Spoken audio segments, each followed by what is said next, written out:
This is filthy. Okay. And that is a response and a half. Beautiful plays coming out from this team right now.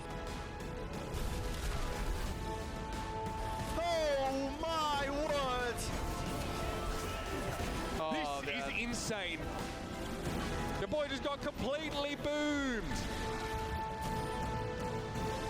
Well, the floor is literally lava, fam. Oh my god. This is Watchpoint, presented by State Farm. Hello and welcome to the Watchpoint pre-show presented by State Farm. My name is Zoe Gschwind and joining me for our pre-show are once again Scott Costa Kennedy as well as Jonathan Reinforce Larson. Guys, it's week 10 already. What are the thoughts on the season so far, starting with My you, thoughts on the Reinforce? season so far is that it's actually been a pretty exciting season so far. We've seen so many different metas because of hero pools, so that's always entertaining. I mean, last week we had a bunch of Torbjorn, which no one really expected at all. So I'm excited to see what we see from the Western teams. We've already seen the Chinese teams play earlier tonight. So what we're going to see today is a bit exciting to me. I don't know what's in store for us. Yeah, I think you've seen like What about so you? many different like things happen throughout the season, right? We've had, you know, the COVID stuff sort of mess with all the weeks, and we've seen teams that haven't played for so long come out. Like we saw the Vancouver Titans last night, which we haven't seen forever, and you know, we'll talk about it later, but a little bit of a Oh, boy. disappointment. Oh no. Oh boy, yeah. Well, okay, so yeah, as you said, it's been quite a season so far, and it's only 10 weeks in, and we still have so much more to come. So let's see what other things the world will throw at us. One of the many things we saw was, you know, cats picking hero pools and whatnot. Last week, we didn't have cats do the job. We went for the second best option, which would be Wolf and Ilios, who graced us with their hero pool of Sombra, Reaper, Diva, and Ana being out of it. So now the big question, of course, is what does this mean for the teams playing today? What kind of compositions are we expecting to see? Reinforce, I think we're starting going with to you. see a lot of Sigma and Orisa because you don't have that Diva, so you can't really dive onto stale compositions as much anymore. So I think that's going to be a big difference factor. I do think that we're going to see a lot of, I mean, essentially a return to form with a lot of double shield. We might even see some Reinhardt in there. I know we saw some of the Chinese teams play a lot of Reinhardt, so a lot of shields is essentially what I'm saying. Yeah. A lot of shields. All the shield heroes. Okay, all the shield heroes. Costa, would you agree, or do you think we see No, I something think we're else going to as go well? back to what we saw at the start of the season. A lot of the Mei, McCree, double shields. We saw it a little bit last night. The teams that did try and run dive, without the Diva, it is actually really hard to sort of have that mobility and shut down the sort of the flanks. So I think we're just going to see a lot of double shields, especially from the NA region. All right. Well, as you guys already mentioned, we already had two teams, or rather two matches, playing it out earlier tonight, which has been in the Chinese region. Now, let's talk a little bit about those games for anyone who may have missed them. Starting with the Spark and the Hunters, giving a little recap. Spark actually took that one 3-0, so that's a convincing victory. Who stood out? I for mean, you? really, Godspeed got man of the match. This was just a man of the match, Man player of the match. Yeah, Not the player, man. it's the man Player of of the match. This was such a surprising result, right? But I think Really? we maybe should have expected it given the hero pool because Chengdu Hunters not the most comfortable when they can't play that fast dive kind of style. They tried it still with the Wrecking Ball, but you're forced to play the Sigma because Diva is removed from the hero pool. They just didn't look comfortable at all. Hangzhou kind of just steamrolled them. Like, honestly, it was not even close. So, very surprising result. I mean, what does this mean for Chengdu Hunters? I don't know. Like, if you're a team that can't really adapt to a lot of hero pools, do you deserve to be rated highly? I know they look really good when they can dive and do their thing, but if you can't adapt to all of these hero pools, it's sort of doesn't strike me as a top kind of team.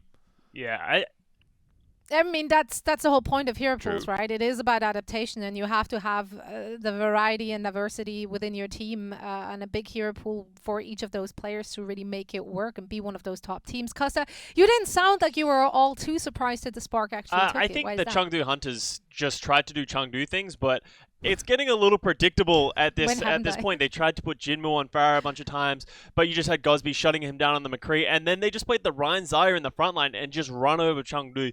I want to give a special shout out to Sashin, who just absolutely demolished it on the Zaya. He had a lot of really cool plays with his grabs, and he was just full charge the whole time, just running them down. So Spark actually look really good, and they look really comfortable in this meta, but Chengdu, absolutely not. Well, speaking of teams, well, let's use the word disappointing for the lack of a better one. Titans, they lost against the Charge, and not just, in a close match. It was a 3-0 blowout for the Charge. There were a lot of things which raised some questions, one of the many being Hangzhou not being fielded from the Titans throughout the entirety of the match. What was going on there? Do you guys have any idea? Is it the hero pools? No, I mean, Hangzhou can play Doomfist. Like, what do you put Suminsu on there for? Yeah, play like, anything, what is happening here, Vancouver? Why are we doing this to ourselves? At least there has to be some kind of public statement. Maybe he was sick, maybe his wrist hurt. I don't care. But why is Hangzhou not starting? Like, this man was like the runner-up league MVP from last year, one might say. He was that damn impressive. And he's not even playing in this match. And Vancouver lose 0-3. I mean, this is unacceptable. When I ranked Vancouver highly in my power rankings, it was because I rated that team with Hangzhou in the mix. But with Hangzhou not even in the mix, I mean, what? Come on, what are we doing here, Vancouver? Like, you need to explain yourself. This is unacceptable. So, Hangzhou not being in the mix, I'm so disappointed. Don't even know what to make of it. Don't know how good you can say that Guangzhou is because they won 3-0 against Vancouver without Hangzhou in the mix, which is such a big part of this Titans team. I'm just really disappointed. Just sad. I'm just sad, really. Like, why is Hangzhou not in the mix? Sad and disappointed. It'd be like Dallas without the K. Like, what are you doing? What are you doing at that point? With sadness and disappointments, that's what we bring to you.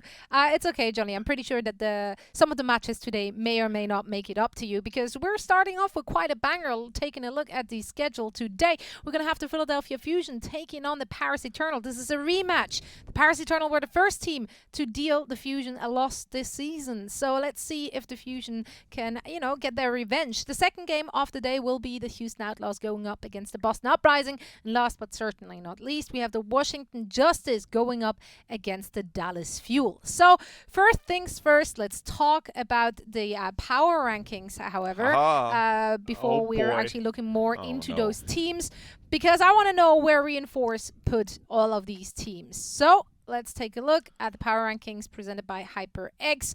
These are for week number 10. We're seeing a lot of shifting teams here. I mean, I can tell you this though, like Vancouver Titans stonks are going down. They're going down. I mean, they're bottom half of the table now. Another one that's fallen. They are going to sit at the kids' table until they actually field their best player. This is unacceptable. So 2-11 place to go. Valiant also dropping us slightly after last week's performance. Chengdu as well dropping there. But you see a lot of the teams in the top 10. I mean, they're just rising because Vancouver went down. So hey, half of the league is rising. So that's good for them, I suppose. Oh, Shock moved up. They did. Congratulations. I actually think Shock. this is reasonable. I've given you a lot of disappointing looks and talks in the past about your power rankings, but I actually think this looks pretty good.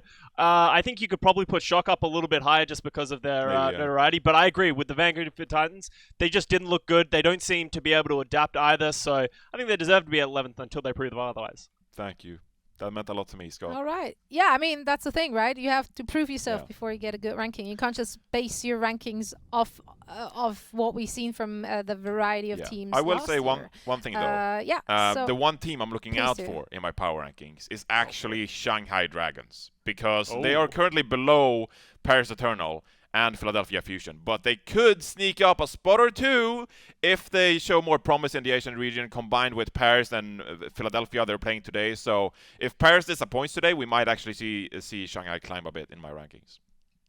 What an anime redemption. How is it anime? How? From 0-40 to the top. True. Yeah. Started from the bottom, now we're here. Because it feels very anime to me. I don't know. Either way, let's talk about the matches we're going to see today. I already announced the first one, Fusion and the Eternal going up against each other. Again, Fusion only had one loss this season, and that was at the hand of the Paris Eternal. Eternal lost 2 matches so far, so both are doing pretty well, I dare say. Now, of course, the question is who can run away with the W? Taking a look at the Philadelphia Fusion starting lineup. Reinforce. Is this the squad you want to see in going up against? Yeah, I think so. I mean, we praised Poco quite a bit for this season's performances, but with D.Va out, maybe Fury is more comfortable on the Sigma role. Knowing Fury as well, I mean, he might even play Reinhardt. Who knows? Sado can play Orisa. I don't know what's going to happen there. Anyway, I'm really happy with this lineup. I do think we're going to see Ivy and Carpe. They've been a great duo so far this season. I'm really confident in Philadelphia's ability to might actually be the best team in the league. And no, we can't see them versus Seoul Dynasty, etc. But they're looking really strong in my opinion, so I expect them to come out dominant fashion today. Paris Eternal has been a great team, but this starting roster from Philadelphia is so impressive that I just can't underrate them at this point. Well, Costa, then looking at the Paris Eternal squad, they did beat them last time they met. Can they do it again? Is something different this time around? Other than the hero pool. Last time we saw this match, we had Exi just absolutely dominate on the Hangzhou. He was all over the place, just putting out a lot of work, and it was really impressive. But I don't know if we have it on the screen yet, but he's actually not in this lineup so far today. And that worries me when you're going to put in Soon and Nico. That makes me lean towards that they're going to play like a Mei Tracer or something like that, maybe lean towards that meta. But it's still questionable signs because, in my opinion, XZ should almost always play in this lineup. But we thought the same way last week, wasn't it? And they still did well. Yeah, but like I think Soon really that performed great. With so McCree out of the mix. I mean, I think all of us True, expect to see some form of McCree play. Maybe you have Nico on the Mei as well. So with XC out of the lineup, maybe you lose some of that hit scan ability. We know Soon is a fantastic tracer, but I don't think he can fill that role of McCree. So we're yet to see what Soon is going to play. I do think Nico is going to play the Mei, if I had to guess. Yeah. All right. So, given the hero pools, do you feel like either of those teams actually have an advantage? I think you have to give it to Paris Eternal. I think they looked their strongest when we were playing this McCree, Mei, double shield kind of style. I think that's where they really thrived and they, were showing their best performances. So the fact that, we're going into this meta where, Sombra Reaper are out, that doesn't really affect them at all. D.Va comes out, that sort of leans towards their double main tank strategy. So I think it's definitely on Paris' side, but at the end of the day, Philly's such a strong Prediction's side. gonna be good. Prediction's gonna be good. I was about to say, it feels to me like Reinforced disagrees, but we get to that a little later in our pre-show. For now, we're heading into a very quick break, and then we talk about the other two matches coming your way.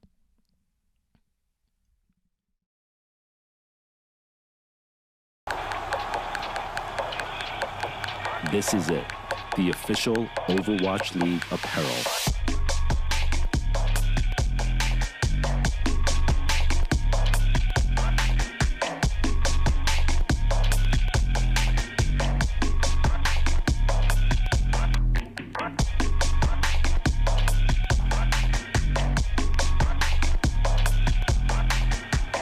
Designed by Staple, engineered for gamers.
And we are back, so let's dive straight into the discussion for the next match. Houston Outlaws going up against the Boston Uprising.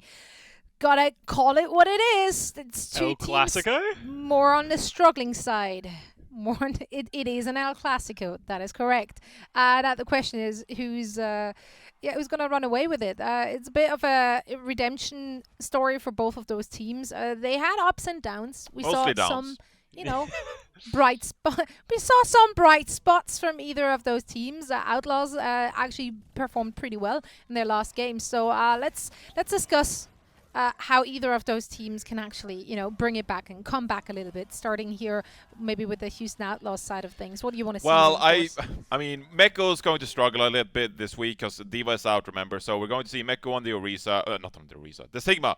Sorry, excuse me. So this is going to be a meta where we might not see the Houston Outlaws excel so much. Most of the time when we've seen Houston Outlaws play so far this season, play well that is, it's because they've played these Sombra, Doomfist, dive compositions where Muma is not necessarily playing the Reinhardt, he is playing more of those dive characters like the Winston, the Wrecking Ball, etc. So this is going to be a tougher week for the Houston Outlaws in my opinion. They can't really play those compositions that they excel at, so I don't really know what to expect from it. Are we going to just see them just default to Orisa and Sigma compositions and try to play that? I mean, do we want to see Blasé and Maku again? I don't really want that too, so there's a lot of question marks for the Outlaws going into this week's matchups.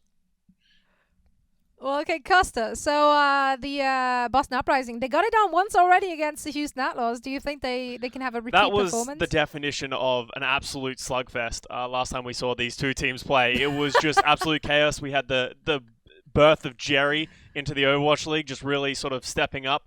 But I think beautiful. If we're going to go into this meta, we have Jerry on the McCree, as Johnny was saying. All of a sudden, we don't have the Houston Outlaws probably going to be able to play the dive. Everyone that we've seen try to play the dive this weekend has really struggled. So it becomes this question of, are the Houston Outlaws going to try and force the dive, play what they're comfortable with, or are they going to stick towards the meta and play the double shield? So I think it favors more Boston Uprising, but I think the Houston Outlaws have been looking better. So I would like to see them come in and play their own style, rather than try and come and beat Boston at the game with the Sigma and the McCree. Also, well, on the Boston side, we do have some personnel changes, right? So Brusen will have to pick up some slack now. Reinforce, how do you think he will do? Brusen is in. Brusen stonks up. And what is so great for Brusen as well is that he actually excels at Sigma. So going into this week, while for Meko, he enjoys playing that Diva, and that's when he's had the most success. I mean, Brusen, he was really good in the World Cup playing Sigma for the Team Netherlands. So I think he's overjoyed at this week's Hero Pool. I think it's going to be a big boon for the Boston Uprising. And I do expect some great things, or maybe good things, from the Boston Uprising. I have to calm myself down there. Let's just pull it back a little bit, Johnny. Can't use strong You're just going to be language. bitterly disappointed. Come on. Above average play from the Boston Uprising. So there we good go. for There we Brusen. go. Good for Brusen. That's right. You got to set the expectations. Speaking of which, we have a third and final match of the day as well, and that's going to be the Washington Justice going up against the Dallas Fuel. Costa, I want to talk to you about the Washington Justice. There were a lot of expectations coming into this season. A lot of people had, great hopes for them. Have they delivered as of right now? When the season started, a lot of people got really hyped on the Washington Justice. They took a couple of losses to good teams, but they were very competitive and they sort of had a lot of team synergy. But then as soon as Hero Pools was introduced, I would say a lot of this team sort of fell apart in a way. They don't seem to have the ability to adapt. They don't really have an understanding of how they want to play the game. I think last weekend was a prime example of that. Just, they didn't really have any rhyme or reason what they're doing. We've all seen the video of just an absolute cluster of just mistakes from the Washington Justice. So I want to see them come in, try and find a style that's more theirs. Obviously we have the Mei double shield, which they excelled at. So I think this is another team that's benefiting from the Hero Pools. Well, okay, so with Mei back in for this week, Reinforce, who do you reckon is going to be fielded? Will it be Tuva? Well, or it has to be Stratus, right? But I'm sort of losing my mind over here because for months now we've been talking about how Stratus wants to prove himself and wants to play other heroes, but so far he's only really excelled at Mei. So welcome back, Stratus. Time to play some more Mei, I guess. Maybe the Washington Justice have a chance to actually win a game. So I think I'm pretty disappointed so far in the second DPS spot for this Washington Justice roster. We all know Corey's fantastic. We all know Corey is great. But when it comes to that second DPS slot, I mean, you're rotating Stratus in and out because sometimes he plays Mei and sometimes he plays very poorly on other heroes. And then you have Tuba kind of just doing Tuba things. We don't really know much about Tuba so far. We've seen him play some, but he played some Tracer, he played some Reaper. We don't know really what to expect from Tuba when it comes to him being in the roster. So I'm really disappointed so far by the second DPS slot. Stratus, if you can play other heroes, it's time to prove it. Otherwise, I'm sorry, mate. You're a May 1 trick. That's just how it is. Pre-show is quite a downer so far, isn't it?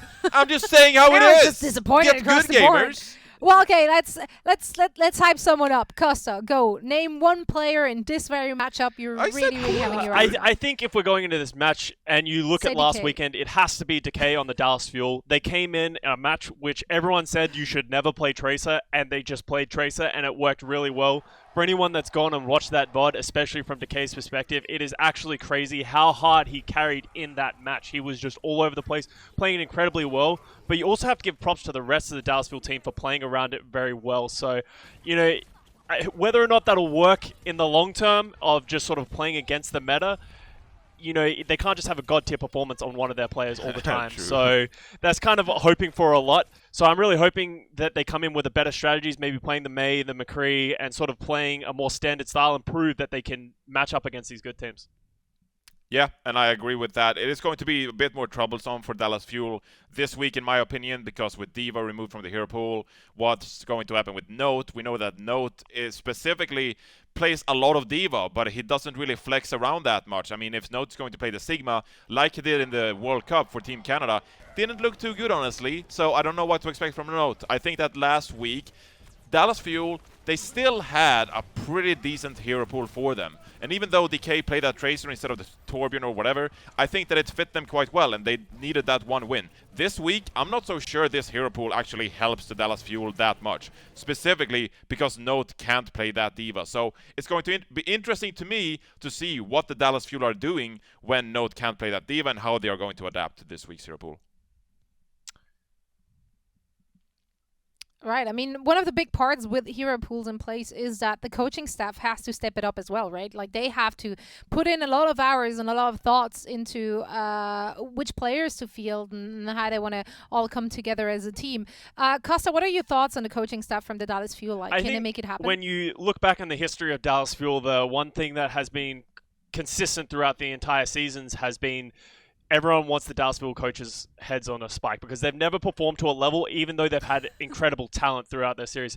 I think last weekend, if you had seen the Dallas Fuel lose playing that Tracer, everyone would have their pitchforks asking for, arrow the head coach's head. But I think this head coach team is trying to sort of work around their roster and get it to gel. But I agree with, the public and yes, Reddit.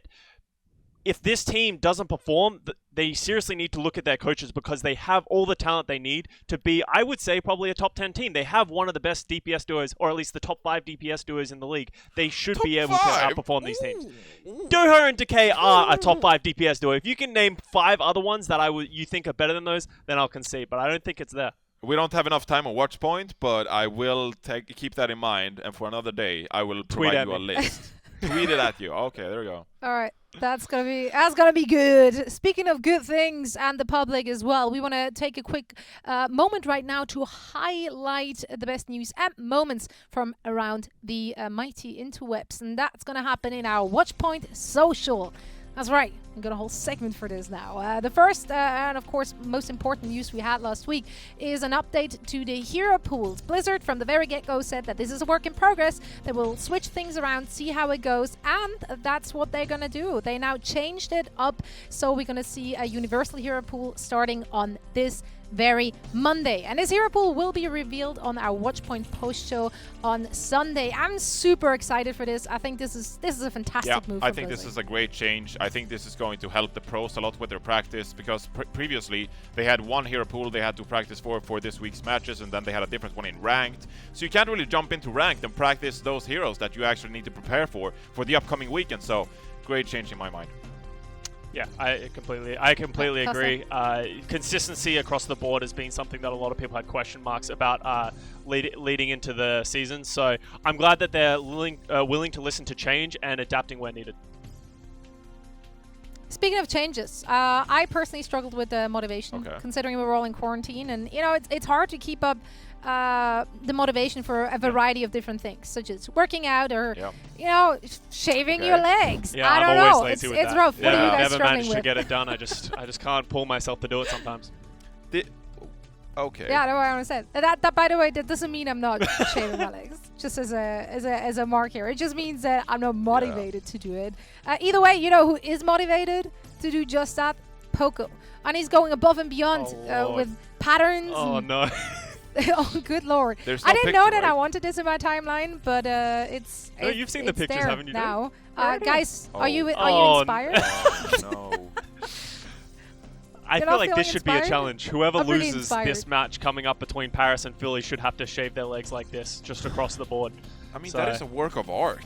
I mean, I shouldn't be surprised. Someone who can grow a stash like Poco did, obviously the hair has to follow suit on the legs as well. So big thumbs up.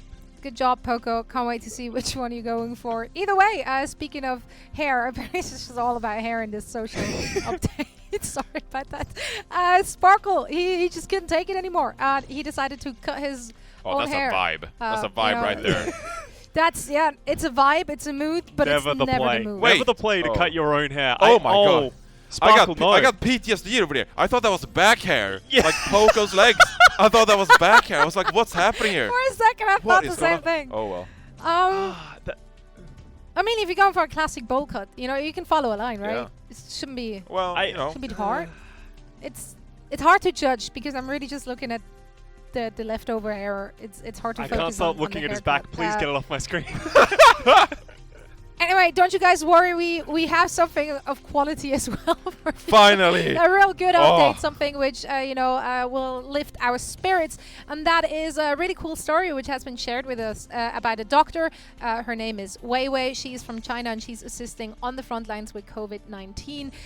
She was, I believe, even in Wuhan to help people out. She's a Mercy Yeah, main. Mercy main, Yeah, stick big together. surprise. Loving it. Loves Overwatch League and is a big Oh, that's fan sick. of the She Chengdu got Wow. Hunters. So we're seeing a few cool pictures here of her nerding out, loud and proud, out there in the field. And we just want to, share our gratitude and the love for all the workers out there helping people out right now. It's amazing stuff.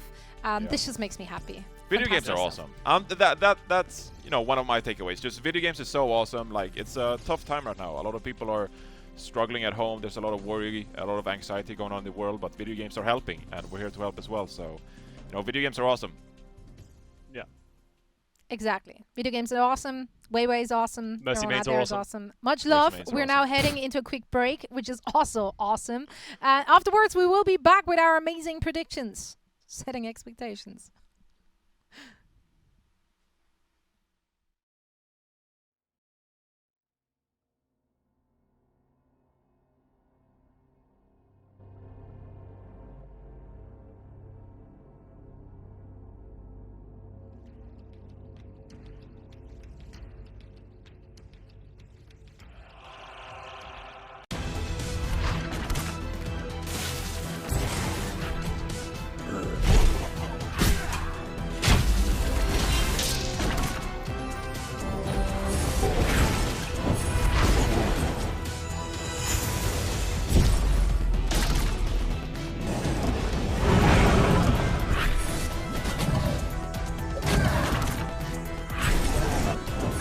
Legend of Soul Guard. Download now.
Ladies and gentle ladies, as well as cats around the globe, it is time for our predictions.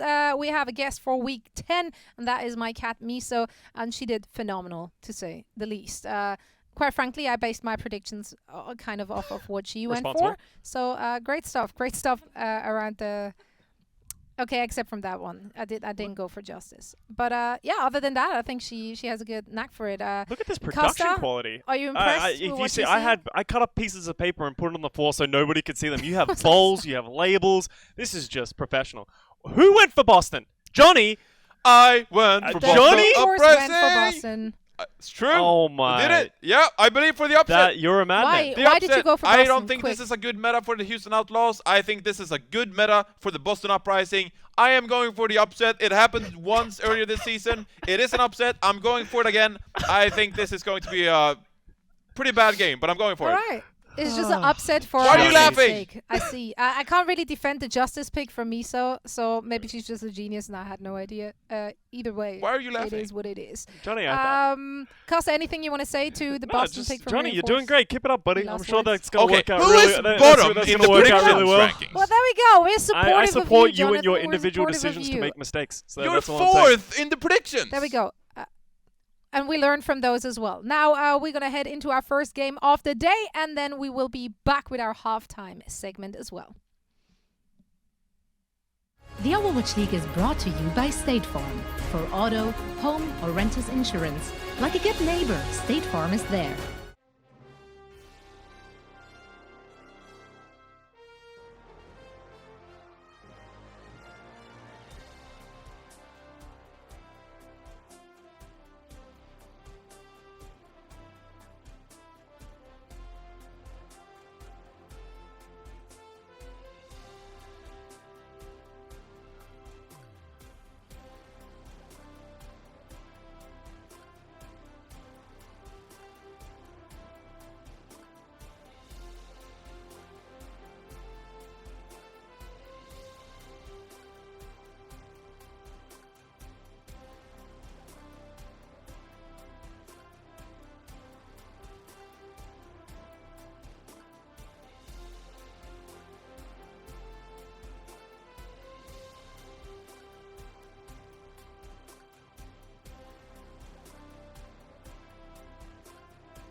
Good evening, ladies and gentlemen. Welcome back to another day of Overwatch League action. I am Ilios, joined by Wolf, and oh boy, do we have an exciting day of games here for you today. Starting things off, it's going to be the Paris Eternal going up against the Philadelphia Fusion, and this one's looking to be a pretty promising series, a clash of titanic forces.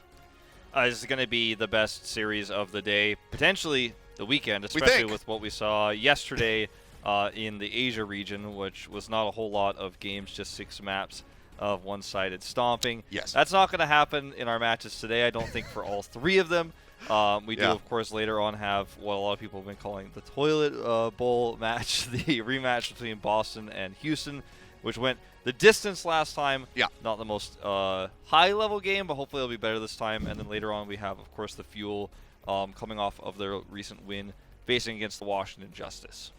Yeah, we saw some of the cat predictions going on there, as well as the analyst predictions. Johnny going with the Boston Uprising, a bit bold for that second series. But going back to the start of our day here with Philly versus the Paris Eternal, obviously one of the biggest names, the biggest name on the Philadelphia Fusion since that team has come together is Carpe. And this guy has just been dominating throughout his entire career in the Overwatch League, and he is leading in numerous metrics. That's right. He's actually right now just 74 final blows, or rather eliminations, away from hitting 4,000 eliminations. So he's leading in that regard. He'll be the first player to hit 4,000.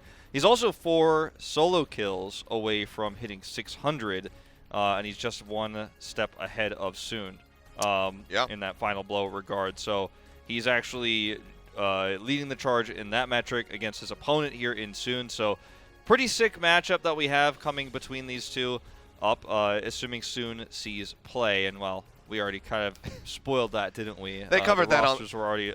Yeah, they already released. They covered it on the desk, so it's no big deal. But let's go ahead and take a look first at the Philadelphia Fusion starting 6. Of course, Carpe is going to be there, so it seems like it's really just a matter of time between these next 2 to 3 matches when he can actually get that 4K figure achieved. But the usual suspects kind of lining up beside him. We're going to have Ivy as well in the DPS lineup, Sato, Fury for the tanks, and then Alarm and Funny Astro in support.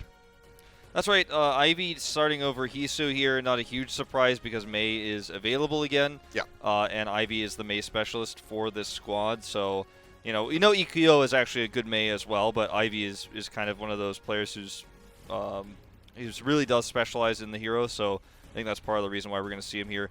And it does lead towards this mostly Korean roster that we have, 5 Koreans. So a little bit easier to communicate as well. Yeah. Over on the other side, though, speaking of communication, we, of course, have the mixed roster of the Paris Eternal, who, have been very much on the back of Exi for a lot of their wins. But as we saw on the post-show, as we had already teed up, Soon will be starting here over Exi, despite the fact that the McCree is back in the lineup. So perhaps we're not going to be seeing as much McCree from them, at least at the start of the series. Obviously, always the chance that Exi will be joining us later on. But DPS lineup going to be Soon and Nico, followed up by Ben Best, Hanbin, Gray, and then FD God. Yeah, so we don't see Exi, I think, because these two players, Soon and Nico, a lot more flexible in terms of projectile. We might have Hanzo and Mei together. So I think that's the main reason why. Nico's a really good Mei player right now. I think very, very underrated. I don't think enough people are talking about how good his Mei is. Soon can play the McCree, also can play Hanzo very well. I think, Exi's not a terrible Hanzo by any means, but I really do like having Soon in this starting lineup over Exi. I know that sounds crazy, but I think if he ends up performing poorly or struggling, they can always sub him back in. So I like this for Control. Yeah, well, we'll see how Control goes. And we'll also see where we're starting things off as we take a look at our map set. And it will, in fact, be Ilios to start this series off. So we'll see just who will be able to take that first step, get that first map victory locked down, and start the series off on a high note. Indeed. We're headed straight into Ilios, as you mentioned. It's going to be well. For our first map. Well, indeed. And we've seen a lot of double shields so far in our 2 matches we've had this weekend. A lot of teams have been scrimming that and running that, obviously, with the bans that we have this week. No Diva, making it even easier to run the double shield. Not a lot of ways to dive that and get behind it. So we'll see how these 2 teams shake up here. Mostly excited about what Soon will be playing. I think that's the biggest question mark here is, will he play any hit scan or just go to something like a Hanzo? Well, for now, it's just going to be that Symmetra to start to get the teleporter out. Carpe showing us the McCree, and looking like Ivy's just going to be on that Mei as anticipated. Like he said, going to be the Mei specialist for the side of the Philadelphia Fusion. So gates will open. Teleporter comes down here. And they will jump forward, and it's going to be the Torbjorn, actually, for Soon. Torbjorn, interesting. I thought perhaps it was going to be a Tracer, too, potentially, but it will be the Torb.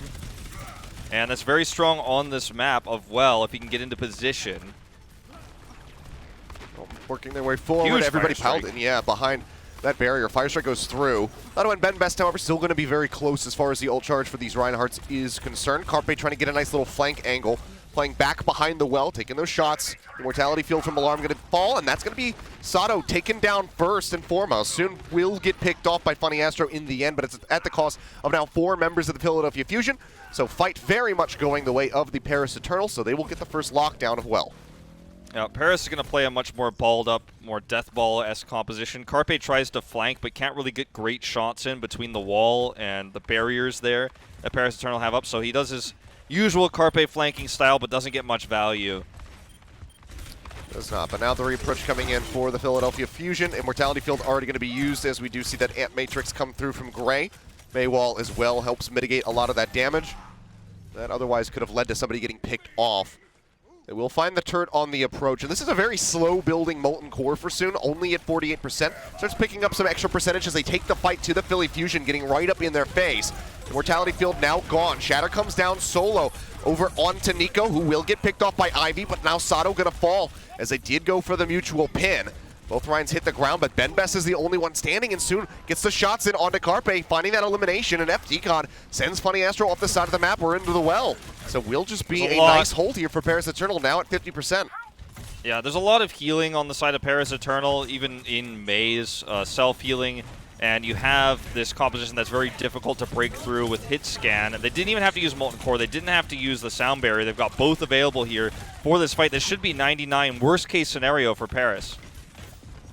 Yeah, already looking quite good for them. Plethora of ultimates to use for the Paris Eternal. We'll hear that supercharger dropped in by Fury. Powering the team. Molten Core now going to be coming through soon. Slapping that lava down. The Deadeye will be rolling from Carpe. Everybody just going to be in behind the shields. Now they pop the sound barrier and start working their way out of this cubby. The little Fusion, however, unable to get to the point. Now Carpe going to get picked off by Hanbin of all people. Turret still tracking people. Man, and getting punished. Yeah, Ivy trying to wrap around the backside. Does have that Blizzard ready to go. Lobs it in. Doesn't have to worry about any kind of diva action here because we had banned that one away. So they get the freeze onto Soon. They send him into the pit. FD God, however, as well going to be going off the side of the map. So a fighting chance now for the Philadelphia Fusion, but they lose out on Sato, so that's one less shield to pile in behind. They still have the barrier from Fury. Boot forward there onto Hanbin, sends him right into their line of fire, and they manage to find the kill. Ben Best falling on the back end. So Philly Fusion looking to get on the board. Paris Eternal still playing up here. Delay for a little bit longer, but we'll just peel back and surrender the point. They traded so many ultimates favorably, though, and were able to get Nico's Blizzard. And if he had actually, if he had been in position to use it, they might have been able to just right out win 100-0. But they've got Ben Best and Hanbin's ultimates back up now here shortly as well. And this is a really strong push now for Paris Eternal that Fusion are going to have to struggle to defend. Soon up on the high ground, getting chased there by Funny Astro for the moment, so does peel back the rest of the team. Halt together, Fire Strike is good. As they do get a significant amount of damage through, and they build up that charge for the Earth Shadow for Sato. He's going to be frozen. Immortality Field keeping alive for the moment, as is that sound barrier, but the shields are expiring very quickly. Soon finds the kill onto Carpe. Didn't even see that melee hit come out. It was that perfect on the recall. Dragged together with that Holt, looking for some kills. Manages to find one, but the pin from Ben Best is good on the flank. Gets rid of Alarm, and it's looking like Paris Eternal might just have this flip right back into their favor. Ivy sent right into the pit as soon as he comes out of the ice block. They have since swapped over onto the Wrecking Ball. They have to get to the point. Carpe going to be the first one to touch. Wrecking Ball rolls through there for the moment, but now he's going to be blocked off. He cannot get through. Carpe tags yet again to try and elongate the fight. Pulse Bomb goes out. Gets the Immortality Field away from the Philadelphia Fusion, but they are losing on every front right now. Soon finds another melee kill onto Carpe, taking him down. And it looks like this is Paris's map to lose, completely in control. And even if Fusion can get this flip, it's still at 52% for them, so it's still a very long way that they would have to fight. They continue to get tags in as Sato nearly pile drives his way into the pit, but will still fall all the same. And now it's just going to be a finish off here on the May to go ahead and try to end the round. The Carpe is back in with this Tracer. Finds a Pulse Bomb onto FD God. They're looking for a little bit more, but the supports for the Philly Fusion are taking a battering right now. As Funny Astro nearly falls down. They get zoned off the point long enough, and Paris Eternal can finally claim the first round of Ilios.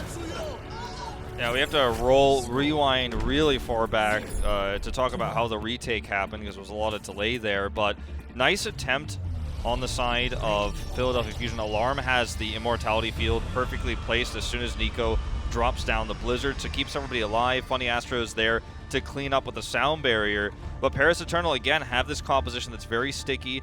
And then the Tracer v Tracer war, Soon is actually able to get the better of Carpe, because Carpe's movement is often very predictable on these heroes, whether it's the McCree where he's flanking, the Widow he's flanking, or in this case the Tracer. Soon just knows where he's going to be, zooms in there, gets the full clip melee kill, and that helps seal the deal. The delay was there from Philly. They tried to hold on to the point, and with this meta you see a lot of that delay, but Paris stays strong. Oh boy. And same comp here for Paris. Carpe's going to try the Widow. And already finding some success. Benbest peeks out from behind the pillar, takes that shot to the dome, and will fall. So this is a significantly better start for the Philadelphia Fusion, as Carpe will find a second kill. See FD God trying to get up on top of him. Carpe looking for that shot. Can't quite nail it, but it's all right. Fury has his back. So first point locked down here for Ruins goes the way of Philly. Yeah, FD God, looks kind of silly if you don't think about why he did that, but he just wanted to die as soon as possible and also just get back in. Speed boost the rest of his team there. Running back would have taken longer. If he had taken Carpe out, it would have been cool, but would have been a very flashy play there for him. Carpe playing up with the rest of his squad. The shield not raised for Ben Best, but the Immortality Field invested to try to keep him alive. Ben Best still going to be frozen. Raises the shield to try to stay up, and the Fire Strike isn't enough to finish him off. Hanbin, in the meantime, is going to be able to find 2 kills. They nice do trade that one back, and Carpe, yep, gets halted out of the grapple. Fantastically done. Hanbin popping off a bit here on the latter side of that fight. Now just going to be Funny Astro trying to delay as best as he can, but it won't be for long. So 38% is all that Fusion get. They have a couple ultimates here on the approach, but they have to fight through nearly a Blizzard and that sound barrier that Paris Eternal are about to have. And Carpe doesn't have, he's going to have a really hard time getting through these shields. He takes out the turret, he can do that much. And he can, of course, ult his way into extra vision, try to get a pick on the flank, but otherwise he's going to be in tough shape here to find damage.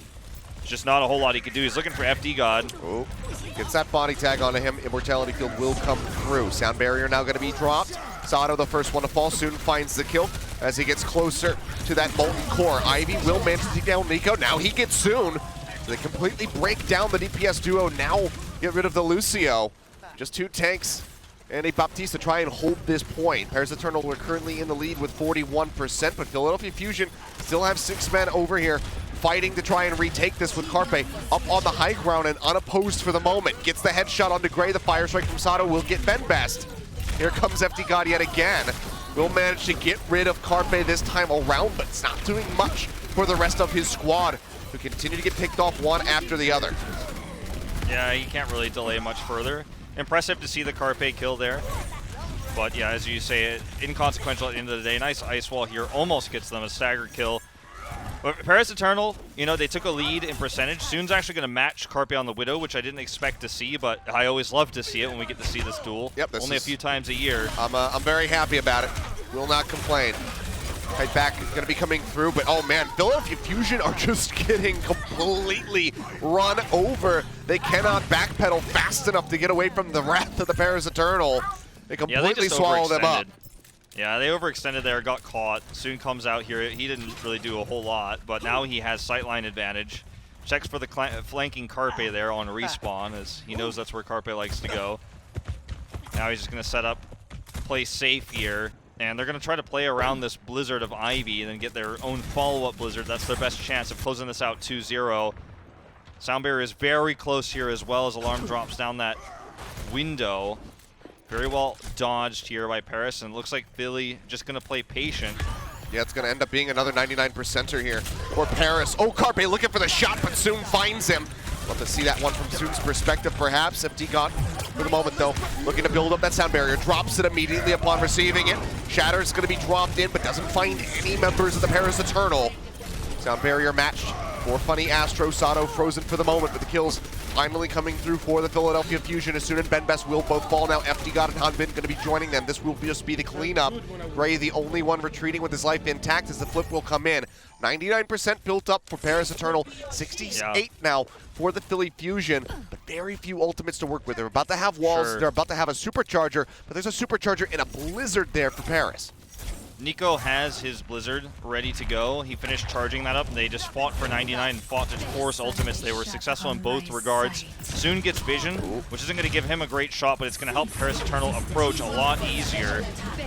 They've gotten that body shot there onto Carpe. He's going to be matching with walls of his own now as they search for each other. Superchargers out for both of these Orisas as well. Blizzard's lobbed in. Now going to be looking for some kills. Carpe gets a headshot onto Soon. Now he's looking for more. Blizzard zoning him back, slowing him up, so can't quite get into position, but it's 99 to 99. The charge nearly connecting with Carpe after Ben Best takes down Sato. FD God is again into the back lines, trying to deal with this Widowmaker all on his lonesome, but he cannot get the kills. Carpe gets the better of him this time around, then follows up for a final kill onto Soon to close out this second round. Seems like everything going to have to be decided on Lighthouse because we are 1-1. 1-1, you know, very much a, I'd say, round-specific little mini-meta we saw there with the Widowmakers coming out. Carpe finding some success, finding some control, forcing Soon to match. Ended up being pretty exciting to watch. On the other side of things, Paris Eternal really struggled to close the gap there with their regular ground-based, you know, Mei-based composition. And a lot of those fights, even when they had that extra vision, you could see from Nico's perspective, he was trying to get in there and lob a great Blizzard. He only ends up really hitting Fury, and Ivy Fury can just, you know, walk away with his Fortify. Philadelphia Fusion end up winning that tank exchange. Great plays so far from both Reinhardts in this series, though, and Sideshow's Sato redemption story that continues to be a little bit true here. This is anyone's first map to take. I just got the word that Carpe has, in fact, hit 600 solo kills, the first person in the league to do so, but Soon is fighting to get that, get to that figure as well. Started off 86 kills behind Carpe before this series began, and is still going to be in second place in the league. We'll see how long it takes him to catch up, but congratulations to Carpe on reaching that number. But for now, Paris Eternal, this is exactly what they wanted to get the first lockdown of the point. Now they can stick with this composition. If this had failed, this would have been a total swap-up. Exactly. Carpe gets spotted super early, so he dies first with a body shot from Nico, who's halfway to a Blizzard. And this comp is so strong on the point, they can just rotate back onto it with their double shields. And Carpe, again, struggling to find damage right now. He needs to get a flank angle, but there's just not a whole lot he can do until they actually start to touch this point. All together, the Fire Strike is good. See that setup, made famous by the Atlanta Rain, ends up netting them the point. And now, even though Soon's at 68%, can kind of expect that he's going to be swapping off of the Symmetra. For now, is taking his time with it, so maybe they still try to run this since they have a Mei ult on the way. Perhaps they think that they can win the fight and retake the point. We will have to wait and see. It's going to be tough to find value with this photon barrier, just simply because of the positioning here of the Fusion. And now Carpe has the ability to do so much damage at range, so much poke, so much shield break even. And they've got this choke to work around as well with the Earth Shatter. Teleport onto the point, though. Nice wall. Yeah, very nicely. The wall comes up. That's going to be Sato frozen. Immortality Field keeps him alive for a little bit longer, but they end up killing that one off with a Fire Strike. That will be the cleanup. A fantastic retake for the Paris Eternal. Fusion don't even get the lead, so right here, 30% now to 38. Paris continue to tick up. That doesn't work without an incredible wall from Nico. Oh, unfortunately, Hanbin doesn't get up there, but he can stay on the low ground. Carpe going to do Carpe things here. I hope he doesn't get seen. That's kind of Carpe's whole career right there, but hopefully he'll find something. Just going to head back to the rest of the squad, it looks like. But yeah, really nice wall from Nico there with the teleport. Walls up here to block the damage. Yeah, Mei wall just to mitigate, making sure that Ant Matrix gets absolutely no value, so just going to be a free ult burned for a 20-second cooldown. Photon barrier, oh, straight in front. But, oh, what is Nico doing? He runs right up in front of his face, and Carpe says, well, thank you very much. Pops the Deadeye, gets the kill. Sound barrier, not enough to try to keep him alive. Now Soon going to get picked off as well, and this is just a total misplay from the Paris Eternals, starting with Nico. It all unravels from there. Not going to be able to force the 99% this time around. 85 is as good as it gets. Philadelphia Fusion in control. He might have thought he could have gotten the freeze there, but Carpe just spins and instantly blows him up. I mean, he had the supercharger there as well from Fury at the end, so it charged up real quick. But yeah, I think that's a pretty big misplay. I mean, you're really trying to thread the needle with that. I mean, I get it. That work. Slow-moving cowboy, you've got a right click that can just kill him, but it's just way too risky when that has been channeling for so long, and they have that supercharger coming through. Maywall goes up. I think that Ivy might have actually just blocked Sato's own shatter. So Paris Eternal, they push forward straight onto the point. They manage to get the flip back into their favor, but Hanmen going to be taken down by Ivy, and now Benbest will fall, so there's no tanks here for Paris as they still fight to try and maintain control. Nico around the side, just going to get barreled over there by Sato, so flip straight back into Fusion's hands, but Paris do get to that 99%. Yeah, this is going to be probably the fight that decides the map here. FD God not having sound barrier is actually a pretty big deal because he won't be able to have it for this initial approach, and they're only going to get about 1.5 fights, one real fight and then a second, kind of delay stagger fight. So Fusion actually gets to dictate how the pace of this fight goes. Soon going to look for the backdoor here to threaten them off the high ground. They have to jump down. Yeah, pulls them away. Maywall not really cutting anybody off. Soon it's too risky for him to try to get into a position there to actually pick someone off. Fire strike through is decent from Benbest. He's got that chatter. They have the Blizzard. Ivy has one to match. He's going to pull the trigger first. Nico tosses that one out. Shatter going to be dropped in onto Carpe, trying to solo kill him. Gets flashbanged. Benbest now under fire. Immortality Field has to come down onto him alone, trying to keep him alive, and it has worked a treat. The kills are in, the 99% to 99, but OT ticking away, and no one is able to get to the point for the Philly Fusion. So Paris Eternal able to take Ilios in the end, but boy, was it a pretty close map. Very close, about as close as it gets, Ilios. Really nice plays there in the end from Benbest, actually. Coming over there, getting that solo attempt onto Carpe, blocking him out there. Nearly goes down, but he actually zones out a lot of that really important damage. Really cool stuff we saw from Paris there overall, with using the Symmetra to get that teleport onto the point, running the Torbjorn against a non-tracer composition. Pretty interesting to see. I like to see that kind of variety, that kind of mix-up going into a matchup like this. Soon looked really on form, on point. Yeah. Especially when he was playing even the hit scan heroes, the Widowmaker, he looked very good. So a sign that we might not be seeing Xe forever and ever, and that Paris actually has a little bit more variety they can bring into the roster. Yeah, well, so far so good. I mean, Carpe still, congratulations on hitting that 600 final blow, or solo kill figure, but I think he would have been maybe a little bit happier had they gotten that first map. So now going to be on the back foot. Philadelphia Fusion have to come back in for map number 2 to try and tie us up. Otherwise, Paris Eternal looking like they might be able to just move to match point if they can just go ahead and claim that for themselves. We're going to find out what happens when we come back from the break, so stay tuned, guys. We'll see you in just a few. The Overwatch League is brought to you by Pringles Wavy. Big crunch, big flavor. And by Zip Chair Game, the official chair supplier of the Overwatch League.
Coca-Cola is the official refreshment of the Overwatch League.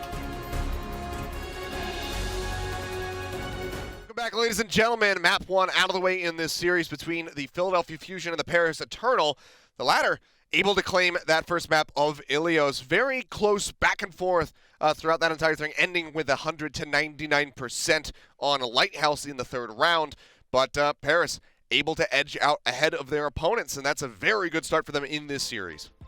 Yeah, I talked a little bit about Soon having a great start, but I also wanted to highlight FD God's great plays throughout all 3 rounds. At the very end, he actually helped Hanbin get that halt off the side, which was massive, so they could actually get those kills there to help secure that zone where Ben Best was able to push Carpe in the first place. FD God's positioning around threatening environmental kills, insanely good. His positioning against Carpe's Widow as well. Carpe was always looking for him, but really struggling to find that.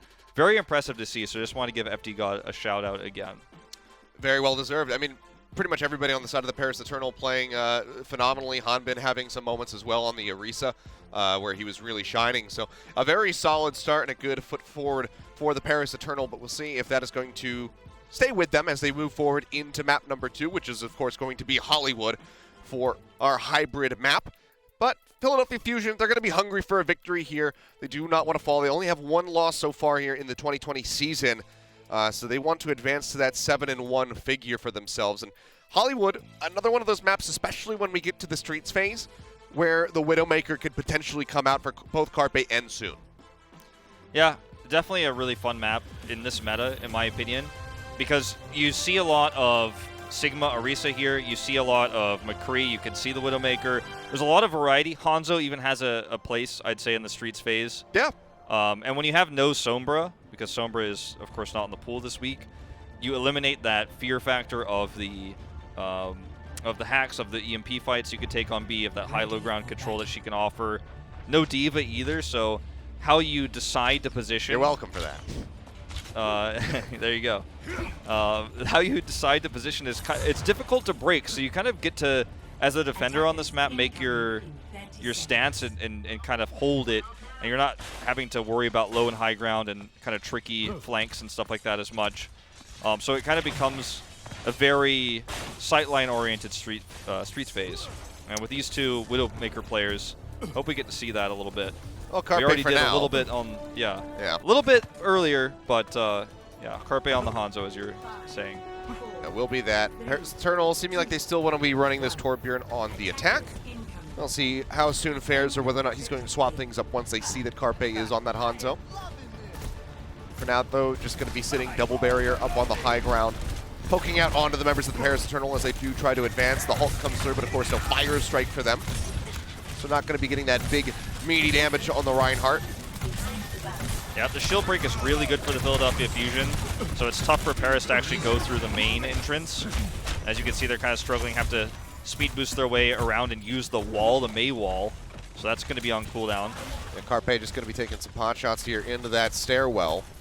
Gets a couple tags, but is only going to be at 45% towards that Dragon Strike. Drop down now onto the point.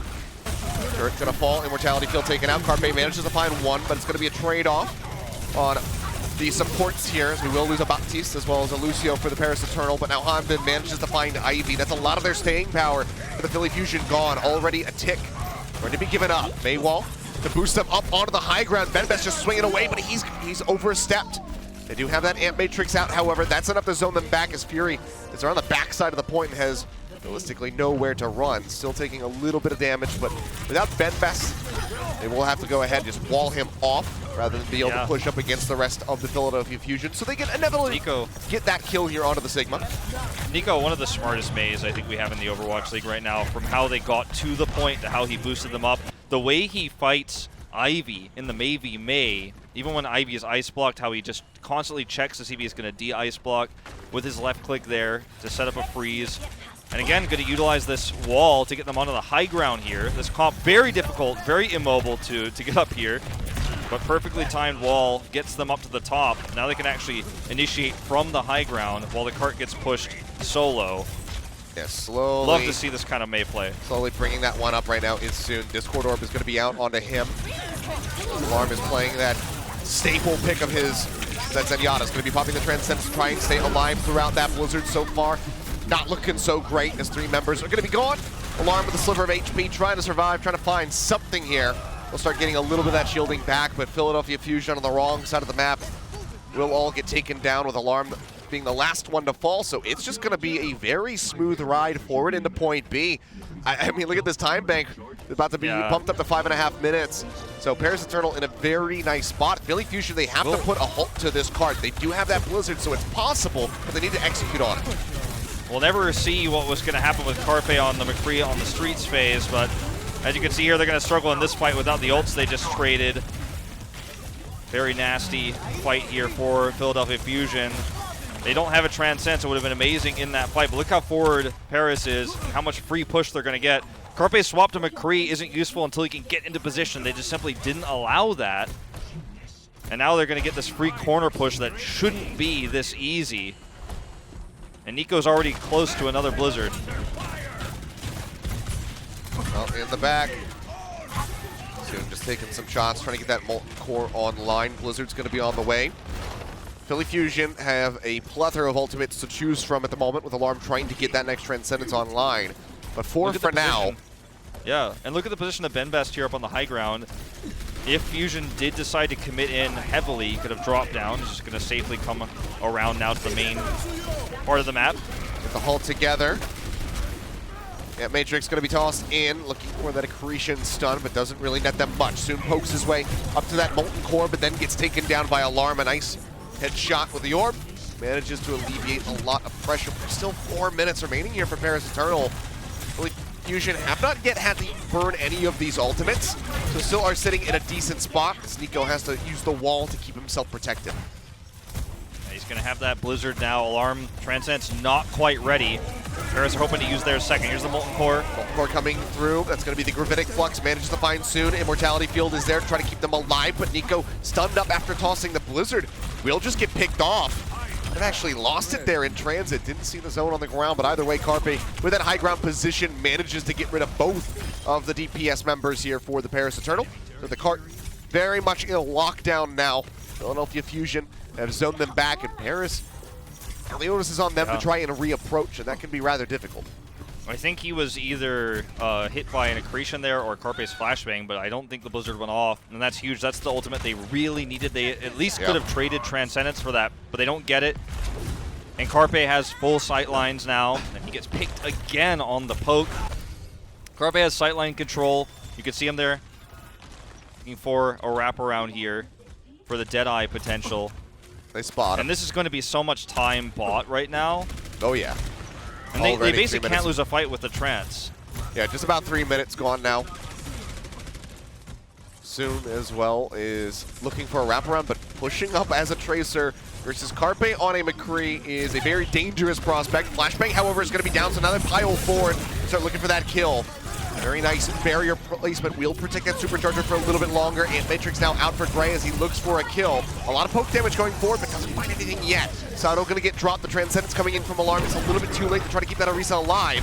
Shadow dropped in from Benbest. Gets Ivy on the ground, but they can't push forward to finish him off. They nearly do not tag back in on the point.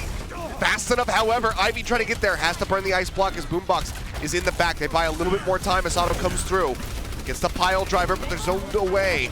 Trying to roll, push them off, but just a sliver of HP is remaining for this Wrecking Ball.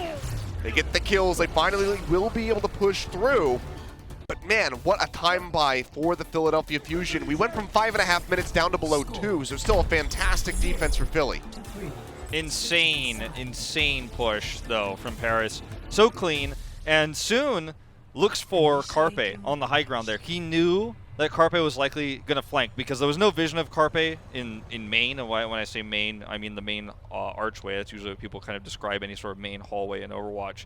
He knew that he didn't have Carpe there. There was no silent of no vision. He wasn't swapping heroes. So soon knew he was probably going to flank up there. And as you mentioned, there was a chance he was going to get flashbang and killed. So that's why he also told Gray to come with him. I believe it was Gray on the Batiste there. And he tossed an Immortality Field on top of him just in case. As soon as he got the confirm that Carpe was there, he gets to push that high ground, and the rest of the Paris Eternal come in on the other side. Then you see the Benbest charge at the end. They almost locked that down with 15 more seconds than they ended up with at the end of the day, because Benbest almost sneaked that away with just a simple charge so they could actually get that last, 0.1 meters or so. Really coordinated attempts here from Paris Eternal. And, we've been impressed by Paris, by their Hitscan player XC, but now we're seeing Soon, and we're seeing a completely different look. We're seeing really good decision-making. Bembest is coordinated. Paris is a terrifying team in the Overwatch League right now. Yeah, they definitely are. And you know, that's with the recent departure of Hip as well. So they lose out on one of their members, but they still look quite formidable. And a lot of us, you and I especially, will both know that this is in advance of Sparkle's eligibility to play as well. Yeah. And when that happens, if it's going to be a Doomfist meta, every other team should be quivering in their boots. Carpe going to go for this Hangzhou again. A lot of shield break with this, as I mentioned before. Arrow not really going to be able to hit that much, and Fury just gets run down. Not much he can do, very limited mobility as a Sigma. Have to be dependent on a Lucio to try to get you out of there, but Billy Fusion, they're still running the Zenyatta and the Baptiste, so they do not have that extra move speed, so he just cannot get away. So strong start right now for Paris Eternal. That's netting them a lot of ult charge in comparison to Fusion. Nico ends up putting up a good wall. The turret is doing massive damage. It just can't be dealt with. As if you can try to pivot to deal with it, then Paris Eternal does massive damage on the other side. It's a really nice setup here for Paris. As soon as almost at Molten Core already. And getting Carpe in a position to break those shields is the main goal. But look at this turret placement. As soon as they cross the line, they can get walled in. Walled out, you might even think from their perspective, they don't want to be in there. Yeah. Called together. Soon gets tagged up a bit. Discord Orb comes in on the back end. Otherwise, that might have potentially been a kill for them. Turret going to get finished off the Mei wall, setting them back a bit. Just trying to keep them protected as that Amp Matrix is tossed in from Gray. Managed to find one pick, but they can't push forward through the choke yet. They just now will start moving up towards the point as soon. We'll be re-arriving with a Molten Core. So still potential to turn this one back on its head for the Paris Eternal. We'll see if they can manage it, though. For now, they know they have to surrender a little bit on that point, so 2 ticks likely to be given up. They get close, and now that's going to be the drop down coming through. Molten Core tossed out from Soon. Headshots coming through on Asado, who tries to retreat. Will go ahead and move into the cafe. He's going to be alive for the moment, but the freeze comes in now. Fury, Alarm, Boombox. Everybody else pretty much going to be taken down. This is just going to be a team wipe at the end of it all. So they get up to 55%, but Paris Eternal retakes, and look at their ult bank right now. Yeah, nearly 5 online. FD God set up a lot of that with his wraparound. He knocked them into a rough spot there, which allowed Nico to do massive freeze. He slowed everybody and then set up big freezes. And he knew, after he was hitting those right clicks, he's going to have Blizzard, but he didn't need to use it, so he holds it, and that's part of the big ult bank that you were just mentioning. Alarm has Transcendence. This is Philly's best chance, but also their last chance to take A here. This has to be their fight. On the Hanbin. He's going to be stuck in that corner here for the moment. Dragon Strike going to be tossed in through the wall. Immortality Field comes out as well as the Sound Barrier to keep that Orisa alive. Blizzard invested as well from Nico, but they still managed to lose out on Hanbin. Benbest frozen behind the Mei wall, but the cleanup is there. Philly Fusion are able to push through. They persevere. They will make their way over onto the point, so it does not end here with a full hold. They will get this cap, but it's going to be with limited time in the bank to try to make it all the way through the Streets phase. Yep. Very much a worse time bank than what we saw from Paris Eternal on their attack run. So you're going to stick with the Torbjorn here. Not going to swap over to Widow or anything like that, or even the McCree, which I think is a very strong pick. We didn't get to see from Carpe on the defense of the Streets phase. They're going to try to hold this archway with a turret here on the left side rather than going for the rooftops. Oh, holding them out from around the corner. Gravitic Flux will drop them down, but the Immortality Field of Force is going to be there. Shatter dropped in, catches a couple in the back, looking for the pin. Will take Fury rather low, but the Transcendence is still rolling, so Alarm keeps him topped up. On the back end of that, however, Alarm will still fall. At the cost of Hanbin, so a 1-for-1 exchange of tank for a support. As soon continues to fire away and try and get that Molten Core built up. A lot of damage there onto FD God, and Nico just explodes as Fury pushes up with the rest of his team. Seems like they will be able to push through here. But still, this is just a time buy for the Paris Eternal. They don't mind how scrappy that this gets. They just want that cart to be moving as little as humanly possible. Exactly. They basically decided to try to take this archway fight in order to buy time and not just straight up control sight lines. And they get a lot of ultimates from it as well. Carpe is matching the Torbjorn now and is actually going to have the Molten Core advantage. They're going to try to use this high ground in conjunction with that and the Blizzard when Paris Eternal try to spill out of the point here. They're already out. So they can actually drop down and use those ultimates as soon as Carpe gets that last 10%, which he will in just a second here. Turret for turret. Nice wall off there. Onto Hanbin. He's really nowhere to go. Pops that Fortify, has to wrap around the backside of the saloon. As the cart continues to advance, an alarm finds yet another crucial pickup. Gray gonna fall. Now there's no supports here for the Paris Eternal. It seems like Philly Fusion can just go ahead and glide all the way into B. That is huge for them, making up for a lot of lost time from point A. Getting here rather swiftly. They gotta get a little bit closer to the cart to move it into the station. They finally do get it there though. And now they have 2 minutes 40 seconds in the time bank. So highly unlikely to get a superior time bank or even match that of the Paris Eternal. Yeah. They would have to just basically non-stop push.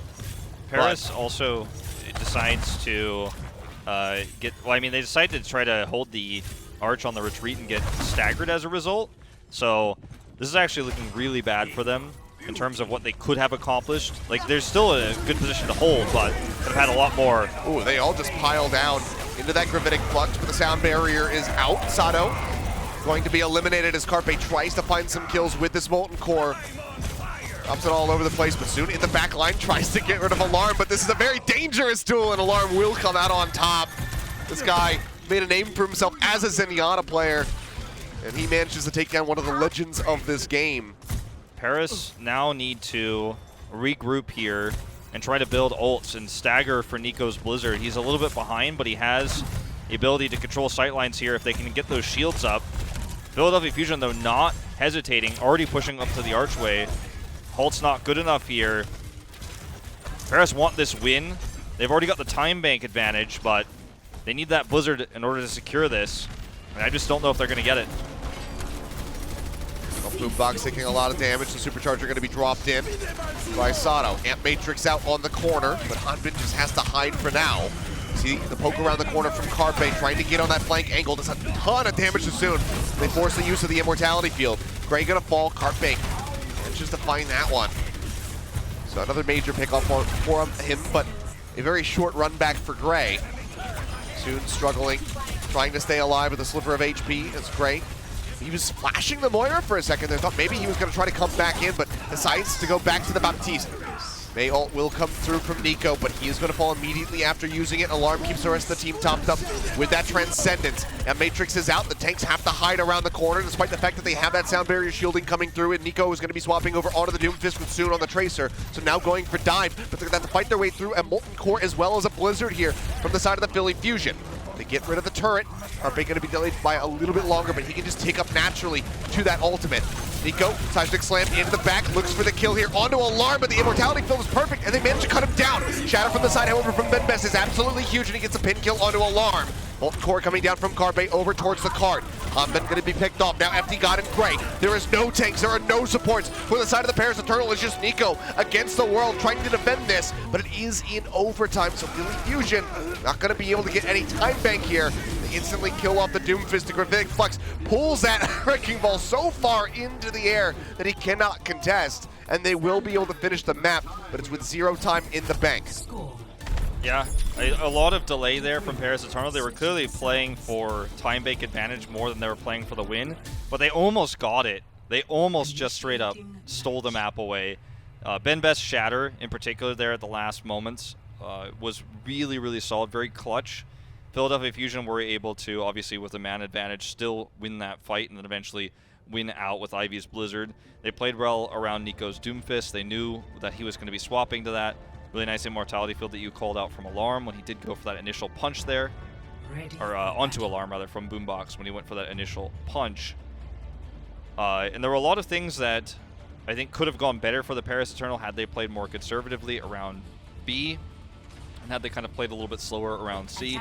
But they played for time bank advantage, and as a result now, they're the only ones who have won, and the worst case scenario is a draw. They were able to achieve that goal of getting that overtime finish for Philadelphia Fusion. Let's see if their attack is worth it. Just imagine that this is the series today that goes to 7 maps. Could be. That would be. I hope so. Truly actually, outrageous. To be honest with you. Of the 3, I hope it's this one. I'm not saying that I don't want it to happen. I'm just saying that that would be pretty damn ironic. But here we go. 1:55 at the start of the clock for the Paris Eternal to try to get a single tick on point A. to move up 2-0. Otherwise, it's, as you say, a draw. And Philadelphia Fusion mitigate their losses. So you're taking quite a bit of damage on that approach. Just going to have to wait for cooldowns to come up. Barrier will get placed. They're looking for a hold off the side of the map, off the side of that high ground. They're unable to find that, but they do manage to get a pick off on the Soon. So still decent, but they just don't get on the point! Wow. Unbelievable. Unbelievable that no one was on the point. I'm like just looking at my monitor in disbelief. Cannot believe that just happened. They just simply didn't communicate who was on the point or who was staggering. So. Okay, well, there you have it. That's the end of Hollywood. Certainly not what I was expecting at all, but there's still that opportunity for Philly Fusion to try and come back into the series, but now it's going to take a reverse sweep. I'm going to have to decompress. I think Wolf is going to have to do the same as well, but luckily we have a game break coming up, so I'm going to toss it to the Watch Point guys and let them break down what just happened, because I can't even fathom it. The Overwatch League is brought to you by T-Mobile. Rank up with America's first and only nationwide 5G network. And by State Farm. For auto, home, or renters insurance. Like a good neighbor, State Farm is there.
Legend of Soulguard. Download now.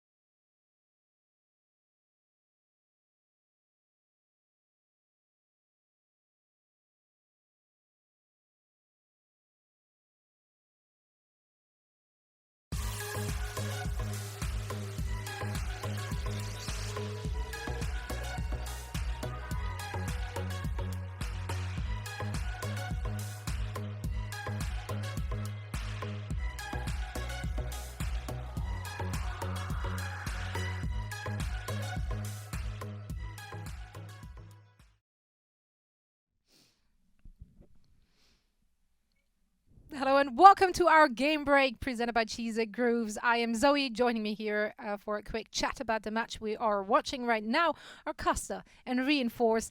And guys, this is a fantastic match. This is some really great quality Overwatch coming out from both of those teams.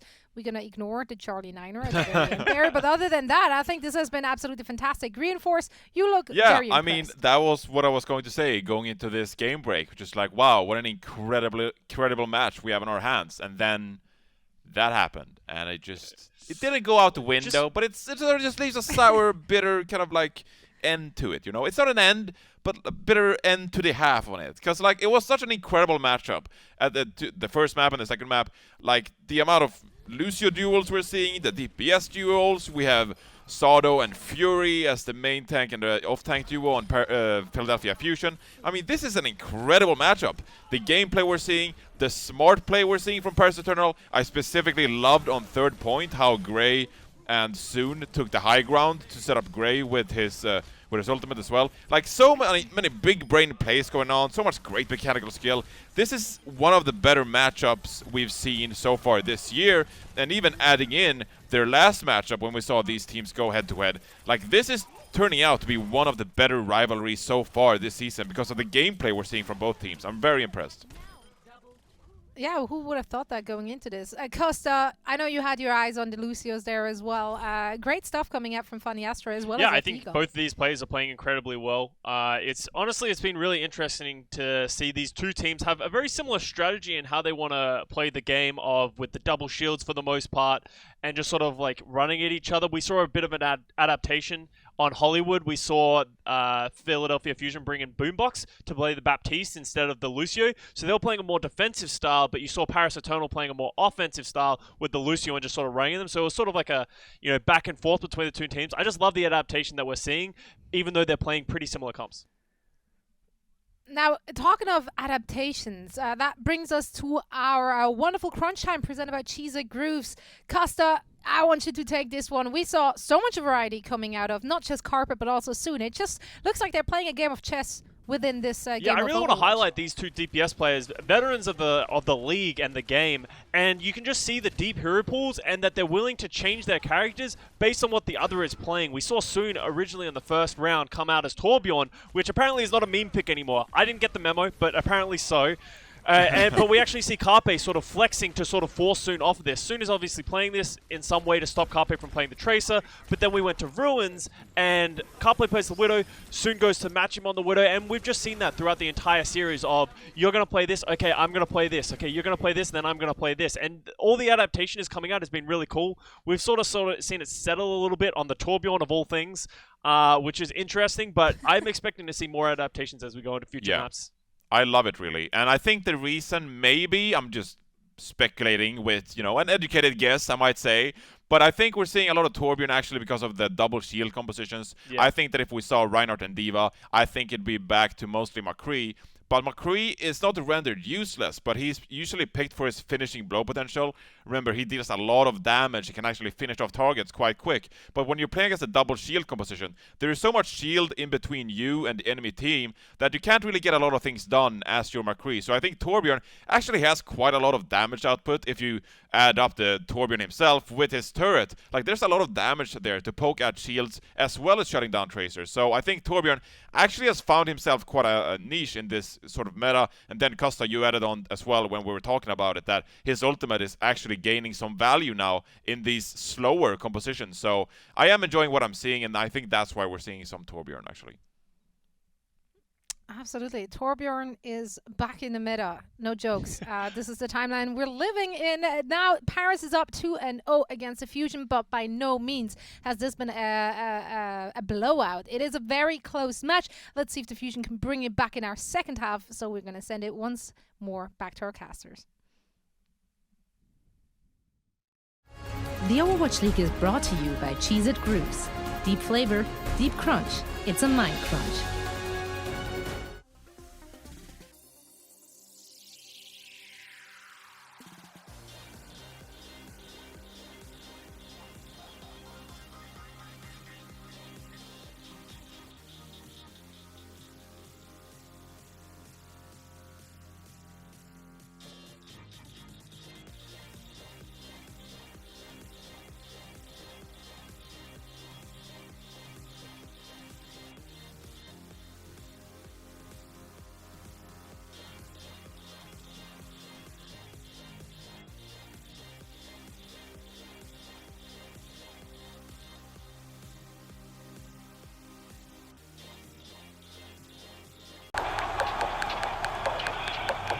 This is it.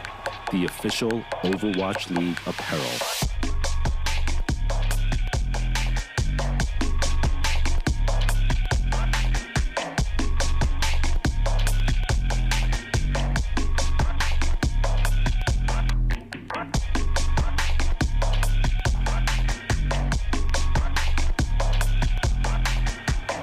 Designed by Staple, engineered for gamers.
The Overwatch League is brought to you by HyperX. Unleash your style, unleash your fury with HyperX Fury Memory. And by Coca-Cola, the official refreshment of the Overwatch League.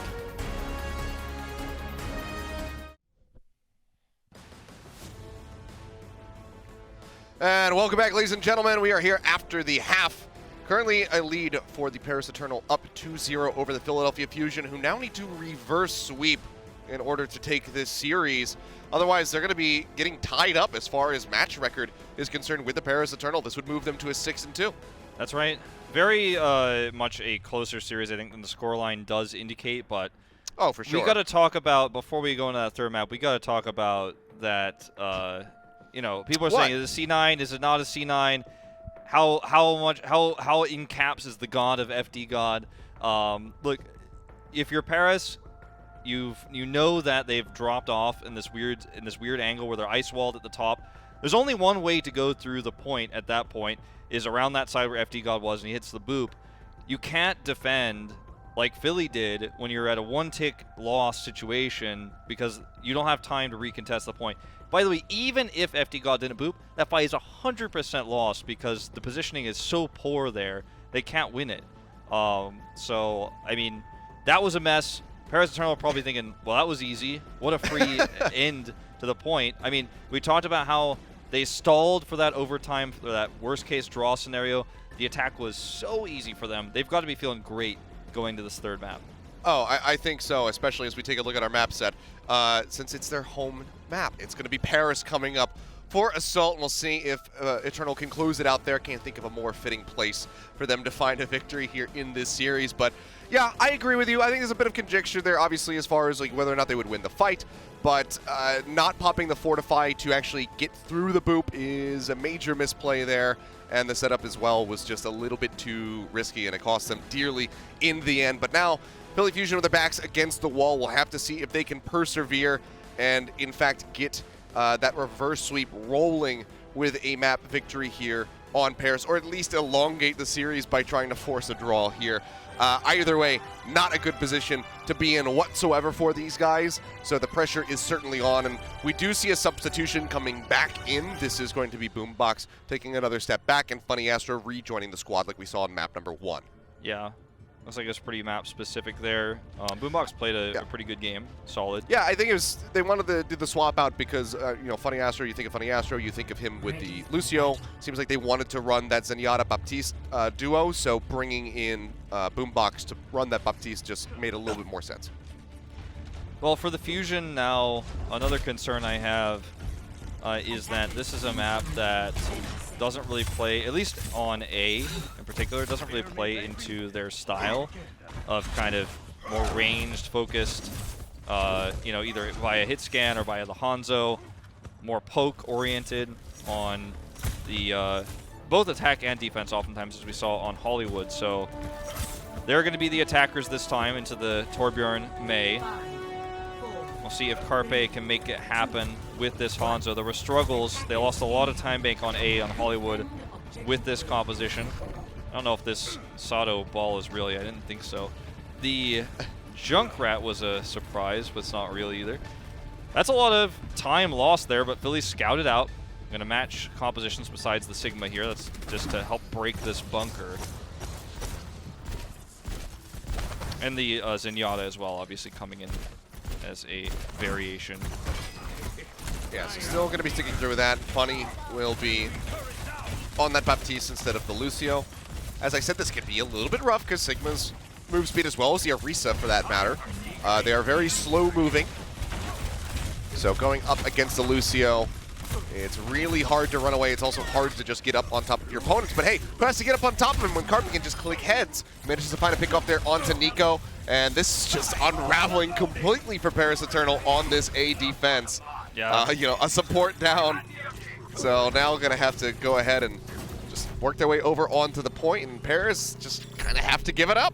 Nico very aggressively looking for body shots there to build ult charge, and he gets discorded. Alarm hits multiple discard targets in a row that Philadelphia Fusion all collapsing on and kill. So Alarm kind of sets the ball up for that one, and the spike comes through. I mean, Alarm at 33% of ult charge, you can see he wasn't doing the majority of the damage, but that Discord orb really makes it all the easier to pick off single targets with the comp they're running. And it's not just Blizzard deterrence, the reason why we're seeing this in Yada, it's also the ability to shut down these players that step over the line who are too aggressive. Will be that left-hand wraparound from the defender's perspective. Turret going to be placed in the cubby just below that window. Try and poke them down as they get their way onto the point soon. Is further ahead. And when it comes to that Molten Core, so it might be enough to try and turn this fight around. And make sure it's going to be coming through. Nico responds with a Mei wall. Funny Astro spamming away, still manages to find Hanbin. Not a loss that the Paris Eternal can really afford right now. Soon going to have to try and overcharge himself. Get that armor coming through. They get the freeze here onto Ben Best. And this is just a complete steamroll at the hands of the Philadelphia Fusion. Such a massive turnaround compared to these first two maps. They just absolutely crush it. Last second tag in does come through from Hanbin, but the cleanup is there. 4 minutes and 29 seconds. It was like Paris didn't even load into the map. Philly Fusion completely crushed. Well, let's not get too excited about this. The same could happen in reverse. It's Oh, Assault, absolutely. And it's Paris, so you get A that dominantly, you often get the B that comes with it. So no ults available there on the defense for Paris, whereas Philly had all of theirs to push through. Well, absolutely brutal start here for the side of the Paris Eternal. We'll have to see how they bounce back now that they get ready to go on the attack. Of course, guys, though, we want to give a huge thanks to our friends at TeamSpeak for the hard work they put into helping making these online matches happen. I know that you guys don't see a lot of what's going on behind the scenes, but there is so many people working on this, and TeamSpeak as an organization, of course, is one of them. So to give them some love, be sure to use the code listed below. It's going to be OWLSPEAK20 to redeem your very own Overwatch League badge in the TeamSpeak Client. I got mine. It makes me feel a little cool when I'm in here casting. Yeah, we've got a really nice infrastructure set up with TeamSpeak actually to communicate with all of our directors, with the observers, all the casters, the Watchpoint team. It's actually really, really awesome. It's been a pleasure working with them throughout this remote broadcast. For the defense setup here, Philly, not going to change it up. Obviously, the Zenyatta not really going to be as valuable in this type of setup, so they're going to put Funny Astro on the Lucio, Alarm onto the Batiste, so a little bit of swap up there, but otherwise you're going to see the Rhine, Orisa. Paris Eternal might look for a kind of cheeky teleport here. Very difficult to execute, though. They did it really well on Ilios. See if they can match it. They bait out the ice wall early. See if they can get value out of this Symmetra pick. Very difficult to execute. Well, for now, just going to be playing back in the corner by the police station. We'll start advancing their way forward. That's so, yeah, they will take the high ground here. They can hold it off instantly, but look at this. Soon is very charged up as a Symmetra, and he's just going to start melting down these barriers. They already find Fury. So a solid enough start for the Paris Eternal, but they need to get a little bit more to actually crack open this point. Ivy going to get dragged off the top of that Mei wall. Goes into the ice block, but starts falling lower and lower. Immortality Field buys him a little bit more time, but FD God finds the kill. On to Funny Astro. Pin not going to connect, so Sato will fall. FD God is kind of filling the kill feed at the moment. Alarm will be able to trade one back, but FD God continues with his bloodthirsty streak. Will finally get shut down by Alarm. He's going to be setting up with that Amp Matrix, but Ivy will fall, and Alarm is all on his lonesome, left to his own devices. Finds the shots here onto Gray, tries to keep Fury alive, but they finally will fall, and the cap will come through. That's going to be 5 minutes, 34 seconds at the start here for Paris Eternal. Now the question is, can they get this within a minute to match? Fusion has more tools than Paris had on their defense, and Paris doesn't even have their Blizzard yet, and the Photon Barrier not all that great. Really nice teleport bait, though, from Paris into the ice wall. 2 great ones from Nico to help get that point quickly. Ivy needs to have a big Blizzard here, though, if they're going to try to deplete this time bank. Here's the Photon Barrier, but the wall goes up. And blocks him out for a little bit. Sato going to be cut off here for the moment. The Fire Strike takes a little bit more off of his life, but turn set up there in the side with the Blizzard means that Ivy can find the kill onto Hanbin. And with Benbest being frozen, this is likely going to have to be a pullback. They're trying to escape Maywall from Maywall coming up as they try to successfully retreat and wait for Hanbin to rejoin. Yeah, they need to get out of here and regroup. They've already lost the time bank war, that's fine, but you don't want to lose even more by trying to force the issue down a member. A long walk back for Hanbin means that this is just so much time off the clock here. Philadelphia Fusion should feel great about this. They have Molten Core for these choke points. The turret placement is absolutely correct. And Paris are in trouble, time bank wise, serious trouble. Yeah. Barrier getting broken as they push around to the back high ground. Will drop down. Oh man, Shatter coming through. Benbest does get stunned up there for the moment. Sound Barrier from FD God, not enough to keep Suno alive, and Carpe going to be frozen in the middle of that Molten Core. Can that be the turning point for the fight? Shatter comes in, but the Immortality Field and Sound Barrier is out from Funny Astro, and the pin from Sato is good. Gets rid of Gray, and that will be the rest of the Paris Eternal crumbling after those initial picks. It seemed like maybe they might have been able to fight their way through it, but yeah, they just lose out in all fronts, and Philly Fusion do not even give up a single tick. Now going to have a minute advantage as the clock continues to tick down. This is really bad. Like, I can't even overstate how bad this is for Paris because they lost Blizzard. Benbest tried to shatter, didn't work out. You know, Nico defended pretty well Sato's shatter with his ice wall, but it didn't last forever. And sure, they're going to get another Photon Barrier fairly soon, but the May Blizzard is so important. Ivy's going to have another one, and that's going to lead into Carpe's next Molten Core. This might be more than a time bank advantage. This might be straight up a hold for Philly if they can keep this ult economy lead. Let's see. Get the hold together, but not able to find any extra damage on the back end of that one. Soon just trying to poke out where he can with those right clicks. Charging them up, trying to get some fat damage in. Benbest looking for that pin, but the Fortify going to be used. So Fury keeps himself safe in that regards. Supercharger going to be dropped in. He's got a sliver of HP, but Alarm is there. Spamming in the right clicks, getting those healing nades out. They will be able to keep Fury alive. Nico is poking out here, buying a little bit of time, trying to get that ult charge up, but again, no ticks gained for the Paris Eternal. They have multiple ultimates coming online, but if they can't get this with nearly 6 ults, then yeah, it's going to be a hold. This is basically their last chance, I'd say.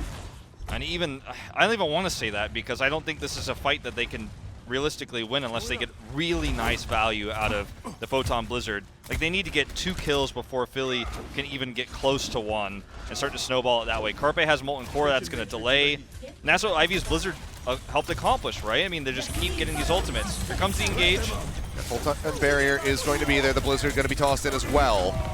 FD God gets rid of Carpe, starts a little bit less poke damage coming through.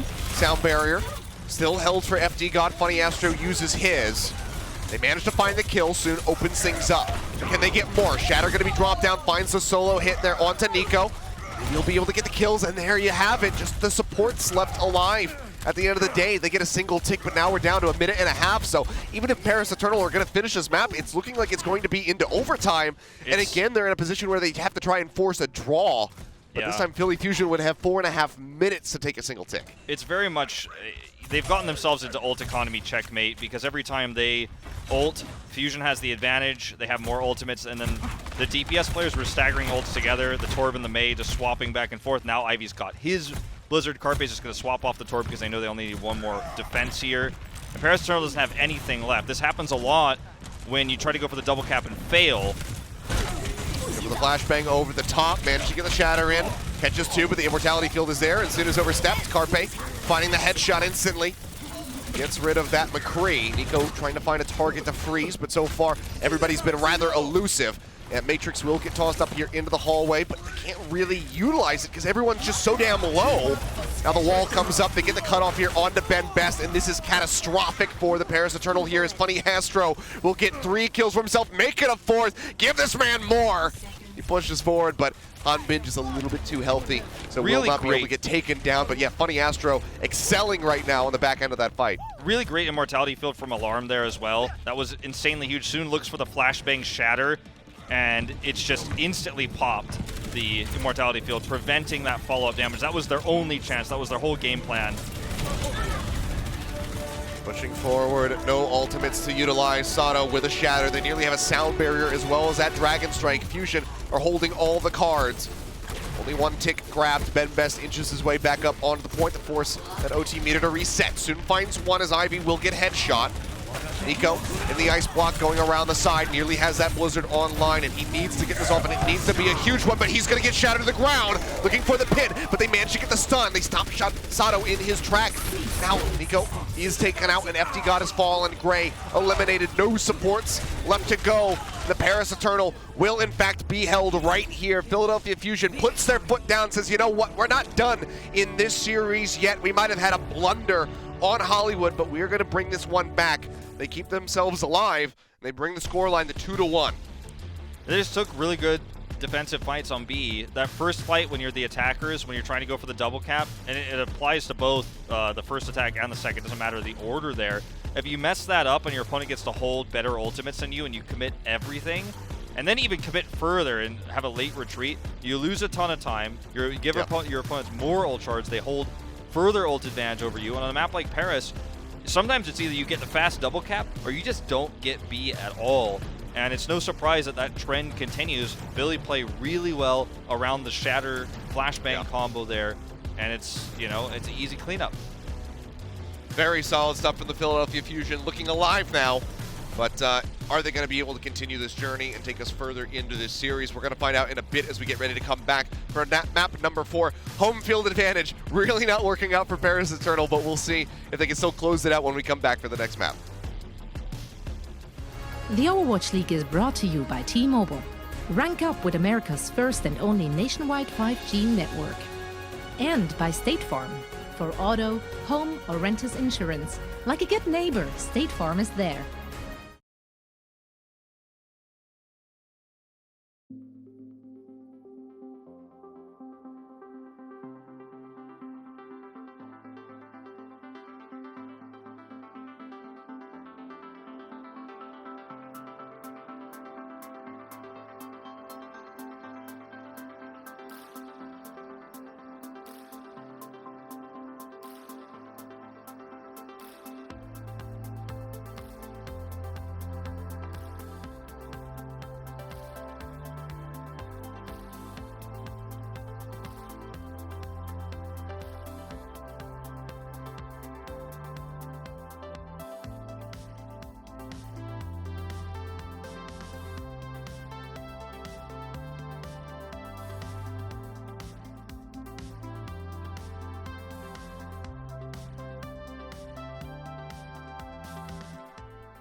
Ilios.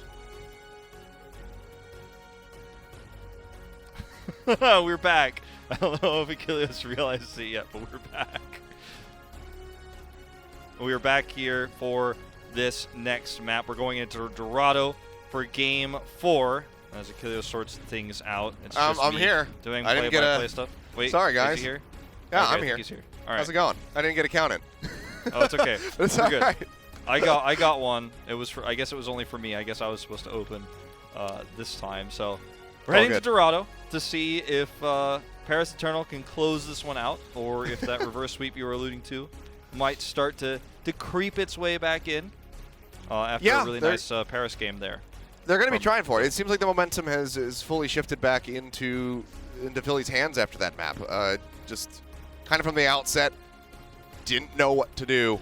Whether it was on offense or defense, it was just very rough for the Paris Eternals. So now we have to see how they fare on an escort map. Yeah, I mean, this is a pretty different type of map to what we saw earlier on Hollywood. Sure, Hollywood has its high grounds and chokes that you can control, but we basically saw Archway fight for A, Archway fight for B there, that little choke point, and then we saw kind of some slow fights on C. It ended up being an overtime game. Dorado doesn't really play that way, though. Very much a map where you need to play around sightlines, you need to play around a lot of different heroes as well, like potentially a Pharah could come out on this map. So I think the hero pool is quite wide here. We'll see what they land on. The Torbjorn has been very prevalent throughout this, so maybe we'll just see that continue forward. Already Carpe flashing that one here for us. Yeah, I always say, like, look at all the heroes we could see, but that's because I'm used to casting the Asia games. In non-Asia regions, we end up seeing just a lot of meta. I mean, this is the first time that you and I are, casting while the sun is still out. And then, by the time that this this day ends, the sun was probably going to be going down for me. But that's a very big change from having the sun come up at the end of the evening. So, change of pace for you and I. So yeah, going to be a little bit more stock standard. Carpe will be on that Torbjorn here during the defense. Soon just going to poke. Likely looking for that initial pickoff.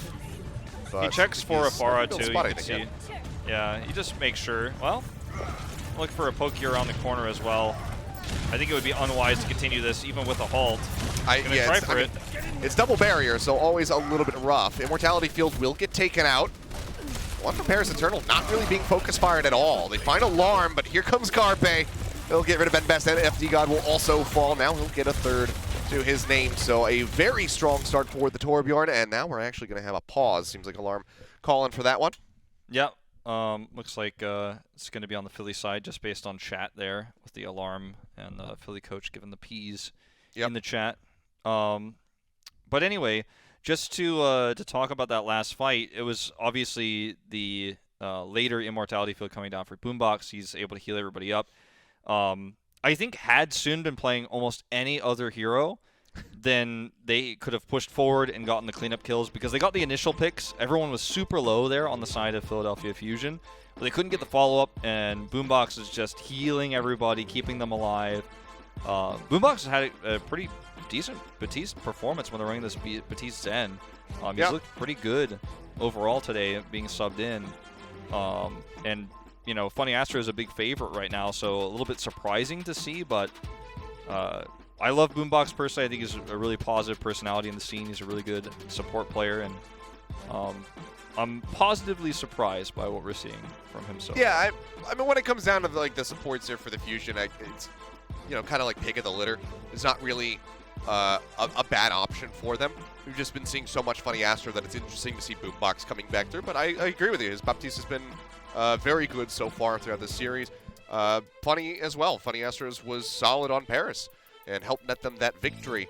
But we're just going to get things sorted out here regarding this pause and then jump back in and see exactly what happens. But so far, Carpe is pounding. So that's a very good start. Yeah, I mean, he's playing a hero that operates around these choke points really well. He's playing the corner. He's at 50% already. Yeah, I mean, that's pretty crazy. 33 seconds into this round. So not bad at all. So having the Molten Core, especially if they can keep that cart in the choke, if you can get the Molten Core online that quickly, that is going to be catastrophic for the Paris Eternal trying to retake that cart. Yeah. Another thing to mention going into this next fight as well is I think Soon is probably going to have to swap. I mean, this is... He didn't get the initial pick off. There wasn't a Pharah, right? He checked forward. You could see him poke his crosshair up to the top left there, potentially if there was a Pharah there. Or also, it could have been Carpe on his own drop into the air, Widow. That would have been another thing that he could have spotted out with that. But trying to shoot through the barriers, as you can see, he's not doing much. 14, 15% here. All right, well, we are back into the game, and the car is currently rolling up through the choke. Barrier instantly going to be taken out there from Hanbin. It'll just be a peel back for the moment. Seems like they're going to try to wrap around this left-hand side, come down the ramp, and then retake rather than try and play through that poke, just because there's that choke rather, because there's so much poke. Amp Matrix going to be used. Maywall broken down. They get that turret in the back line, but they can't get too many other sight lines onto the members of the Philadelphia Fusion. Yeah, they're going to have to wrap around this fountain here. Good wall, but it's not enough. It tries to deny them, but they still manage to make their way through. The pin is going to be good. Fury's going to be taken down. Sato manages to find one, and Blue Fox gets another. Getting rid of one of those tanks. The freeze coming out from the Blizzard, however, is going to be the real hero. It allows for Carpe and Ivy to both clean up house. So team kill comes through now down below 2.5 minutes. They have that Molten Core online, so if they can get that choke control back, this could be very good for the Philly Fusion. That was a really nice fight for Paris Eternal, though. They've baited out a lot of ultimates. Finbest is really doing a great job at devaluing these immortality fields. Nico's now going to have Blizzard advantage, the second one here of the map. Well, uses the wall first. They're going to try to win the fight without using that Mayult perhaps, but now we'll just go ahead, toss it in at the end. Ivy in the ice block will outlast the majority of it, but still gets finished off in the end by Nico with that headshot. The Molten Core from Carpe does manage to claim the life of the May.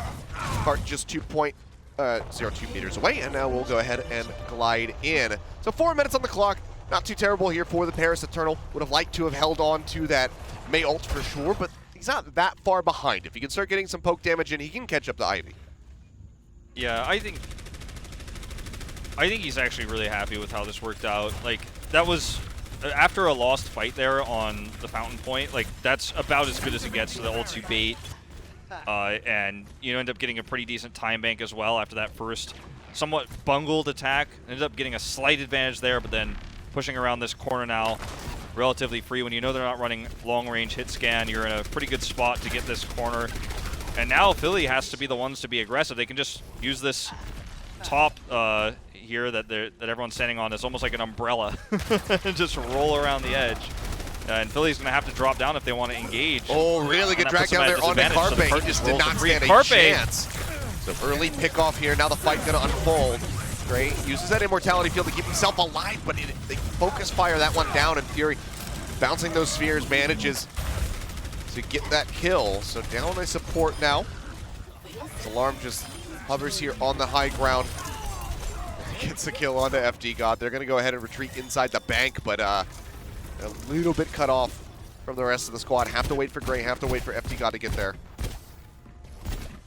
Yeah. This is going to be where Philly has their best stand with the composition they're running, because they can play around this wider area where the Torbjorn turret actually gets a lot of value with the crossfire. And they also have this ult advantage coming online with Ivy's Blizzard, not to mention the Transcend. So now Paris has to be the engage team, and they don't have any tools to do so. So that wall there, Ivy not really going to be able to get too much. Mortality field will be finished off as we hear the Molten Core coming through from soon. The Blizzard lobbed in, catches 3 here onto the point. They'll finish off the immortality field, and that's going to be both tanks falling. Gray manages to trade 1 back into their favor. Ivy will also fall. The support's doing some serious work now, but Nico locked up into the air, slam back down, will fall to Gravitic Flux, as Fury will go ahead and net himself yet another kill. So the cart's still going to be stopped here in front of B. Minute and 50 remaining. So Paris Eternal, they still have plenty of time to get this into B, but it will be with a weak time bank.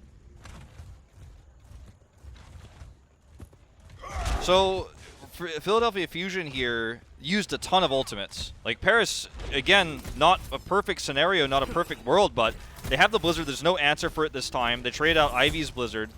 And Molten Core is really the only thing they have to worry about right now. They know that's coming online soon, and they probably assume that it already is online. But if they can get into position for a straight-up team fight, they should be able to finish this. Getting into position is the hardest part, though. They do get underneath. Have that cooldown burned. Suna's going to be the one going over to the cart and start dragging that forward.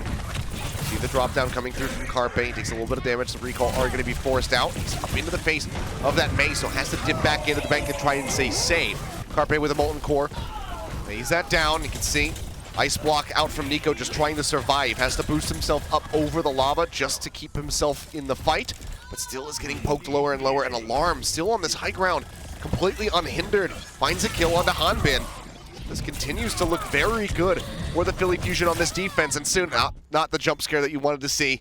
Pushes straight up into the face of the devil herself. Ivy finds the kill. Yeah.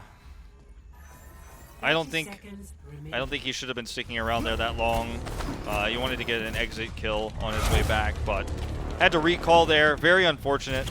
And now the Pulse Bomb and the Supercharge are really their only great tools to make something happen here, get an opening pick.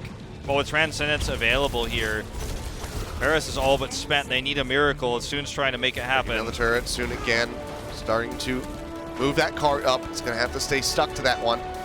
So he tries to wait for the tank line to join him. He'll be dashing away.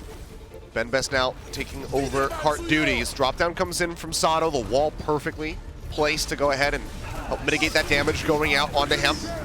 Hanbin with a Discord Orb, getting chunked down below half HP. They're trying to keep him alive. Gravitic Flux, however, will push him up into the air. They slam him back down. Fury finds the kill. Soon lobs at the Pulse Bomb, but it's not going to lead to anything other than his own death. Carpe will find the final two. And that is where the cart will lie, just in front of point B. So very possible push here for the Philly Fusion to try and tie up this series. I love how Alarm used his Transcendence just to delay so that Philly could take the fight they wanted no matter what.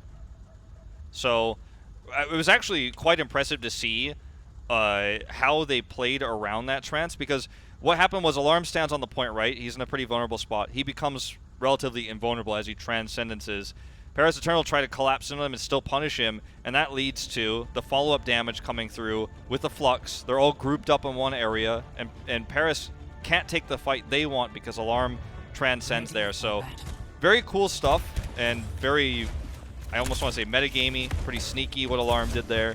It's these little things. It's not always the fragging, it's not always the kills that are the most important thing. Sometimes it's how you use your ultimates, and Transcendence, just ask Sideshow, it could be used more for more than just healing.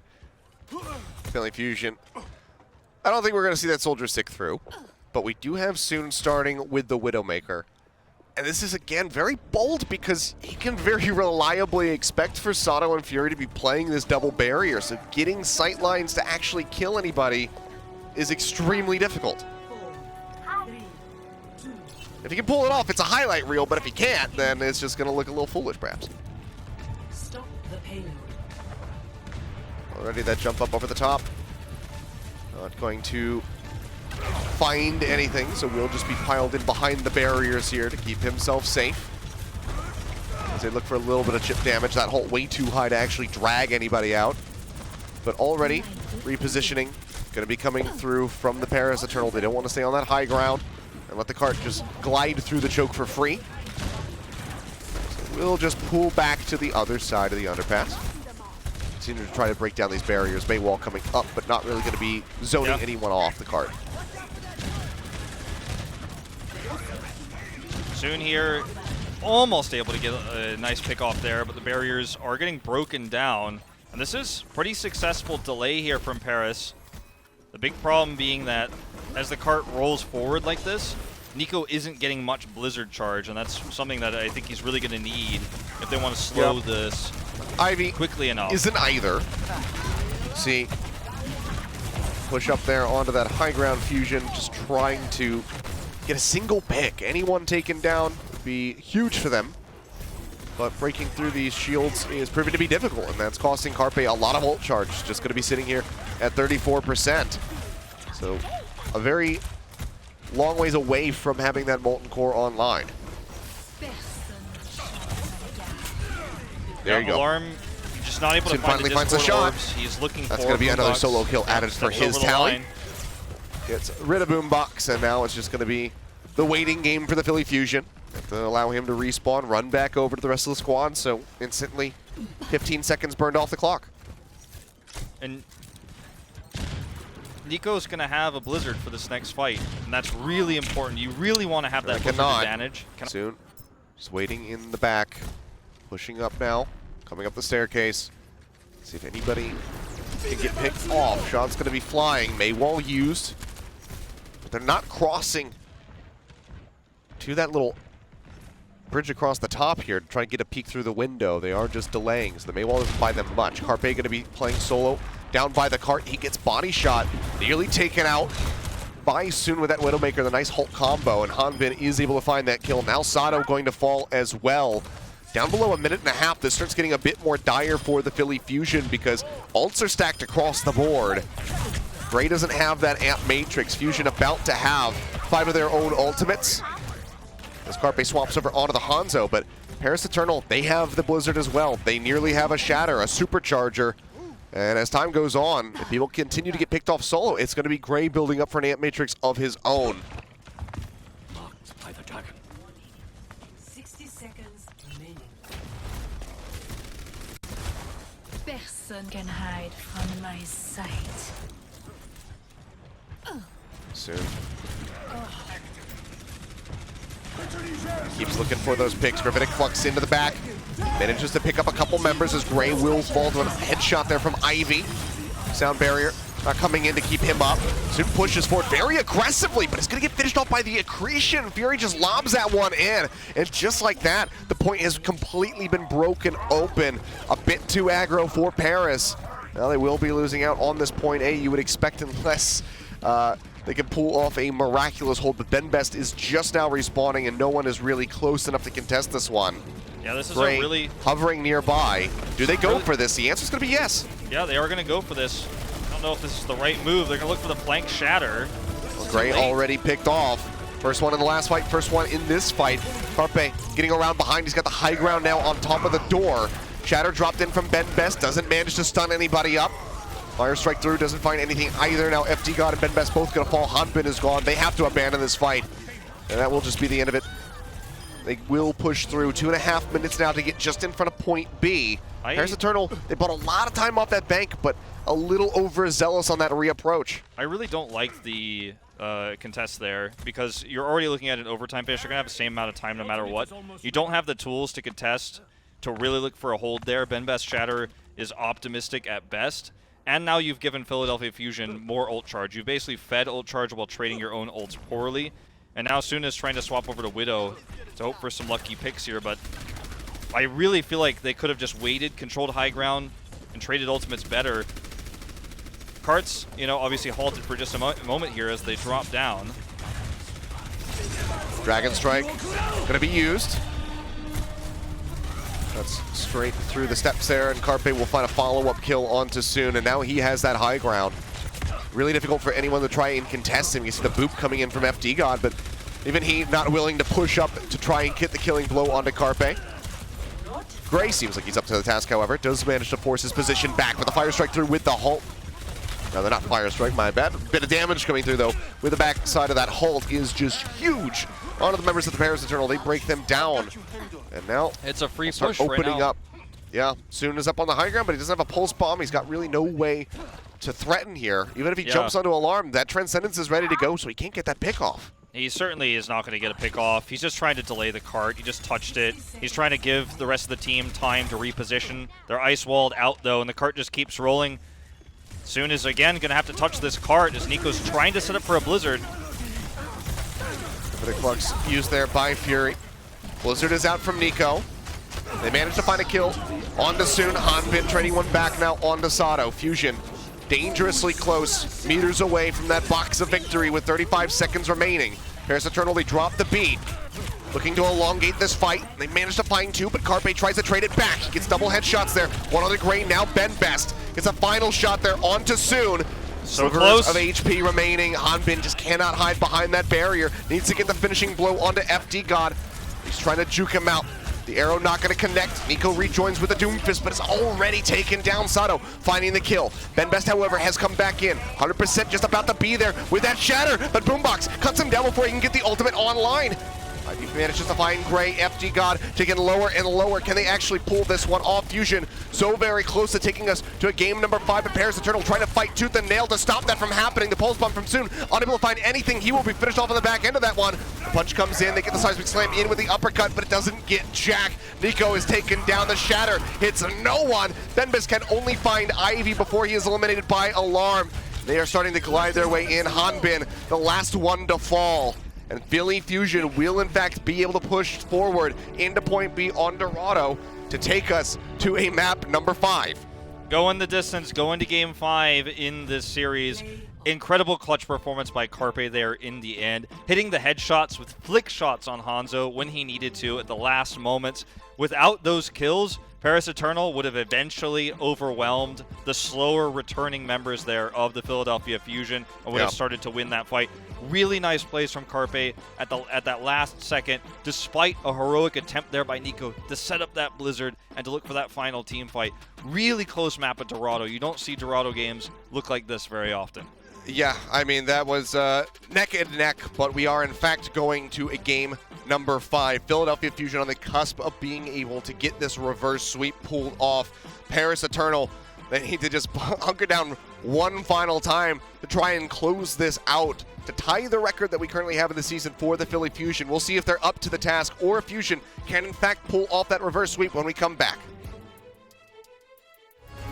Coca-Cola is the official refreshment of the Overwatch League.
And welcome back, ladies and gentlemen. Here we go. One final map between these two teams to decide it all. Reverse sweep nearly pulled off now by the Philadelphia Fusion.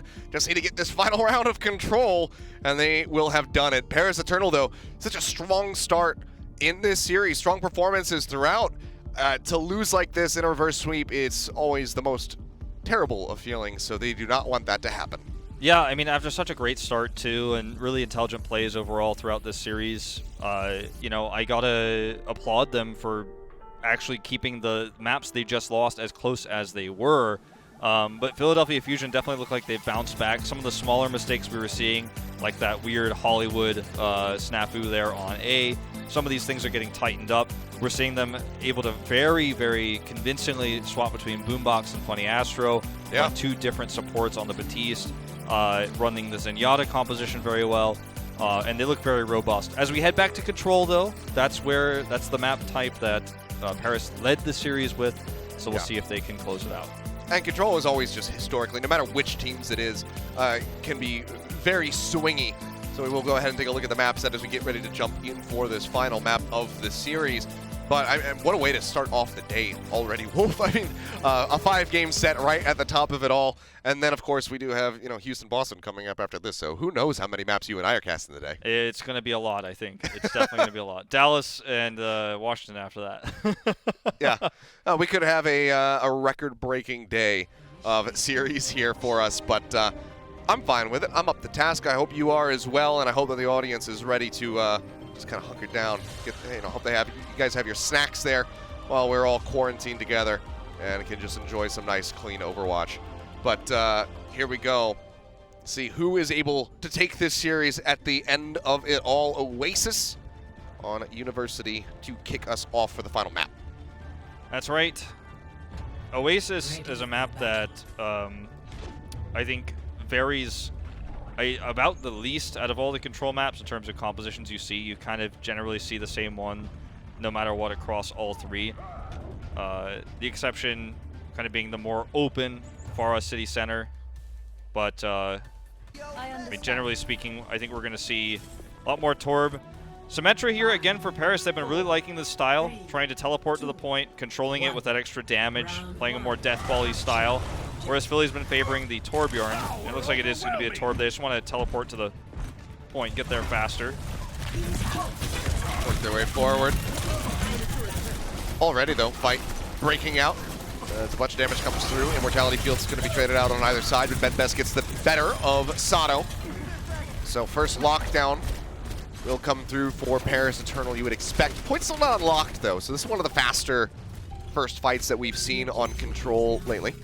But now that it's unlocked, Sato rather, still trying to rejoin into the squad, so we'll just have to let that one go over. Thought maybe the Symmetra was still going to come through for Paris. This would have been a fine opportunity for it, having getting that first take, but all the same, in Control, great fire strike. Is there Funny Astro actually going to be the one finding the kills rather than Sato? The setup with the Ant Matrix as well, so trying to replicate that magic that we saw 3 weeks ago from the Atlanta Rain. Nico will get rid of Fury, so a trade on some of these tanks, but soon coming out on top. Gets a headshot onto Carpe. It's a very even fight back and forth. The Paris Eternal are the ones who are profiting from this as they still maintain control and are still just generating percentage here on this point. Nico gets the Immortality Field to last a little bit longer, almost has that Mei ult online, but certainly wouldn't want to use it there. This is going to have to be a retreat, a reset for Paris, as Philly Fusion will just go ahead and be able to take over this point, but a decent build up for the Paris Eternal. They'll get themselves just shy of 50%. Yeah, 48's not terrible by any means. Soon actually lurking around, has a Molten Core he can lob in from this flank angle as the rest of the team commits with this speed boost coming through from FD God. Doesn't actually happen that way though, as Philadelphia Fusion retreat back. Well, big 6 is there for Paris Eternal now. All the ultimates online. Philly Fusion just going to be operating with 4. Carpe can get there rather quickly though. The Molten Core comes out first from Soon, drops in that tower, that turret rather, but it's going to be taken down rather swiftly. Shatter from Sato, manages to find 2 around the back. They will be able to clean up a couple of those kills. And Paris, using 4 of those ultimates, they just don't get anything. So we'll now be operating at a loss, whereas Philly Fusion still holding on to 3. They have the Supercharger. They don't have that Blizzard. That is the one big differentiating factor that we have here for Paris, is Nico still holding on to that Blizzard right now. But will it be enough for them to break open the point and try to retake the lead? Fusion currently hovering 57%, so very much in the lead. And Victors comes out. That is just going to be rerouting Paris Eternal, so they don't really get to utilize this ultimate, but it does zone them back. And it buys them a big Blizzard. Very valuable time. Supercharger in, Molten Core going to be tossed down. Carpe trying to create a bit of a zone for Sato, but it's not good enough. They take him down at range with a couple headshots, and Carpe that's burning people alive. Benbest and Gray both going to be caught up in the lava, get eliminated, and again, Philly Fusion will just go ahead and look to maintain control of this point. FD God doing his damnedest, but it's just not going to be enough. Yeah, this is really, I mean, the thing is, there's just no way for Paris to contest this anymore. I mean, they just can't even really tag in. Hanbin's trying to flank. Got to play out of their minds right now if they want to try to take this one. The Maywall comes up, cutting off the tanks. Hanbin under a lot of fire, gets booped down into the pit below, so now has to reroute. Come back up the staircase to try to get in with the rest of his team. Sato keeping that shield raised, keeps his team protected. You can see the kills just start coming through again in favor of the Philadelphia Fusion. Soon and FD God both going to be picked off. Gray trying to stay alive, trying to keep his team sustained, but it's just not good enough. Mortality Field was already killed off, and Nico, with a sliver of HP, is the only one left standing at the end of that fight. 148% and a sound barrier in celebration. Philadelphia Fusion kick off this final map with a victory on University, now just 1 round away from pulling off this reverse sweep. The Symmetra pick that Paris is favoring right now, I mean, that choice they made works great in the short term, but in the long term and the longer ult scheme of things, when Molten Core is so important, and Torbjorn can have a more consistent damage output over a larger range, not to mention his survivability being better. I feel like that's what's costing Paris Eternal in some of these control maps, these control rounds. They're going to stick with it again, at least looks like to the start of things. See if it's swapped to, actually going to be swapping to a McCree this time, interestingly enough. So soon going to be looking for the long range. If he can get onto that jump pad and get that high ground, he'll have a good opportunity. Going to flank instead. Trying to break down those shields. Takes a bit of damage there on that approach. Alarm, however, going to be eliminated, and soon does manage to find 3. So far, so good on that McCree. Spamming away, gets pushed here onto the back, but gets a flashbang in. Carpe with no HP will get finished off by FD God here at the end, and Paris Eternal will be able to net themselves the first cap on the point. So 2 in a row. I have to look to Philly Fusion and see how they try to break this down. Carpe is moving away from the Torbjorn, will be matching soon with the McCree. Yeah, the McCree swap here for Carpe is, I think, a really smart choice. Didn't build enough Molten Core to make it worthwhile to stay on the Torb. He needs to be able to both duel this McCree, but also try to get a little bit more shield break damage done at safe range. He's gonna flank though, because that's what Carpe does. Yeah, moving around the back, nearly had gotten FD God, still almost takes him down. Here's that High Noon coming out soon, just pushing forward. They all have the shields raised. They're trying to break them down, but it's not going to be good enough. Doesn't lead to any kills here. Carpe does manage to find FD God, but now Ivy going to be eliminated as well. Benbest with a Fire Strike will get rid of Fury. It seems like Paris Eternal should be able to hold on to control of this point. Yeah, with the final kills coming through here onto Funny and Sato. That will be it. So 50% accrued for them as they look to take us to a third and final round. I think they don't want it to end here. They want to finish this on Garden. The understanding of Carpe picking this McCree, I think the decision to pick it, I was all with it until he flanked, right? Because that in that moment, if you kill FD God, sure, you might just win the point, but if you don't, you're just wasting time, and soon is going to be breaking more shields, it's going to be doing more consistent damage. And in this comp, you can't really flank as successfully. Nico waiting around the corner. They all going to be tossed in, tries to wall them off. He's going to be flashbanged and finish off. Carpe finding that kill. Alarm pushed up into the air, however, will get taken down. And at 83%, it's one fight territory. They might even have to swap to try and tag this point right now to a Wrecking Ball with just 10% left to go. Sato's still going to be here. Alarm's going over onto the Moira. They have the Deadeye out front to try to just make sure they can't even get over towards that point. Fury just now swaps over onto the Wrecking Ball. It just seems like this can't be done. They try to make their way over, and they just cannot tag in. They wanted Sato to stay on the Reinhardt because he had that Earth Shatter online. So Fury was the one going to Wrecking Ball, but there just wasn't enough time to make it to the points. And now one final round of Oasis on Garden will decide this series. Well, I mean, the Wrecking Ball swap being late was a bit puzzling, but it would have been tough to make it back to the point either way. Again, Carpe's McCree swap didn't get the value they were looking for, and then they brute forced their way. The second time he came into the point, just with the rest of the squad, they brute forced their way into a Blizzard, and Benbest just follows up with Nico on those so extremely well. Looks like Soon wants to stick with the McCree. He's finding a lot more success than Carpe, and he's also sticking with the squad. He's playing with them, playing close, which makes flanks more difficult. You can set up for Benbest Shatters if he plays this way as well. Just get into the other side of Sato's shield, drop that flashbang. So I'm liking the McCree here from Paris. I like the wall there as well from Ivy, buying a lot of space for his squad, denying access from the DPS members of the Paris Eternal. Carpe, though, with the Widowmaker, is going to be going up to that center box window. Looking for some shots, and he's going to be able to find 2 quick picks. Takes on FD God and Nico in a very swift fashion. Now it's just going to be the finish off, the cleanup here for Fusion as they lock down the point first and foremost. So solid start for them. Soon, does he stay on the McCree? That's a Carpe's not question. staying on the Widow, so. I mean, Carpe, if he stayed on the Widow, well, he might be. And he stayed on the Widow and was challenging sightlines again and just kind of continuing to rotate. I think staying with the McCree would be risky. We'll see where he decides to go. It looks like he's going to be on the high ground again.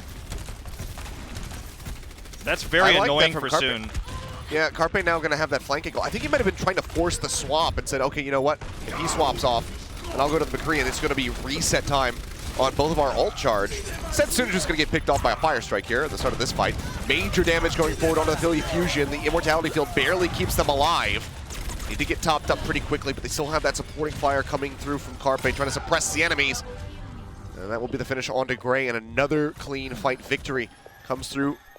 I think you're completely right, by the way. I think he was hoping Soon was going to swap, then he was going to have to counter swap. Yeah, and now Soon does swap over to Tracer, but Carpe is going to swap knowing this is happening. This is what he was looking for before. Now he swaps over to Torbjorn.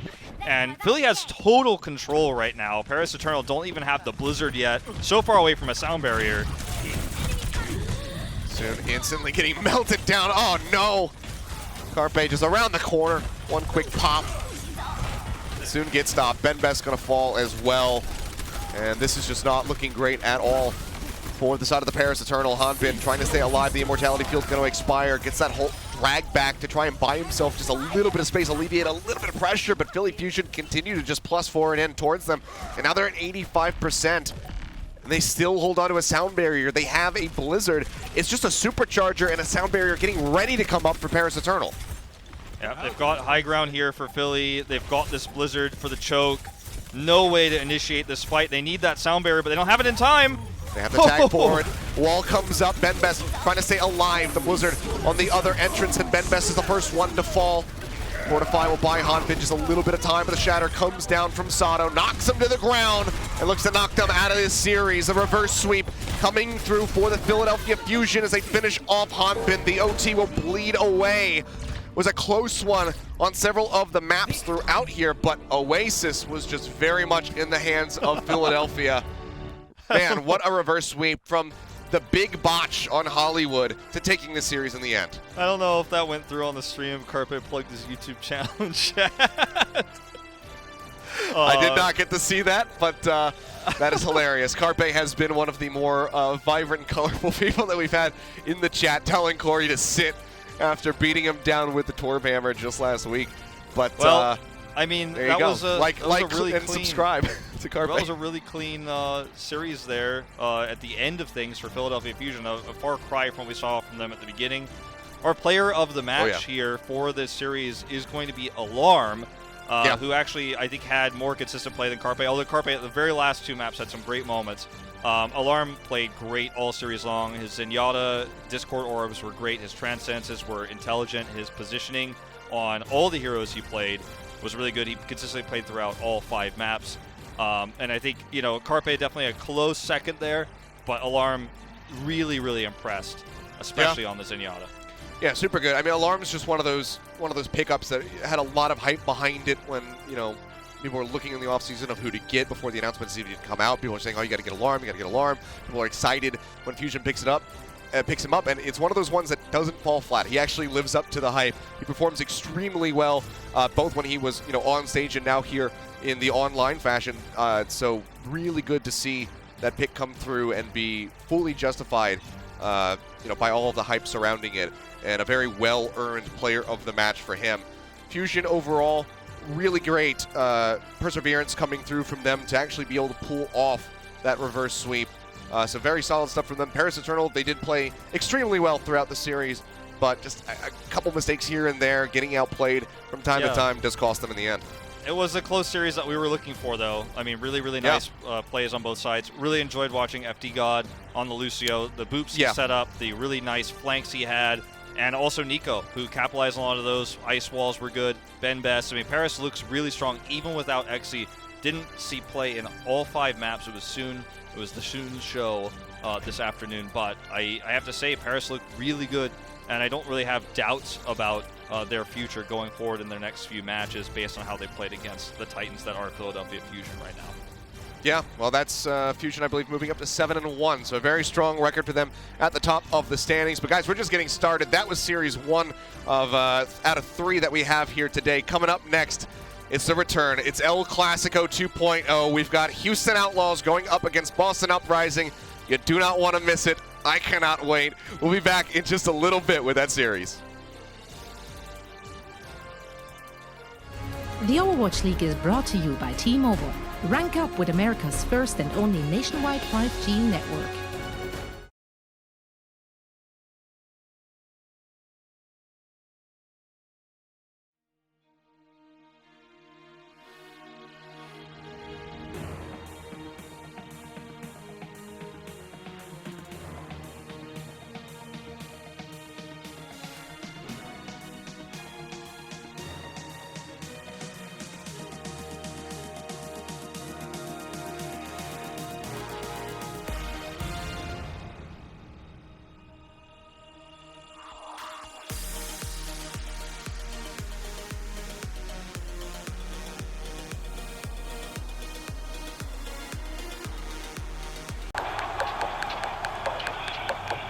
This is it, the official Overwatch League apparel.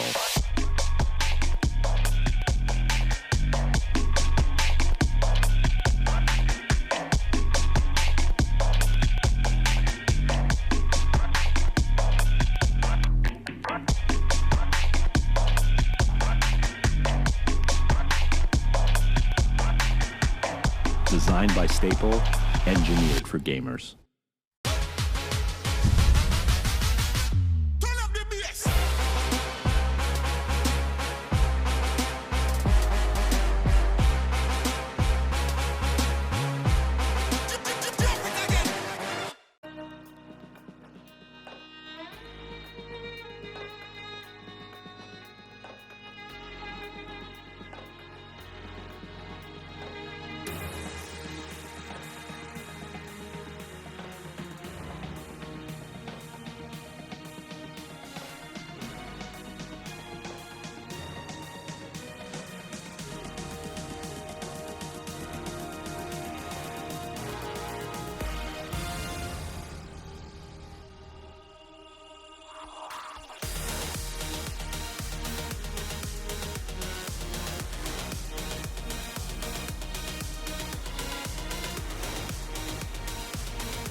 What's up, everyone? This is Watchpoint Reset. This is where the magic is happening in between the games. We will be dissecting the game we just watched and getting you all ready for the upcoming one. And of course, I brought help once again. Costa and Reinforce are joining me. And what a great match to kick things off today. It was a rematch. Last time Paris got the victory. And again, it all came down to map number 5, to round number 3. On Gardens, but this time Fusion actually managed to get the W. I was very pleased with everything we saw. This was very exciting, but let's roll it back a little bit and talk about map number 3, as we already talked about 1 as well as 2. On Paris, what went well for the Fusion?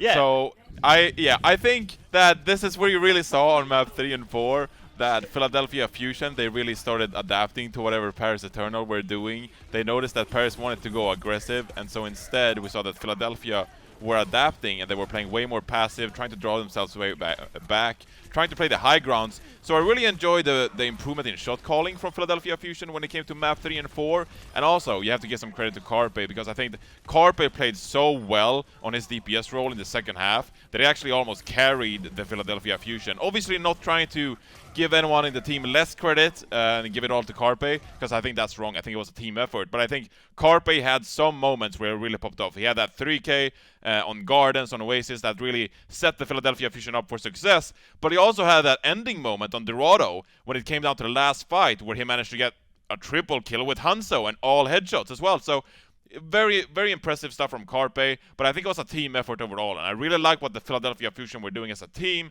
going backwards, trying to take a step back, and just poking down the Paris Eternal from afar. So they noticed what their strengths were, they adapted accordingly. Great job by Philly. Yeah, that was great positioning and shot calling coming out from the Philadelphia Fusion. You know what's not so great? The fact that Costa manages to mute himself. once a day, I think, is what we're going to work with. At least, no, I think it was like 5 times. No, it was 2. Broadcast. It's one a day so Maybe far, 4. so I'll keep it 3. consistently. I'm sorry. One of these days I'll learn how to unmute my mic. I made it an incredible point. We get a reminder, by the way. I don't know if you're listening, but we literally are being told. Nah, it's fine. Costa's I made a great talk, point, Johnny. I love that. What I love the most about it happening is that I'm directing a question, and I hear you talking, right? But the viewers don't, so it just sounds like no one's replying to me. It was a really good point, though, Costa. It was a fantastic point. I'm sad that the viewers didn't get to appreciate it as much, so instead I just echoed your sentiment, really. But I appreciate Johnny's it. ripping me off. Plagiarism. And I'll Reinforce can get all the credit for it. But you sounded really, really smart, Costa. Now we're heading into the second match of the day. It's going to be the Houston Outlaws who will be facing off against the Boston Uprising. Now, I think a lot of people might have struggled predicting this one because we've seen ups and downs from both of those teams. So, yeah, it's all going to come down. Who will they field and how will they do? What are you guys expecting to see? Maybe starting here with the roster from the Houston Outlaws. Will Blase be in? No, okay, I'm seeing it now. So, no, Blase is not going to be in. We're going to start it with Dante and Linkser. Is that what you wanted to see from their starting roster? Well, I mean, I mantled the last match. So I think Costa should take the wheel, actually, and provide some insight on this one. I think interesting having Linkser in. He hasn't played a lot other than when they've wanted to play the hit scan with the McCree. So I think that's why you expect to see Linkser coming into this lineup. I'm expecting double shield as well. We have Repel coming in as well instead of Raucus, so we're flip-flopping again on who's playing the flex support. Woo! But well, let's hope they keep one in for as long as he stays in the whole match. I'm okay with it. Okay, I can concede it on that. But I think this is the lineup that you want to see for this roster. Obviously, Dante's an incredible DPS player, so this is who I would probably field coming into this meta. I'm actually a little upset that Blase isn't in because, again, it would have been a bit of a grudge match for him as it would be his former team he's facing off against. Now, I'll live for these kind of storylines. Reinforce, any surprises from the Outlaw side? Do you mean from the Uprising or do you mean from the Outlaws? You I said the Outlaws. So you did say the Outlaws. That's true. Yeah. Well, I mean, Repel is a bit of a surprise, right? I don't really know what we're going to see Linkser play. Is he going to play the Torbjorn? What will Dante play? I mean, we have to expect a similar composition, right? Like double shield, Torbjorn, Mei. Is Linkser going to play the McCree perhaps and Dante sit on the Mei? There's a lot of questions unanswered here, so we have yet to see what the Houston Outlaws will bring. I don't think that this is an optimal hero pool for the Houston Outlaws. So they could very well just change it up, change up the pace, bring something different, bring some cheese, you know? We're yet to see what they're going to bring this weekend, but I would hope for them to experiment a little bit with their lineup and their compositions. Speaking of experiments in compositions and lineups, rejoice, everyone. 'Tis time. Jerry is back in the starting six. Hallelujah. And it's going to be great. We're going to see Jerry Collar Hex coming out for the Boston Uprising. Well, all right then. This is a bit of a different look than what we've seen from Boston Uprising in previous games. What are you making of it? Is this all to do with the hero pool? I think, this is close to the only group of players that they can field because they actually have a very small lineup these days. And I think for these guys, Jerry on the McCree, Color Hex on the Mei, Fusion's on the Ryan, Bruceton on the Sigma, this is pretty much their bread and butter for this roster. So if they lose this matchup against the Houston Outlaws, I don't really know where this team can go. So it's their time to prove that they actually have this one sort of under their belt so that they can start adapting and proving to people that they shouldn't be the 20th team like a lot of them have predicted. I mean, you say that this is their bread and butter, but I can't help but feel like this bread is like 2 days old and, it's been sitting out on the counter for a little bit. So, like, yeah, obviously this is what they do best, but at the same time, can't expect their bread and butter to be that good, can we? So didn't you we'll predict have to see the what Boston they do. Uprising? True, but you gotta tell it how it is, Costa. You gotta say how it is, and I think this bread and butter is 2 days old. He just believes in an underdog story, and he wants to hammer that home. So the Houston Outlaws is gonna lose to 2-day-old bread and butter. I mean, at this point, I don't know if Houston Outlaws have any bread at all. I feel like we've gone down the rabbit hole. All right. Well, let's see which team can get some bread or not. Or I don't know where to go with this analogy. But we're sending it over to Achilles and Wolf for all the action between the Houston Outlaws and the Boston Uprising. And we will be back again with our game break in between. The Overwatch League is brought to you by ZipChair Gaming, the official chair supplier of the Overwatch League, and by TeamSpeak, the official voice supplier of the Overwatch League.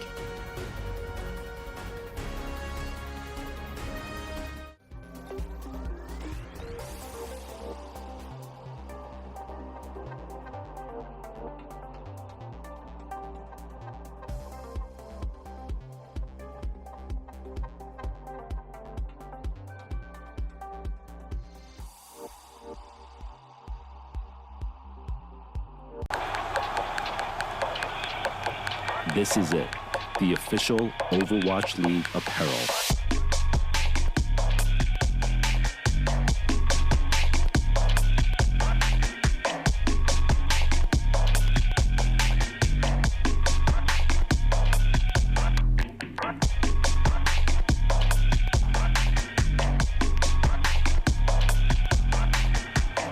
Designed by Staple, engineered for gamers.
And welcome back, guys. It is time for El Clasico, our second series of the day.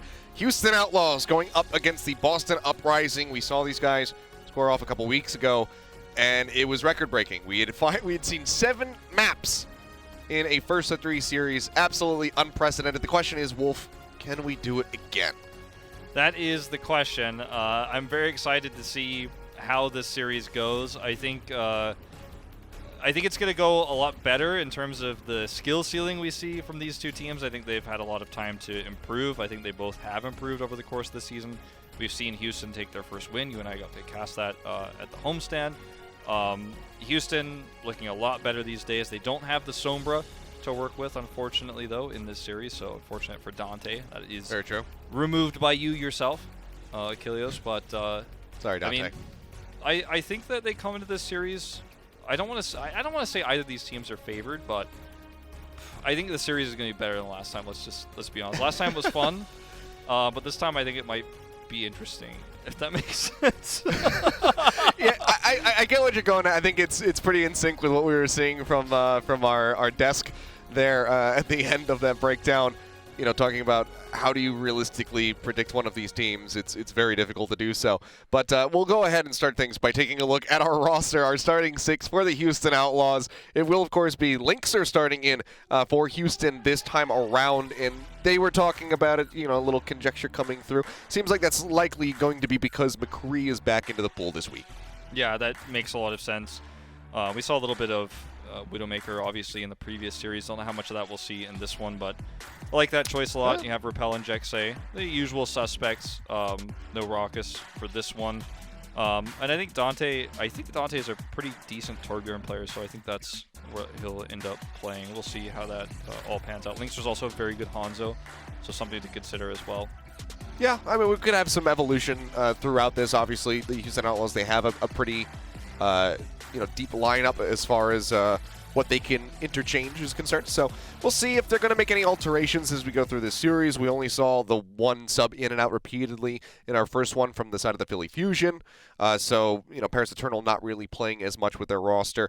But Houston Outlaws, they have that depth. So we'll see if they're going to be able to utilize it here today or if this starting 6 is kind of just going to glide their way through this entire series. So time will tell on that front. But on the other side, it's the roster with, you know, significantly less players by comparison to pretty much anybody else in the league. It's going to be the Boston Uprising with their starting 6, and they were talking about it on the desk. This is the return of Jerry to the starting lineup, so a lot of people can kind of breathe a sigh of relief for Boston. Seems like they have a decent setup going for them. Yeah, I think Color Hex, he's had his on days and his off days on the Mei. I think if he plays a good Mei here, it's a really good DPS duo for the hero pool that we have. And Myungbong, obviously we know his potential. We know how strong he can be. We've seen him dominate in Korea on O2, and you know he's been one of the stronger players for Boston Uprising. So this is anyone's series to take. I mean, it really, really is. Houston's depth, I think, does favor them a lot going into a longer series, but we'll see if we go there. We did last time. we couldn't have gone longer last time. Well, it didn't favor him so much at the end of that last one. 3-2 the record, but 7 maps played. Boston were able to take that one in the end. It's the only victory that they've had so far this season to give them that 1-5 setup at the moment. But taking a look at our map set, it will be Jang Tower to start things off for us. So we'll see who can draw first blood here on Control and start the series off with the right foot forward. See, Jexay. Good guy, Jexay. Plug in the Overwatch League YouTube. Unfortunately, doesn't do a whole lot just because everybody is already on this channel. Hey, but listen, I like where his head's at. Well, not everybody. Some people are in the VOD, right? But then some people, and look, Dante also with the stay safe, and stay inside, do the right thing. Also the right thing to do. But hey, some people might have screenshotted the YouTube with the Overwatch League link. And then maybe someone will find it from that, you know, on a subreddit somewhere across the internet. All right, well, to talk about starting compositions here, big difference so far being the Moira comp that we're seeing from the Uprising with Doomfist. Jerry going to be rocking out of the gates with that one, looking for opening picks and fighting around Coalescence. Yeah, Lynx are pushing forward, already shoving Boston back a bit. A little flavor of Jerry with the Doomfist. Goes in, tries to get the punch there on Namuma. It's not going to net him too much, though, but he's able to exit safely. The same cannot be said for Color Hex, as Jexay will be able to find a kill here onto the enemy Mei, and that is going to be delaying them significantly. Now they have a complete lack of zoning that they would normally have with the Mei walls, you know, that damage mitigation coming through, but also just delaying that Blizzard straight up is still pretty crucial. Shatter comes down, manages to catch out 3, but they can't capitalize and net themselves any kills. So Outlaws are still the closest ones to getting that lockdown on the point first. Fusion's going to be melted despite how low Muma was taken. That burst healing starts coming through. Photon barrier already pushed out here from Lynxer as he just hunts Halo on that exit. Maywall coming up, and they will be able to push their way around this corner, but Color Hex protects the rest of his team. The big problems for Uprising is their 2 win conditions with that comp is the fast Coalescence in a you know slightly elongated fight and opening picks from the Doomfist. The Coalescence happened too late and Jerry didn't get any picks, and then everything else for the Outlaws has just so much more staying power with the Symmetra. You have that charge up, you just have consistent damage no matter what. And they're soon to have a Blizzard with that as well.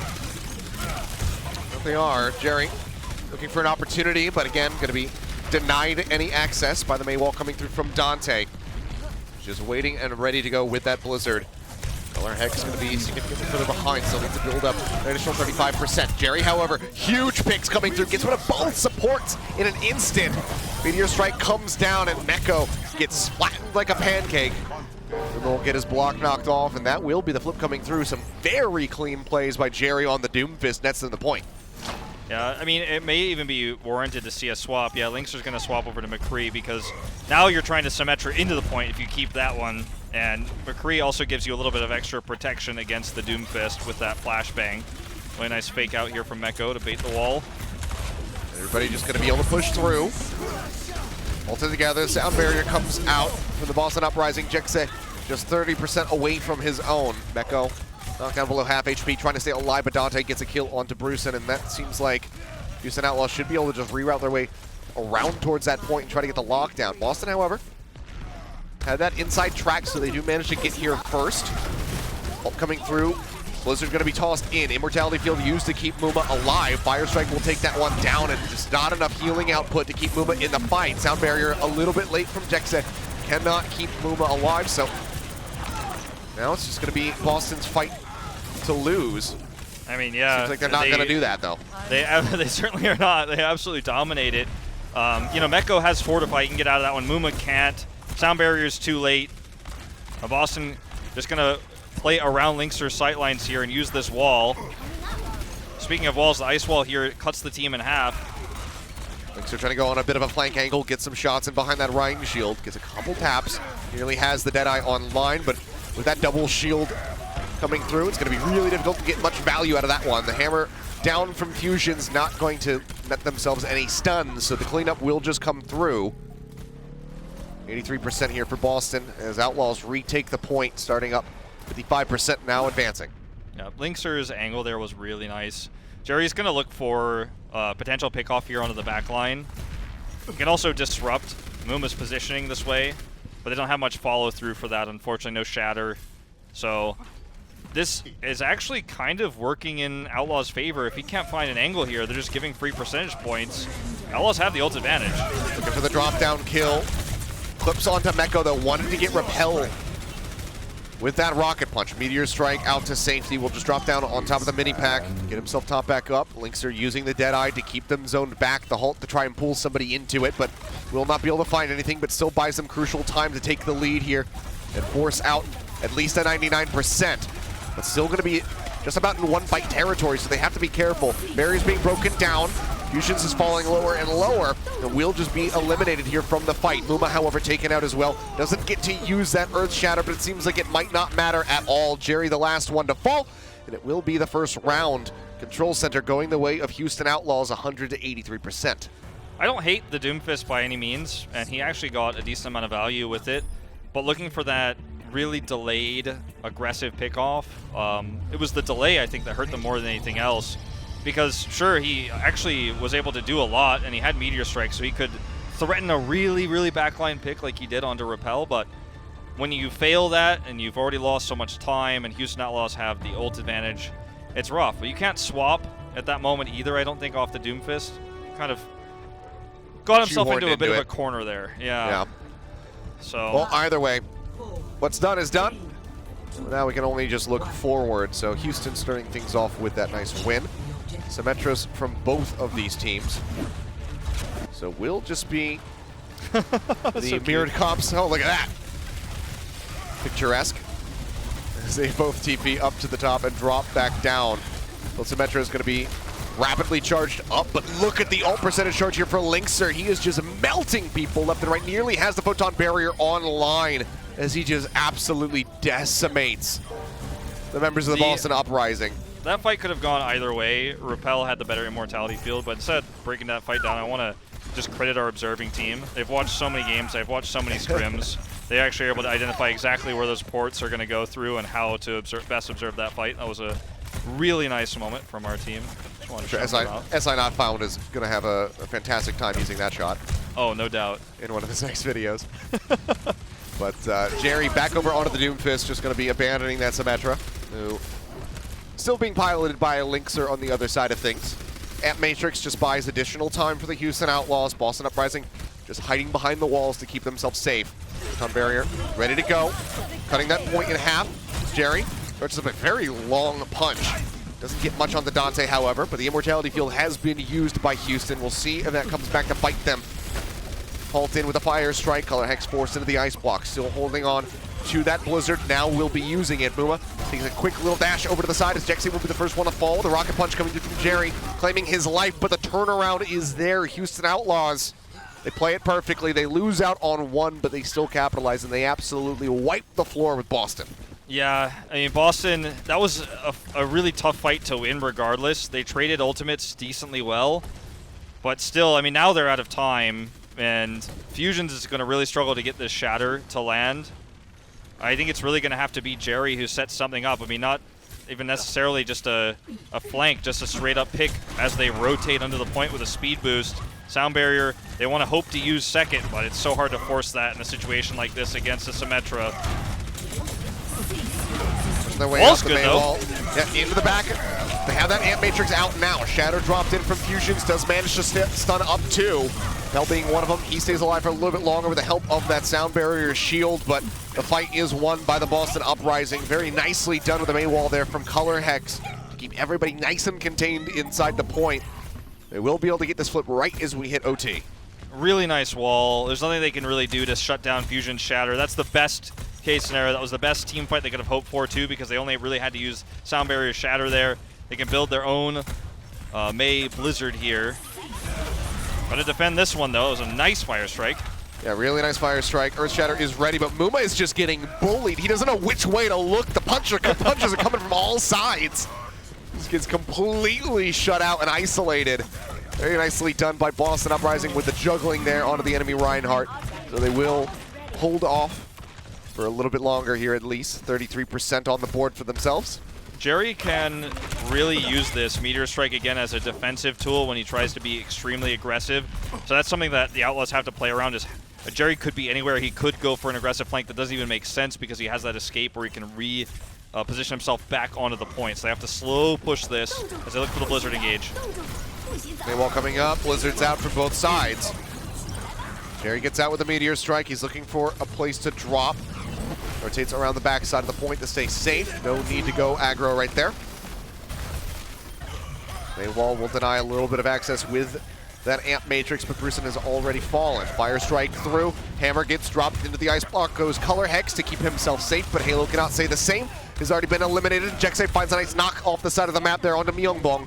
Flip getting ready to come back in with 4 members still dead on the side of the Boston Uprising. Bruson on that Wrecking Ball. They need an absolute miracle to stop this. Will be able to roll through onto the point, but now he's playing against so much CC, including that freeze from the May. So they get the lockdown. Now they're looking for Halo to go ahead and finish this one off, and they have found him. So it will just be stringing one after the other onto the point. The cleanup coming through. Houston Outlaws will be able to take Jang Tower 2-0. The Doomfist pick for Jerry, I mean, I don't want to say it's wrong. It's just not safe. It's not... it's just not right. It's not... it's just not right. In this case, somewhere in between. Wasn't. But it's not consistent necessarily, right? You're hoping for picks. You're hoping for backline threat that's going to force Immortality Fields to give you another advantage somewhere else. You're hoping for Meteor Strikes to be big, sometimes with your Blizzards coming out from May. Doesn't work out for Jerry that much in this series. It's not a bad pick. I like it, especially when they're struggling to retake these points after the Symmetra v Symmetra. It's one of the best ways you can get back to a point, be aggressive, but it ends up falling flat on its face, unfortunately, at the end of the day. Yeah, a rough start here for the Boston Uprising, but a very strong one for the Houston Outlaws. So 1-0 in this set, but that's the map type that cannot have a draw on it. Let's see what happens as we delve deeper into this series and just how many maps we can accrue for ourselves. I'm hoping that we collect them all, very much like Pokemon. But guys, stay tuned, because map 2 coming up after this. We'll see if Boston Uprising can give us a tied series at 1-1. The Overwatch League is brought to you by ZipChair Gaming, the official chair supplier of the Overwatch League.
The Overwatch League is brought to you by Pringles Wavy. Big crunch, big flavor. Hey, welcome back, guys. We are just one map into our second series of the day. El Clasico returns with Boston Uprising versus Houston Outlaws. The latter, which is leading right now 1-0 after a victory on Jang Tower, but there very much could be more gameplay to come from both of these squads if the last time they met is anything to consider. Yeah, especially with when we move into hybrid assault, etc. Anything that's not control. Excuse me. Got a bit of allergies right now. You're not excused. Excuse me on that one. Give me a pardon. As we move into hybrid and escort, in particular, and assault as well, like the non-control maps as I was saying before, there's going to be a lot more depth than I think what Boston is doing and how they're playing. The Doomfist we saw, not really indicative of how the series is going to look when it kind of reaches its completion, depending on how long it takes us to get there. Who knows? I mean, already, like you said, started off the day with a pretty long series, going the full distance of 5 maps. Well, full distance. Almost fullest. I got to put that in quotations because that's already been broken by both of these squads. But yeah, we'll see. Something tells me that this probably is not going to be a 3-0 series. But then again, every time we try to predict, it usually doesn't work out, and it just kind of becomes the opposite of what we think it's going to be. So who knows, really? I'm just going to go with the flow on this one and just kind of get carried along in the wind of this series and see what happens. But map number 2 coming up here, it's going to be Hollywood, and again to see who can either take a lead in this series, a further lead, or if we can have a tie coming up. Well, so just go ahead. Ilios, you kind of coined the term or popularized the term fuller hold. Which one? Oh, okay, that one. The fuller distance. the fuller distance and the fuller distance. Perhaps. The game 7. Well, we'll find out. that might happen. I wasn't sure which one you were going to talk about because I've coined a couple. You have admittedly coined a few very stupid terms. Some of those we can't talk about on stream, but Oh, those are just for solo queue, dude. But I wasn't sure if you were going to say like the Willy Wonka or if you're going to say the fuller hold. But okay, I got you. Yeah, the Willy Wonka. I don't think we're going to be seeing any Willy Wonkas anymore. Not in this series, I don't think. That's a thing of the past. That's reserved for contenders. Yeah. I'm not going to provide any context on what that means, just because I think it's funny to just leave it at that. It's just for the old Korea contenders fans. they know. All right, well, talking about comps really quick before these gates open, or as these gates open, Houston's going to run double shield with the Hangzhou. Boston going to match. We're seeing the Zenyatta variation that we saw from Philly earlier, so those Discord targets going to matter a lot. Rock misses there, the accretion, not going to connect, just barely. Yep, and we'll see how Houston, with the adjustments of Rockets coming in and Jexe out, is going to affect. So, it seems like you said, it seems like this is the exact mindset that we saw from the Philadelphia Fusion and subbing out Funny Astro. Just want to have the better Baptiste player come through. Pushing around through that stairwell, Jerry looking for some shots, gets a couple tags in onto Muma, but nothing too meaningful. We'll have an exchange. Both of our Hanzous headshotting each other simultaneously. Ships passing in the night. You don't see that one happen every day, but Repel on the flank inside the cafe manages to get a headshot of his own, this time onto Color Hex. So both DPS for the Boston Uprising have since fallen. The Mortality Field finished off here as well, leads to Bruce falling. So will just be the cleanup as Repel is filling the kill feed. He is filling the kill feed. He's had that nice little angle there from the back side of things to get the first kill and just helps clean things up. It's actually pretty important that he's the one to get that extra damage done because it gives him that transcendence percentage that is going to be so useful if the Uprising try to force a positional play, either by taking the high ground or just stepping onto the point, have shield position. And Houston Outlaws can just play up on this high ground knowing they have that advantage and just simply be aggressive. Buying so much time. Oh, fusions. Yeah, they pull their way back. Dragon Strike going to be tossed at the choke. Bit of damage going through there onto Halo, but had the Immortality Field to keep himself alive. We've got 3 ults now for the Houston Outlaws on this defense. Dante trying to get to that Blizzard. Seems like he'll be able to do so before Color Hex, though. He's only sitting at 59% here at the moment. Push around the corner, Amp Matrix coming through the Bay wall. Melts down rather swiftly. Halo trying to keep himself alive, has to pop that shift. As Dante makes his way up top, but gets forced into the ice block rather quickly. Immortality Field's going to be finished off. The Dragon Strike up on the high ground. Jerry gets 2 kills for himself. Bruce will finish himself off with a primary fire, but Jerry is starting to pop. Finds himself a triple kill. He's trying to get that headshot there on Arrakis. Unable to find it for now. The tag onto Linkser, but has to retreat. Boston are now on the point. Gets that final hit there onto Meko. Finishes off Arrakis, and this is the Jerry show. Closes really it out, nice. and that leads to the cap here onto point A. 4 minutes shy here in the time bank. Really nice by Jerry to identify the positioning of the Outlaws. Meko did his best, trying to mitigate that damage when the point got contested, but him jumping onto the point on the bottom side meant that you could actually get that angle Jerry could from behind and set up that Dragon Strike, almost low to high ground-esque, what we saw there, the way he sent it as he rotated up. And now he gets another kill onto Repel, and the guy is taking this game by storm. That he is. See the Blizzard chucked in there by Dante. Yongbong will be found by Linkser. Lands that headshot. Muma will get rid of Brusen, so this gives him an opportunity to actually secure the cart. Fusion's frozen and falling as well. Certainly helps them gain control of this choke at the gates. We'll see for how long can the Houston Outlaws hold on to this. I mean, they won't be able to contest the archway anymore without It seems Blizzard. like they're going to play high ground here instead, but okay. There's more time bought. They just have to poke. If they can poke here, that's their best bet, and getting stray kills like this is definitely going to slow things down. If they want to commit in when Boston Uprising actually close that gap through this archway, they're going to lose out to a Blizzard before Repel has Trance, so they're just going to play back and play safe and play that poke game. And blind shots even can be quite powerful. Yeah, you never know when you're going to catch a stray headshot there. Dragon Strike tossed in. Oh, they boost themselves up, but they're still in it. Linkser manages to find one as Halo will fall.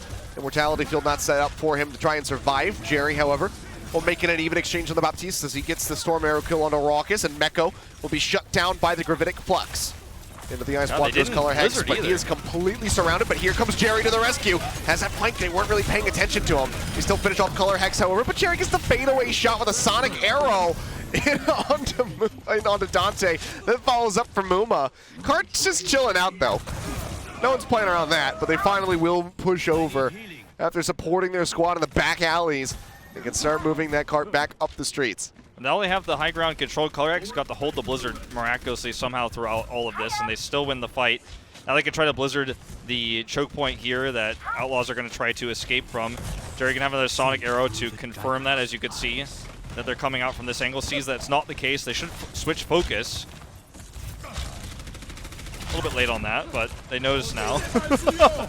Well, Raucus alone in the corner with the Ant Matrix, trying to stay alive. The Storm Arrow's just not quite connecting. Finally gets one. Mortality Field will buy himself a little bit more time, but in the meantime, Repel will be able to go ahead and get rid of that enemy Baptiste while Muma plays alone on the cart. Getting chunked out by the Dragon Strike, but is able to retreat successfully and keep himself alive. Freeze comes through onto Jerry, and there's just nowhere for him to go. Dragon Strike tossed in from Linkser. Will zone them back away from the car for now. And the Houston Outlaws will be able to snatch control of this. Oh, Linkser dies right at the last second. Brusen getting that little sneaky trade back kill. But like, this is a messy game. This is a messy game we're watching. As anticipated. And Repel getting those low to high ground kills as Zenyatta and picking off members, doing tons of damage of the Boston Uprising. That shouldn't be happening, but it is. And that really helps them out here. Boston Uprising are going to struggle to get any more control over this. They don't have high ground. They don't have ults to close a gap. Brusen needs that flux. Meko's got his, and that's a huge advantage on top of the high ground they already have. Oh, man, look at the damage, though. They're on to Muma. Barely survived. Gravitic Flux from Meko. Doesn't get any kills. Forces a CD of that Immortality Field as the cart continues to advance forward. They have to wrap around here, though, but Meko just way too far up forward, overextended here. By comparison, might have gotten halted off that high ground. Hard to say either way. Does get eliminated. Jerry still sitting pretty up top. Taking those shots, trying to find some additional kills. Gravitic Flux will slam them back to the ground. Halo keeps himself alive for a little bit longer. And that Immortality Field also helping Muma out. The heals coming through. Keep him topped up. Brusen gonna fall. It's a loss on Linkser. OT starting to bleed away. They barely managed to tag back in onto that cart. Boston's still trying to make this one happen. They get the kill now onto Dante. And Matrix forward here, right next to the cart. Color Hex trying to stay alive. We'll be able to go in with that ice block, lobs out the Blizzard. Transcendent's going to be expiring in that back line, and a very nice flick from Color Hex gets rid of Repel as the Blizzard takes away on Amuma. Wrecking ball back through, but Meko instantly froze and taken out, and you can see Lynx there not able to arrive at the cart on time. Tried to lunge forward for it, but even if he had, it would have certainly gotten cleaned up. There's no way for anyone else to arrive and stop this. So a minute and a half added to the clock in OT. Probably shouldn't have contested there, but, you know, I mean, they didn't really give that much over with just Hangzhou and a Wrecking Ball. So not the end of the world. Give us a little bit of ult charge, but really impressive to force the trance. Color Hex is just right there with his Blizzard as soon as it starts to expire. Very powerful follow-up. Jerry just trying to get information and also seeing if he can find a nice angle to split this team in half with his Dragon Strike. He can start cutting everybody up with a halt there as well. Just waiting for that perfect moment. Yeah, Repel is trying to cut him down. Almost gets the hit there onto Lynxer, but can't quite find it, so. Will just be the retreat call, however, for the Houston Outlaws. Too much ground has been gained with this cart, so the high ground control doesn't mean that much. But the reset here to the main entrance. Gotta watch those halts too from Fusions. Well, a solid pickoff does come through from Lynxer. Gets rid of the Immortality Field, and the Dragon Strike gonna be tossed out from Jerry. Doesn't find any kills for him. It's a little bit of damage there into the back line, but Rock is still going to be okay. Fully topped up by Repel. Color Hex nearly eliminated. Just on the back of that hull. Has to play a little bit more carefully, as neither of these Mays have their Blizzards available, so this is looking like a pretty neutral fight to try and push that cart through. Neko the first one to fall. Lynxer going for a very aggressive angle here around the side. Tries to get rid of Jerry. Can't quite finish him off, however, as both tanks are now currently sat in behind their own barriers, trying to stay safe and just make sure that this cart is constantly being contested. But Lynxer finally breaks through, gets a kill on the Brucin. Just before that had taken down Color Hex, but Jerry starts striking back. Got Repel, now Lynxer going to be gone. Jerry and Halo trying to survive, and Matrix does come up. Jerry gonna reset, gets that boosted damage to try to find some kills. They push forward, they're looking to finish him off. The Immortality Field will crumble, the OT will bleed away, and Boston Uprising will be held just in front of point C. Very sloppy game, I think, on both sides. I don't want to sound too mean or too critical, but there were a lot of small mistakes. But I think the one thing that was really cool to see, though, from both teams was how they controlled high ground and how patient Houston was when they were holding it there, and then when Boston kind of started taking that away from them, how they dropped down, played around the halt of Fusions and the Jerry Dragon Strike that was obviously going to come, the one we were talking about, you know, with about like a minute left.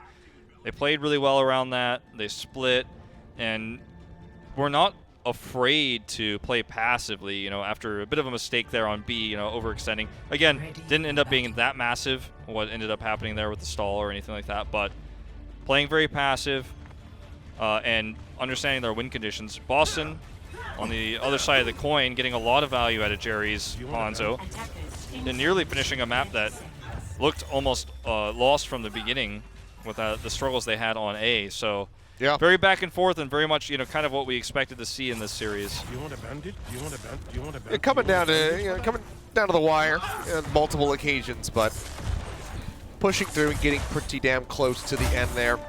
Jerry. So this is very winnable for Boston. Look at his positioning here. They get some extra info and look for a potential pick. Well, instantly met with a projected barrier, so not going to be getting too much there. Shields, oh no! His greatest weakness. Well, good block there from Meko will deny the accretion stun coming through from Brucin.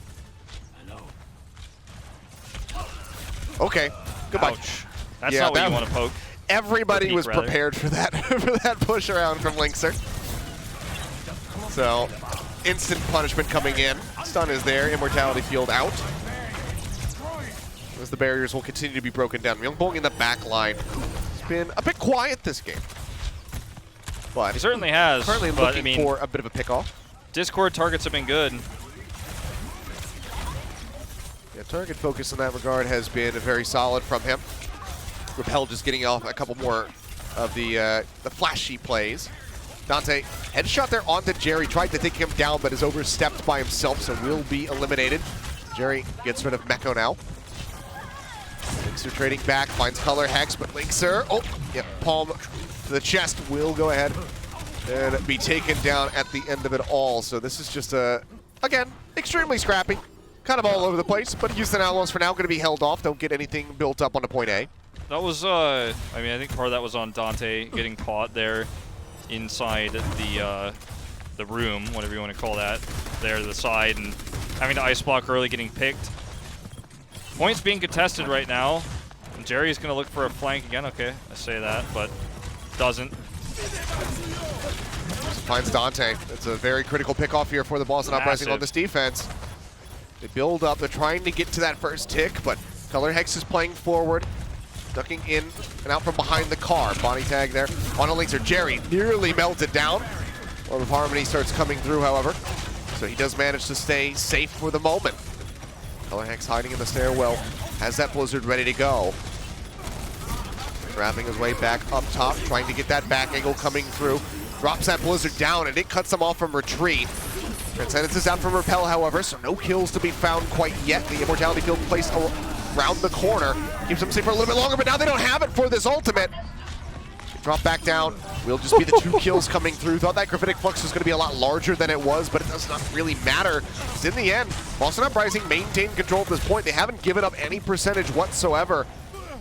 So a very solid start for them, and this very well could be a full hold. I don't think it's going to be by the end of it, but it could be. Like, Dante's Blizzard needs to be big here. And if he gets picked or isolated again, or he can't use it, has to ice block early, that's a big problem. He needs this to be their saving grace here. Yeah, or worse, if Person eats it. Yeah, that could happen too. I mean, it's unlikely, but keep in mind that kinetic grasp. Yeah.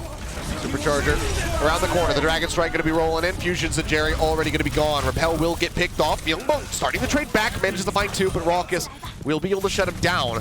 Color Hex gets rid of Linkser in that back line, but already the first hit going to be snatched up here for the Houston Outlaws. Person dropping lower. Will not be able to take away that Blizzard. Dante will get cut down. Yeah, Halo finds the kill, but it seems like that's it. The point will go the way of the Houston Outlaws, so no full hold to be found, but they very severely limit the time bank that Houston Outlaws can utilize. Yeah, you're right about that. I feel like Dante is being focused super hard. Like, I don't even want to criticize him because I'm watching him and he's not making positional mistakes too much or anything like that. They're just discording him and focusing him, so he has to ice block early. He got killed there by Halo somehow. Halo's like, all right, I'm ready for this kill. Not enough at the end of the day, but still, they slow this a lot, as you mentioned. Jerry's got high grounds. That's always a terrifying thing. Jerry anywhere is just kind of been terrifying for the Houston Outlaws in this series so far. Can be terrifying for Boston too, just depends. That's true. Oh, well, there you have like it. Dante able to find the headshot. So, yeah, being on the walkway out in the middle of nowhere where there's 0 barriers or cover to protect you, turns out not a great place to be in, even if it is on the high ground. Boost up over the top. Dante trying to find the shots here on a Color Hex. He will drop down onto the low ground as Dante just continues to take shots into the back of Fusion's skull. And then Orb of Harmony out, but got the freeze on the Color Hex, so do manage to finish him off. Really scary cancel on that ice block there. As Dante was nearly picked off on the end, but Myungbong is still hot on his trail, and they will be able to find the kill. So Cart going to be halted yet again with 1 minute and 38 seconds remaining. Houston Outlaws got to get something done. They nearly have a Transcendence to match Myungbong's. Yeah. Otherwise, they need that Blizzard. Yeah, it's really, they need the Blizzard, but even using the Blizzard is going to be a challenge through the Streets phase. They might get forced to use it away from the cart, which means that Boston can, retreat and regroup. They have the Transcendence you mentioned to kind of shut that down. So I think they need something bigger. I think they need to force a Transcendence early before the Blizzard somehow by trying to rotate onto high ground. It's just easier said than done with all these walls, all these barriers. Are they going to try to use the elevator here? No, they're going to stay down. The elevator is kind of a bad idea in this situation, but they're desperate. If they try to go for the elevator right there with that many people playing forward, they would just get absolutely mauled, much like they're getting mauled right now. The Gravitic Flux catches them all.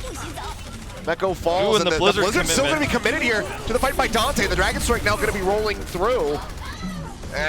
Back and forth as we've come to expect from a lot of these team fights, but there's one color very much predominantly in that kill feed, and it's going to be the blue for the Boston Uprising. A great halt back onto Raucous. We'll get a little bit of a delay as Jerry has a little bit of a fun time there. He does. Showing off. This might actually be a tied series now with that Blizzard being used. They didn't get into a good position. You talk about the elevator being a bad idea and getting mauled, but they find themselves in the same one spot out of the doorway. Dias in a similar fashion. They need to force, again, somehow Myungbong's trance.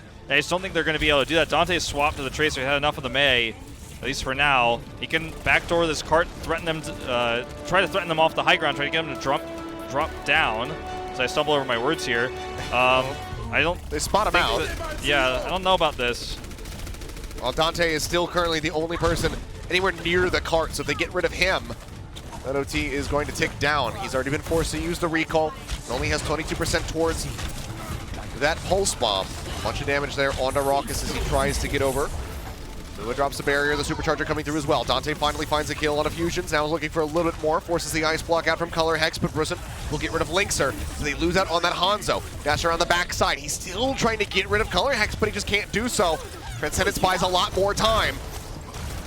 That's going to be the Blizzard dropped through. Muma behind the barrier trying to stay alive, but they push in behind the shielding. They get rid of that Orisa. The OT will bleed away, and we do in fact have a tied series on our hands. Boston Uprising able to take Hollywood, and we'll end the first half of this set 1-1. I mean, not a surprise that the series is going to be close.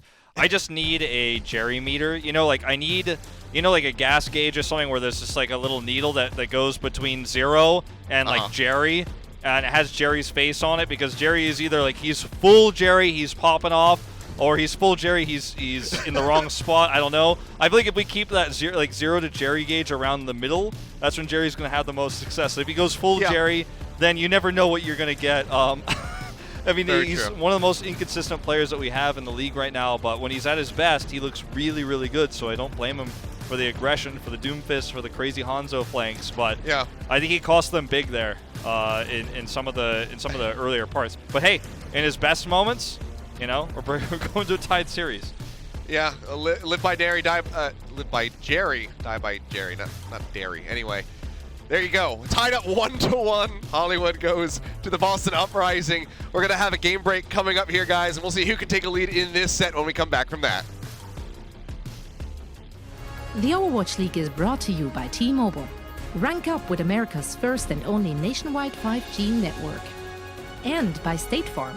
For auto, home, or renters insurance. Like a good neighbor, State Farm is there.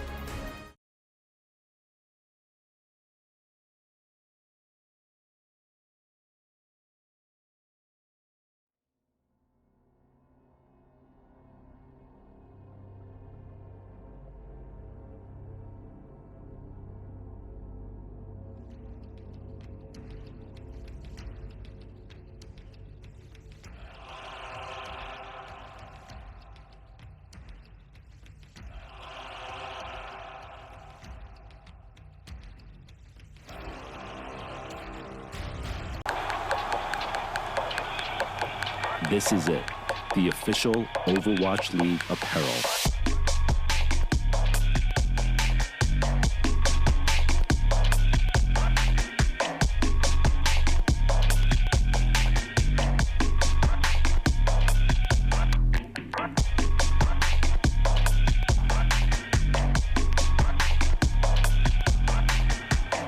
Designed by Staple, engineered for gamers.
welcome to our game break presented by Cheese Grooves. I'm Zoe, joining me are Costa and Reinforce, and it's currently 1-1 apiece between the Houston Outlaws and the Boston Uprising.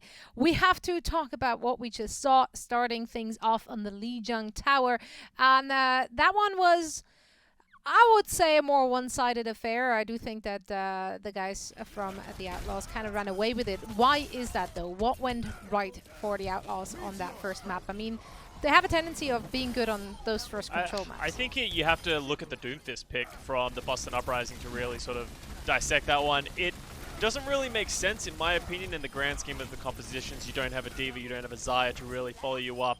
You're going against a double shield tank, which makes it really hard to move around. So when Jerry punched someone into a wall, everything's great. But if he can't get that value, you just lose over time. So very questionable pick for me from Boston on the control map. But, you know, Houston Outlaws playing very solid enough in that one. Yeah, and I agree with that. I did enjoy seeing the Reinhardts come out, and I think that Muma actually sort of fits this sort of double main tank style, because if he plays Reinhardt and has no reset to back him up, that means that Muma can do more Muma things. Generally, he has a pretty aggressive Reinhardt, doesn't really do great in neutral matchups when it comes to Goats, or as we saw last week when we saw Reaper, Torbjorn compositions with Mei, Lucio. Doesn't do too great in that, but when Muma actually comes down to the shatters, etc., that's when Muma really shines. So I did enjoy seeing the Reinhardts as well on Jang Tower, and I think that served Houston Outlaws pretty good. What are your thoughts in general, Reinforce, looking at Muma's performance so far in this season? Is this the main tank you would want for your team if you were the Houston Outlaws, or do you think that they may have pretty loaded question, so I'm not gonna lie. It is a loaded question, but I've also been there have been a lot of questions. True. Some people are not as sold on Muma, whereas the other side of things, right? There's a lot of people who are very pro Muma. I mean, I think he's a great Winston player. I think that his Wrecking Ball is also good. I think that his Reinhardt gets value at times, but generally it's these explosive and shiny highlights where he hits big shatters. And I think it's a different skill to win those neutral battles. You look at someone like Super, how he manages his shield, how he gets extra swings on the opponent Reinhardt. That's where it really comes down to the Reinhardt versus Reinhardt battle. And I think Muma does that perhaps less good than other Reinhardts, but at the same time, when he lands all of these big shatters repeatedly, then when you look at him and you say, oh, well, he's actually a pretty good Reinhardt because he's hitting some of these shatters, he's hitting some wild charges. Similarly to Among, how he performed in Reinhardt, but I don't think that carries alone the skill required to actually be considered a good Reinhardt. I think that he needs to step up a little bit when it comes to these duels, when it comes to the bit more tactical, slower side of actually determining the tempo of a Reinhardt battle and the tempo of the upcoming fight. That's where I have a lot of question marks. Beside that, I think that he's a solid Orisa, he's a solid Winston, a solid Wrecking Ball. He's not one of the best main tanks in the league, like, no way. But at the same time, he's decently solid. I don't think he's a big problem in this Houston Outlaws roster, so I'm pretty indifferent about Muma, but I definitely can see how you have some arguments against him and why you would have some arguments for him. I think it's a bit, pros and cons. Exactly. Now, guys, the Ice Queen is back. That's right. Mei is back in the mix, and that's why we thought, you know what? We might as well make this our lovely crunch time presented by Cheese Grooves. Costa, let's talk about Dante and Color Hex on Mei. I think Dante was getting significantly better value out of his Mei walls and his Mei ultimates. We have stats board coming up for you right here, and it's just really, when you're playing these double shield Mei compositions, it's really important to get value with, final blows, damage, enemies frozen. You see it all here. And he's just playing, I would say, a lot smarter, which is super important for your tanks to be able to get value. I think Boston got a lot more value with their Hangzhou. I think Jerry was getting the better of that. But Outlaws are getting better value with their Mei. So it's sort of this, back and forth happening. You sort of saw the mirror matchup come out on Hollywood, and it was really interesting because we said coming into this matchup that Boston would be better at that, and we saw them get the better end of the stick on Hollywood. So I'm really interested to see moving forward if Boston is just going to play this mirror matchup and sort of keep that going. And if Color Hex steps up, I think they'll take this series easily. Well, Reinforced, last few thoughts here. We're heading into Volskaya Industries. Do you think Boston can get away with playing the mirror there, or do you think they have some special composition coming out? Yeah, I mean, if I was the Boston Uprising, I would sort of just stick to what I've been doing already. I think that Houston Outlaws they have a tendency to perform pretty well early in most matches, but then as the match go on, they start to deteriorate a little bit. So I do think that overall, across the match, I do think that Boston Uprising actually have a good chance of winning this match. They did start off pretty poorly on Jang Tower. I think that, as Costa said, came down to the Doomfist pick. But as the match progresses, I think Boston Uprising has a good chance. I'm not changing my pick. I'm sticking with the Boston Uprising. Well, that's good because we wouldn't let you anyway. So, yeah, you gotta stuck with the decisions you've made prior to this day. We are heading back into the action with the second half of this second match of the day. So stick around as Wolf and Achilles will call all the action. The Overwatch League is brought to you by Cheez-It Grooves. Deep flavor, deep crunch. It's a mind crunch.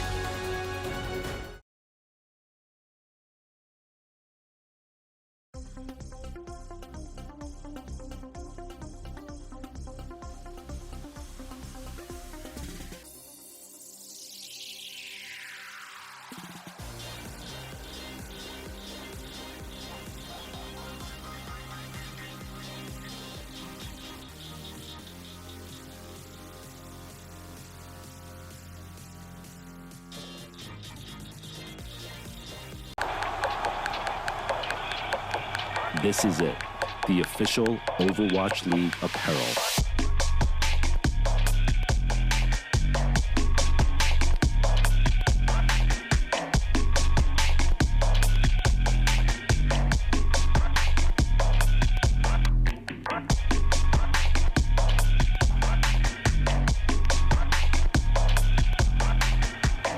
Designed by Staple, engineered for gamers.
Coca-Cola is the official refreshment of the Overwatch League. And welcome back, guys. We are currently tied up 1-1 here in the series, second of the day, between the Boston Uprising and the Houston Outlaws. And oh boy, looks like we are going the distance on this one so far. It's been pretty damn close, but Boston just able to take Hollywood, so now we are all tied up. We have to see who can take a lead, if a lead can be taken in map number 3. And yeah, someone on Twitter made the Jerry meter for me. My phone's very dirty, but I'm showing it to you guys. The Jerry meter, we gotta watch. I can't see it. I'll have to look at it later. We'll have to watch and see if he continues to be inconsistent or if he can just play at his best all the time. Which I feel like he's always good at clicking heads. He's always a great player. It's just how he chooses to use his powers, like whether he's trying to flank or if he's trying to do. Well, he used them for good. Yeah. Or will he use them for use them disaster? for good or for inconsistency? I don't know. Jerry's a special player that I think no one will soon forget. But yeah, see how he does. As the pendulum swings there for Jerry, we'll see what he can do for us. Which Jerry we will get as we get ready to go into map number 3. Taking a look at the map set, we are headed to Volskaya for Assault. Always been one of the tougher nuts to crack, Volskaya, so we'll see if we can get some solid finishes on this map. And again, if we'll have a victor at the end of this map, because very well could end in a draw. Certainly could. They always say history is destined to repeat itself, so that's we'll what they say. We'll see if we can at least get a couple draws on the board here between these two squads. Well, it's going to be a Boston attack first. Like I was saying in our previous series on Paris, this is a meta where things can snowball very quickly on Assault. A lot of the metas that we play in, to be frank, are like that. It's like basically only the Genji dive is not like that, and it can be. But I don't know, when you're looking at Mei Ultimates, that's like the new big one. The Blizzard is the new grab. No, I say new, I mean it's been going on for quite some time at this point, since like Stage 4 last year. But it's the ultimate that you really got to watch out for. If you take A and you keep a Blizzard for B and they don't have an answer, you're going to be in a pretty good spot. They have Repel and Raucus, this duo here. Yeah, still sticking through this. Or the Trance. Yeah, so the Trance will be a great deterrent. Pharah, is it real? I don't know about this. They need a Mercy. They're going to swap it. Halo's going in. I mean, this isn't too terrible in what the Houston Outlaws are currently running. The only reliable person who could really take them out of the sky is going to be, Raucus. Otherwise, it's all that projectile damage coming through from Dante, Linkser, and Repel. So we'll see how long they stick through with this one. Color Hex has historically been a rather strong Pharah.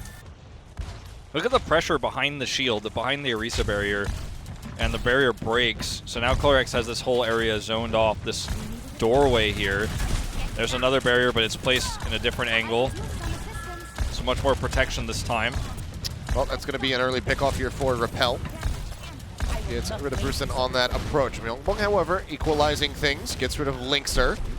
But with Dante fighting Myungbong and Fusion's falling, seems like this is going to have to be a little bit of a delay. Color Hex desperately trying to get that finishing blow onto Muma.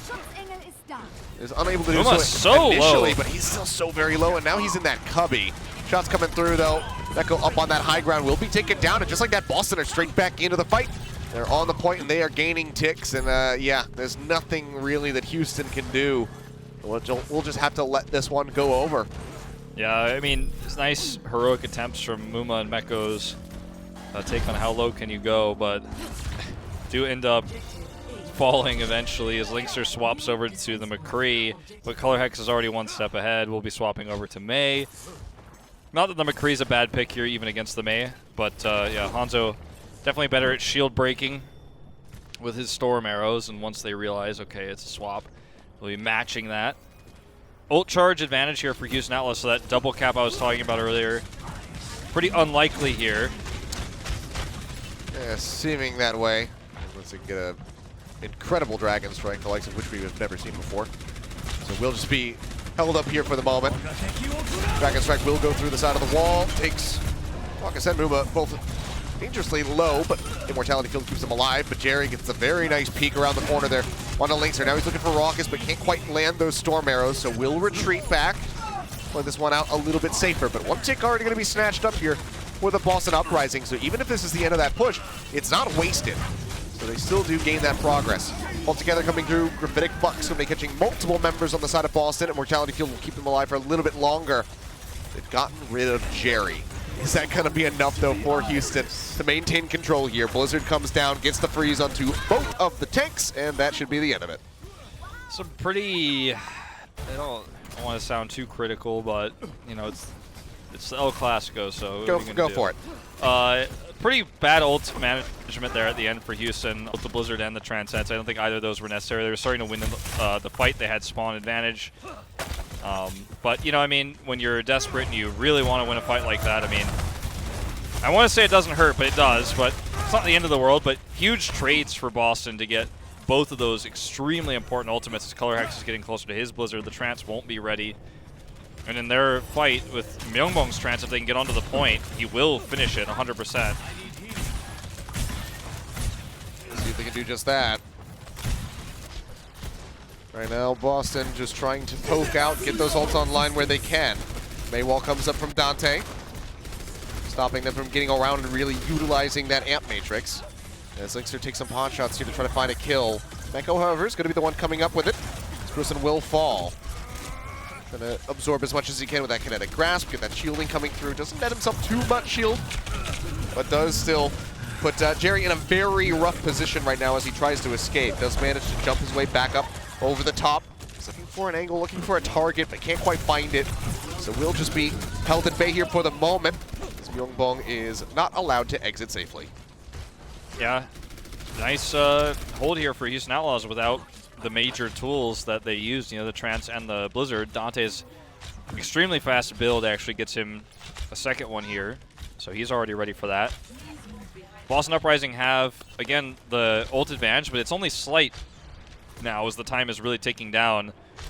Jerry hasn't been able to find the flanks he's been looking for, hasn't been able to find the picks. He's actually been playing pretty safely overall, which I always like to see, but now might be the time to take a risk. This time is of the essence.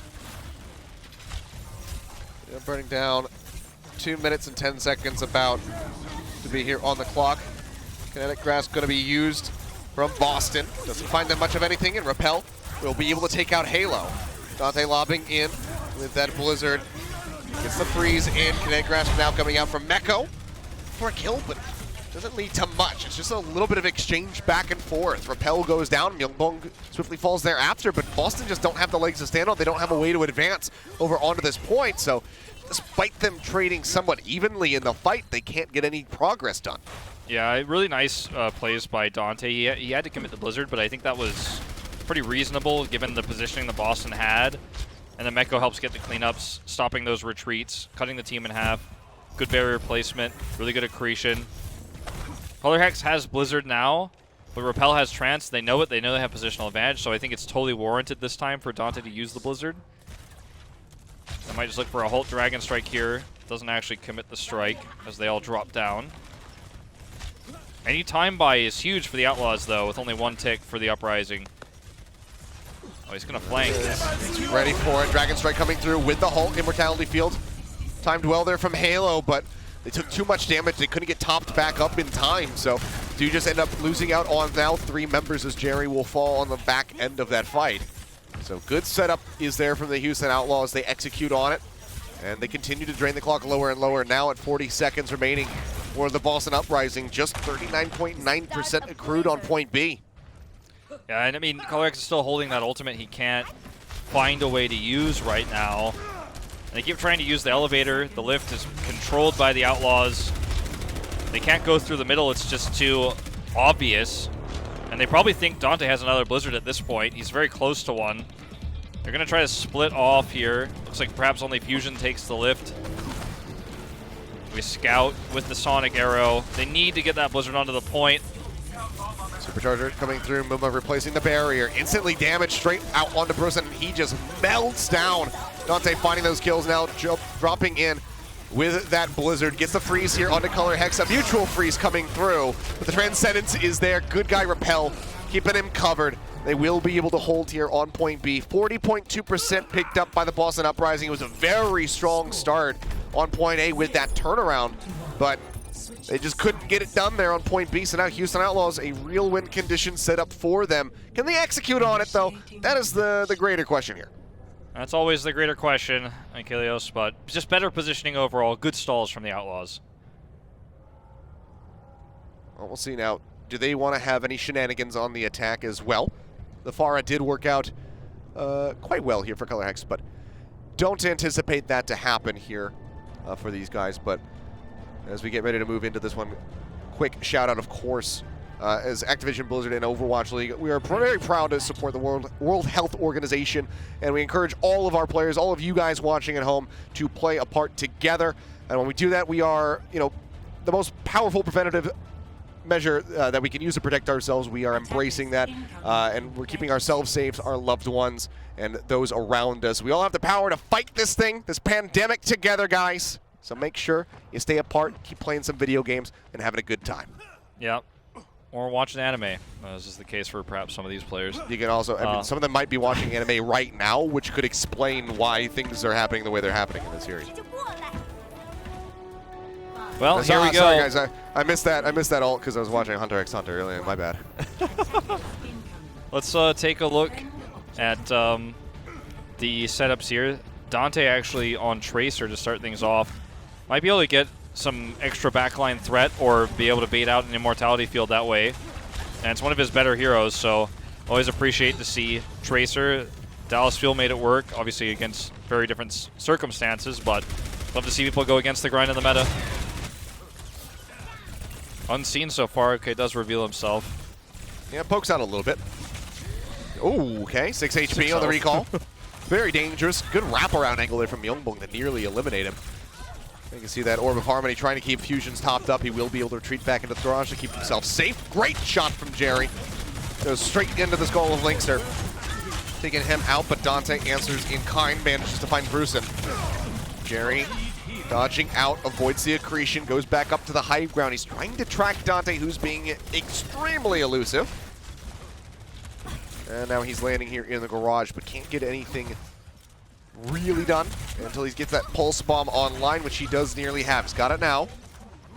Spots out Jerry, but still decides to retreat. Wants to wait for the rest of the squad to be ready to capitalize if he can get a kill with that pulse bomb, but instead we'll just go ahead and kill Jerry straight up with the pistols. Now recalls as the pulse bomb goes forward. Immortality Field buys a little bit more time, however, for Fusions, and Dante will fall. Brucin coming in from the side, manages to find that kill. Color Hex, however, going to be eliminated as well, as he is now 30% shy just about of that Blizzard. Would be absolutely crucial for them to try and maintain control of point A. But the kills continue to come through as Repel continues to click heads, and they have broken through, and they will be able to get this lockdown. Yeah, really nice split up there from Dante. Just constantly threatening not only the backline, but the front line as well, and the pulse bomb threat was huge. Got sticky keys, I guess, from all the shift he was pressing there for the blink. Sure, everybody knows what that is. W. I didn't know sticky keys was still a thing. That means, well, that's fine. I got sticky keys. Well, that's fine. Too much shift pressing there, but yep. Anyway, Outlaws in really prime position to take a lead in this series now. They've got a nice ult setup here for this push. A very early pick on a Halo.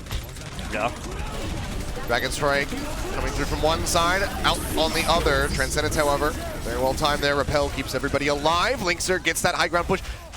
Deja vu, as that happened exactly to Linkster, but via Jerry the last time out. But Linkster gets a very nice shot onto Color Hex before being eliminated at the end of it all. So continuing the scrappy fights here, but it seems like Houston Outlaws are winning out on the fight. The first tick coming in. They're nearly there. Just 5% away, 4% away rather, from locking this one down. You see Fusions pounding in with that pile driver, trying to knock them off the point, but takes way too much damage and finally zone them back. And Houston Outlaws will be able to claim Volskaya for themselves, making this a 2-1 series. No draws to be had here on Assault. Houston move up, but this starts begging the question, is this just going to be a pendulum swing of victories? We get Houston in the first, Boston in the second, Houston in the third. Do I get Boston again in the fourth? Well, I mean, maybe. I think Dante playing Tracer was really fun and refreshing. He's obviously very good at it. It's one of his best heroes, one of the heroes that he's most famous for, and one of the reasons why he was picked up for the Outlaws last year when they were missing a Tracer player, quote-unquote. So, yeah. Really like to see that. He can't play Sombra, obviously, as she's unavailable this week. But still making do. I mean, when you're playing a hero you're comfortable with, when you're playing at this level, no offense to the teams, but when you're playing at the lower end of things and you know that you're mechanically gifted, play a hero that you're great at, change it up, try it, see if it works. I mean, he absolutely dominated. Yeah, it was extremely well played from him, and that means that Houston are that much closer to being able to close out this series. They're looking for the 3-1. Boston are looking to go the distance yet again. We'll see if they can do that when we come back for map number 4. The Overwatch League is brought to you by T-Mobile. Rank up with America's first and only nationwide 5G network.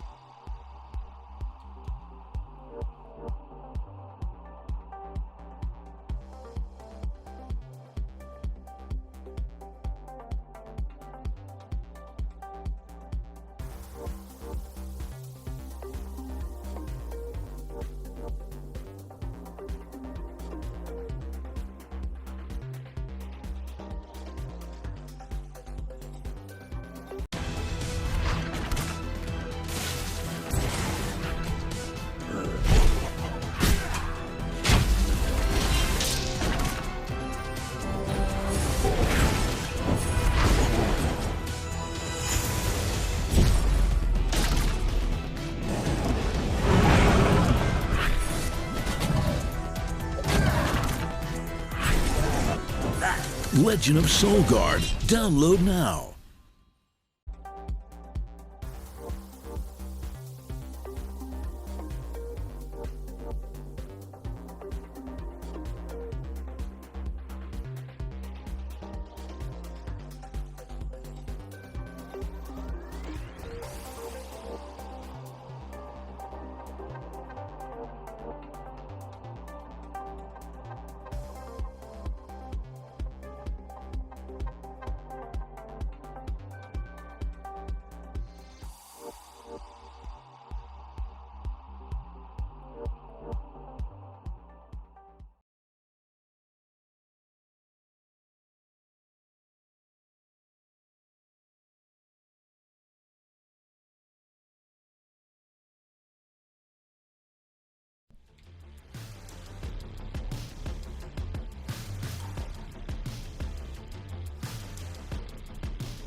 And here we go, guys, at match point right now for the Houston Outlaws. We're going to see if they can close this one out relatively cleanly, or if we will be forced into a Game 5, our second one of the day, if we can pull it off, as Boston Uprising look to take map number 4. At this point, we're fully invested. I think we just go the distance. Why the hell not? Let's just go all 3 series today, 5 maps. I mean, that would be great. Especially with how much everyone who stayed up last night to watch the Asia games were robbed last night. I do think that people are missing some Overwatch games. There are some games we made up here, and what better of a series to bring us to it than this one. The last series was really good. Potentially the best series of the day in terms of its potential. But, you know, I mean, this one is, for different reasons, also getting quite exciting. That it is. But we do have our map number 4 getting ready to come up, so taking a look at the map set, we will be headed to Route 66 for Escort. We'll see if this is going to be the close of the series, or if Boston can take us to that coveted map 5 and continue to entertain us with some wildly wacky gameplay like we've been seeing the whole way through so far. I really like it. The pop-off moments coming through from Linkser and Jerry especially, they're on Volskaya, were just fantastic to watch. The flank angles coming through. Overall, just solid stuff. You love to see it. It's messy, but it's fun. I mean, I just love to see Dante on Tracer. I mean, the guy is so good that even into a comp that, I don't want to say it hard counters Tracer by any means. I weren't running Torbjorn or anything like that, but into a composition where it's very difficult to find value as Tracer, you're always under threat. Just making that hero pick viable, giving Boston something they weren't prepared for, and just showcasing how strong of an Overwatch player he is. I mean, he's an Overwatch League caliber player. He has been for several years now. That's why he's in the league. But sometimes, you know, when you're running these mirror comps, he doesn't get to shine as much. And I like when he gets to play a hero that he's famous for, make it work, find that success, just like we saw Decay do with Dallas last weekend. And he is going to start it here on the defense, see if he can make it work again. See how he fares. Gotta turn those sticky keys off, though. Yeah, do need to turn those off. But if not, well, that's fine. Moving forward, though, it's just going to be a retreat. They don't have that real bunker-style composition set up. No Torbjorn here, so despite having the double shields, do just have to show some respect and play back away from the initial start point of the cart. Now try to allow for Dante to get in with some flank angles. Yeah. The best Tracer is one that does consistent damage, and that's exactly what he's trying to do. Playing safe, getting those armor packs. Yeah, and Muma will be able to find a very crucial pickoff here. Very nicely done. As they will find Color Hex as well, killing him through that Orb of Harmony. Dante showing off why he did get famous with this Tracer play. And now with the push forward, it's just going to be the cleanup. And the cart is halted in a very crucial position that really benefits the Houston Outlaws. They can just get everybody set up on top of Big Girls now. Exactly, and it also gives Dante the ability to use these mine shafts to flank. If it's at this exact position, if Boston Uprising heavily commit, he can come into the back line. He's not committing, though, to blinking in and trying to get one clips onto Myungbong or anything like that. He's just sitting back and doing consistent damage, even shooting at barriers when he needs to. He only commits in when he sees a target that's like 30% health or so, and that's the best way to play it. He's got a pulse bomb now. And look at him, he's just waiting for opportunity. He's not going to commit in until that moment. Into the back line. Waiting for that immortality field to go away, perhaps, before he uses the pulse bomb. Instead, we'll just go ahead and use the pistols to get rid of fusions. Headshots flying through. There's going to be the hold in the stick, and there's the bomb. Dante coming up with a double kill just on the back of that, but otherwise he's just ripping people to shreds. Yeah, I think he got 4 in total at the end of the day there in that exchange. And this is why, you know, I was saying, like, just pick Tracer if you're Dante. At this point, you know, with all these hero pools, every week it's different. You've got a ton of matches to play. You're playing heroes sometimes that you're not extremely good at or you're not that practiced with. You know, we saw some really bad blizzards from Dante throughout the series. Just pick what you're good at. Sometimes Flux is absolutely huge. Immortality field will keep them safe, but Dante finishes it off as soon as they hit the ground, which means that Linkser can scoop that kill onto Jerry and then a second on the Myungbong. They finally get rid of Dante, but with this much damage dealt, and how quickly he can rejoin in with the squad, seems like Houston's still going to be quite all right on this defense. It's looking, you know, it's not looking so good for anyone who had the Preds for the Game 5 here. Not at the moment. Yeah. Dante's going to be back here. You could see him coming up just in the back of your screen, the silhouette. He'll be back here in just a second. This is going to give him a little bit of push power, but Fusion's taken out here, and now the angle is good for Linkser once again. Yep. Reminder that Jonathan Reinforced Larson predicted Boston Uprising to win this. We'll see if it still comes true. It's not over yet. But it's not looking good, as you said.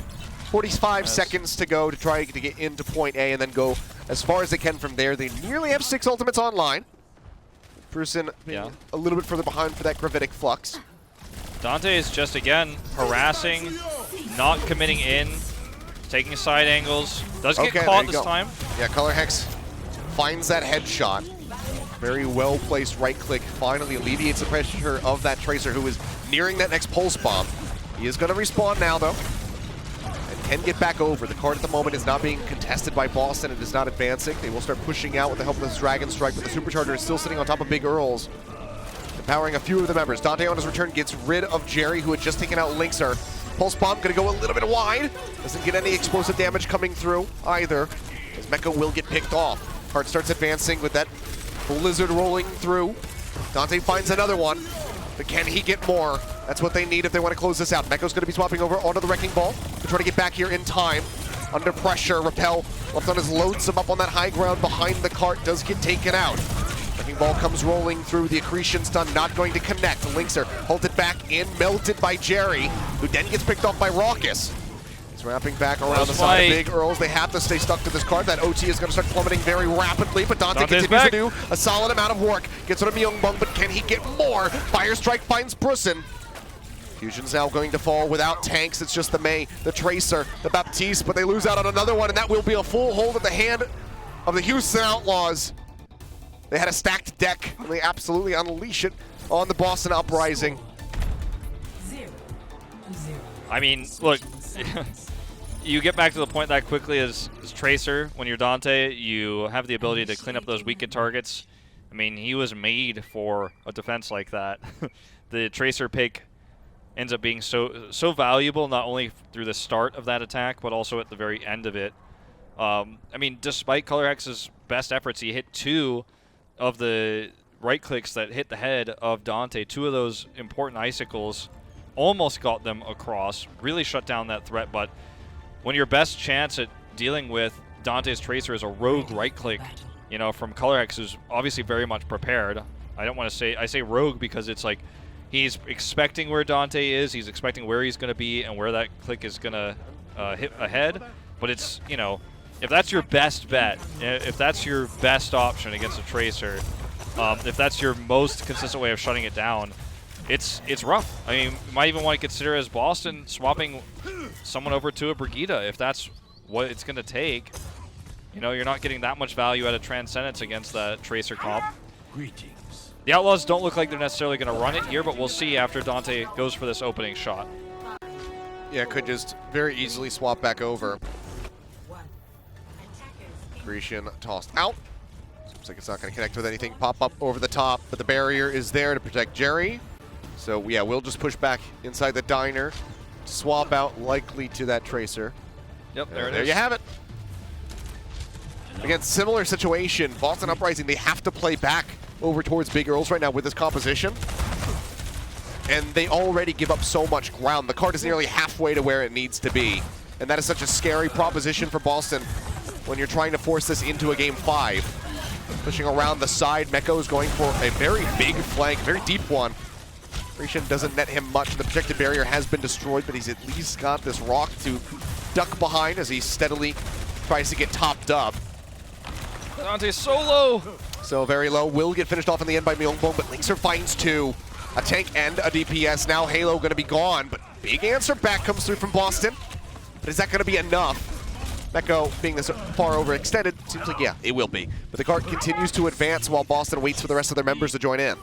Yeah, Meko's going to have Gravitic Flux. He did so much more than Brucin in that last fight, and Boston just have to try to force the win, but they could actually just get zoned out here. Oh my god, Fusion's Fusions. Just, yeah, solo kill there by Dante in the end. Brucin trying to push his way up towards the cart. Jerry has finally gotten rid of Dante and has the Dragon Strike, so can buy some space, but he gets his head taken off by Repel, who's just been a force to be reckoned with in this series so far. Dragon Strike will come through, but it's not really clipping anybody. Halo and Jerry have both now been taken out. Person takes himself out, and that will just be it. Houston Outlaws struggles at times in the series, but here on Route 66 especially, making it look rather easy. They're able to take Route 66, they're able to take the set. Very clutch plays from Dante on the last 2 maps. Oh, yeah. And, I mean, sometimes, you know, this is actually the most infuriating thing for a coach, too. Like, right now, Hureg might be at home being like, oh my god, I said do not play Tracer. I don't care if it's your comfort pick, I don't care if you like it, but when it works, it works. And I think at some point, Dante just said, look, let me try it. Let me try to make this happen. Let me try to force this Tracer pick to work. Trust me. They trusted him. And a lot of people would have looked at it, you know, if Dante asked that question to a lot of analysts, like, what if I play Tracer here? A lot of people said, absolutely not. Do not do that. And he broke the mold. He broke the conventional meta that we have for this week so far, a somewhat established meta. Yes, we saw a little bit of Tracer last night, but it worked extremely well. And the guy comes up big. Yeah, absolutely huge. But, I mean, taking a look at our player of the match, it's somebody who's been consistently doing well throughout this entire series thus far, and our player of the match is in fact going to be Repel. So back-to-back Zenyatta players for us here today, as Repel will take this one home alongside Alarm.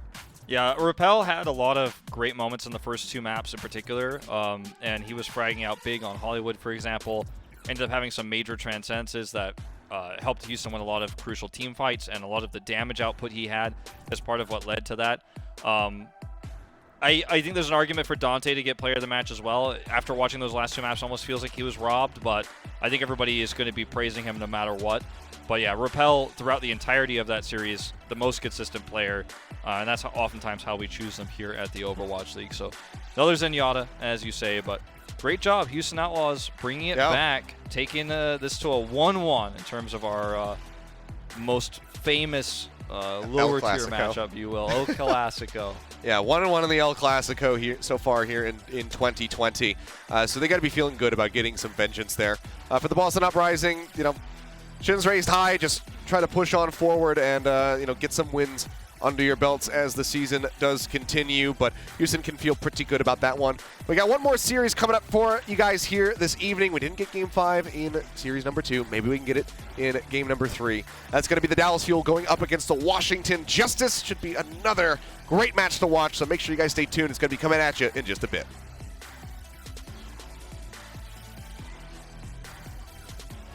The Overwatch League is brought to you by T-Mobile. Rank up with America's first and only nationwide 5G network.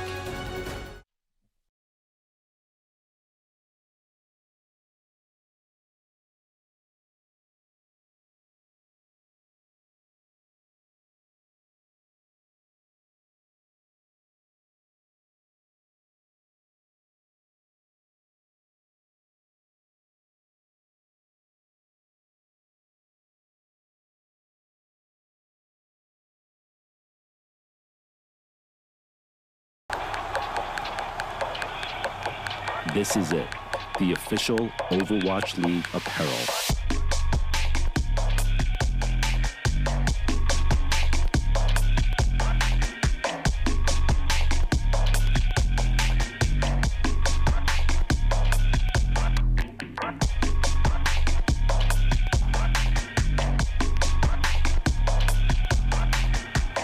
Designed by Staple, engineered for gamers.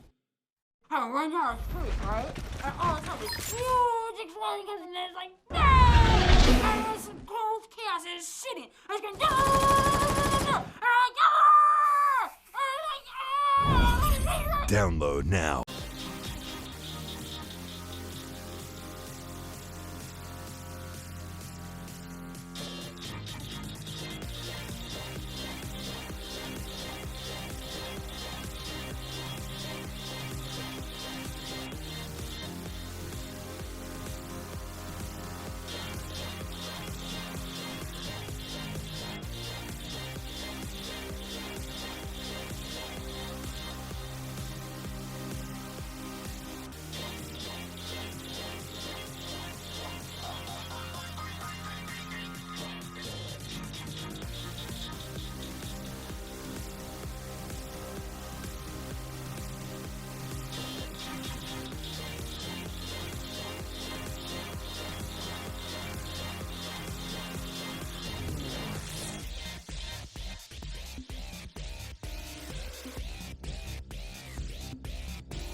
And that is a wrap for the Houston Outlaws. 3-1 the end score against the Boston Uprising. We're back here with our Watchpoint Reset. Zoe is my name, and I am joined by Costa as well as Reinforce.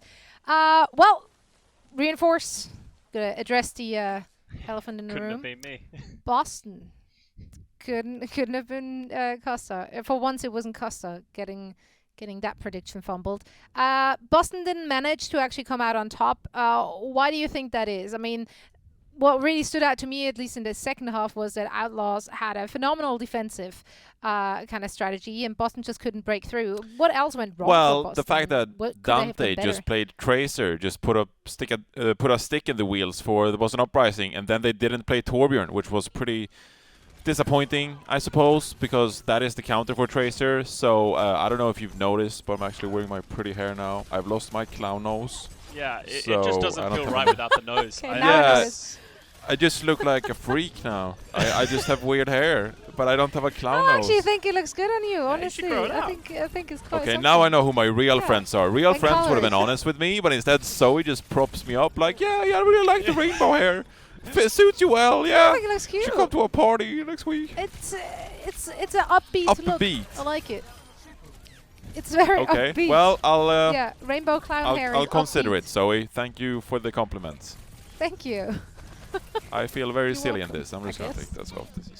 Talk about the match. Well, not as silly as you should feel for picking the Boston Uprising. Either way, yeah, Houston Outlaws ran away with it. Dante got to play Tracer, and Boston Uprising didn't really manage to, stop him from doing so. What else went well for the Houston Outlaws? I honestly think when you move into the series and Dante starts playing the Tracer, it sort of reminds you, it's like, oh yeah, Dante's like really, really good at Tracer, and he proves this time and time again, and you saw that in this match. He's not even going in super hard, not trying to make these one-on-one plays. He's just being a thorn in the side of Boston Uprising, and it's providing the rest of the team so much space. You saw him that one clip where he held his pulse bomb for like 30 seconds. I would have thrown my pulse bomb like 3 times at that point. But you see the patience coming out from him. It's really impressive. So it sort of shows the flexibility that the Houston Outlaws does have. All right, and one quick last thought. We did see Rappel and Rockos in at the same time towards the end of the series, or actually for the majority of the series, right after the first map. Was that a surprise to you? Yeah, or? I mean, it was a surprise, right? Because Jexy has been so great throughout the season. But if he's not there to play Lucio, then I sort of understand it, right? If you want to play something like Zenyatta Baptiste, then I can sort of understand why you want to have both Rockos and Rappel in the lineup. I don't know how much Jexy contributes in terms of shot calling, so probably wasn't too big of a blow in the communication, so therefore I think it's a pretty viable strategy if you want to change up your Lucio player. Yeah, they definitely looked good with the lineup they fielded today. So congrats to the Houston Outlaws. And for the Boston Uprising, it's back to the drawing board. Now we're heading into the last series of the day, and it's going to be Washington Justice who will be facing off against the Dallas Fuel. Guys, let's kick things off with the Justice. As we already discussed in the pre-show, lots of expectations coming into this, and a lot of big talking from the Justice, or rather a few individuals from the Washington Justice, namely, of course, Stratus, who wanted to prove himself, show how much depth he has as a player. However, once May was removed, he was removed from the roster also, and now she's back, and guess what? He's going to be in the starting 6. Do you think that's just going to be the rest of the season for him? Like, if May's in, he's going to be in? Yeah. It makes sense. Like, Tuba seems to be the person that they want to flex to whenever they're sort of moving people around. Stratus does sort of have a bit of a Doomfist in his pocket, but for the most part, we're going to expect him to play the May. Does anyone ever have a bit of a Doomfist? Either you have it or you don't. Yes, I completely agree, because I definitely do not. I do not have a bit of a Doomfist. So Stratus, I don't know. He tells everyone that he's not a May one trick, but as Johnny said, he's pretty much only been a May one trick in AL for at least the last year. So May's back in the hero rotation, Stratus is back in, and the rest of it is pretty standard for us. So. But I mean, his May is phenomenal. We're talking as if that's like a horrible thing, but. Honestly, his May is fantastic, and the May was a big reason why the Justice looked good whenever they did win. He's a phenomenal May. When he's on the May, the team plays significantly better, and that's not a bad thing to sort of, we are actually joking about him being a one-trick, but he's actually a phenomenal player, especially when he's on that May, and he adds a lot of value to the Washington Justice. They looked completely lost last weekend, so I'm really excited to see this team reinvigorated with him back in the lineup. All right, now looking at their opponents, the Dallas Fuel. Reinforce, what do you want to see coming out from that team, and which are the players you want to look out for when they honestly, right? I do think we could see the K on the Tracer again, because Dante just proved that you can make it happen. Reasonably, I wouldn't want to see the Tracer in terms of a strategy point of view, but if they can make it work, then sort of why not, right? I would have liked to see the K on something like Hangzhou instead, so we can frag out like so many other teams have done previously today. But if the comfort pick is the Tracer, then why the heck not go for it? We see Gamsu and Trill in the starting lineup. Bit of a surprise. True. I feel like this just shows their hand. I was about to say, Casta should be happy about the and it just proves that they're going to play Orisa and Rhine, right? There's no way we're going to see Trill play like Zarya or Sigma, in my mind anyway. So they're going to play Reinhardt and Orisa, and then I want to see the K on the Hangzhou. But if he doesn't want to play Hangzhou, if he wants to play Tracer, YOLO. Go for it. Make it happen. That's what he did last time, right? It wasn't really about what works best for the team. It was just like, no, I'm going to play Tracer. Yeah, it was a great watch. I would enjoy it.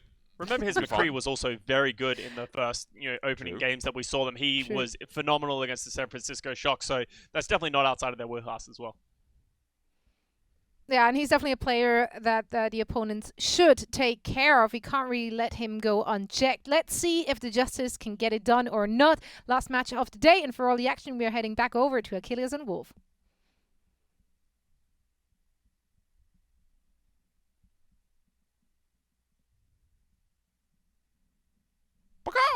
The Overwatch League is brought to you by ZipChair Gaming, the official chair supplier of the Overwatch League, and by TeamSpeak, the official voice supplier of the Overwatch League.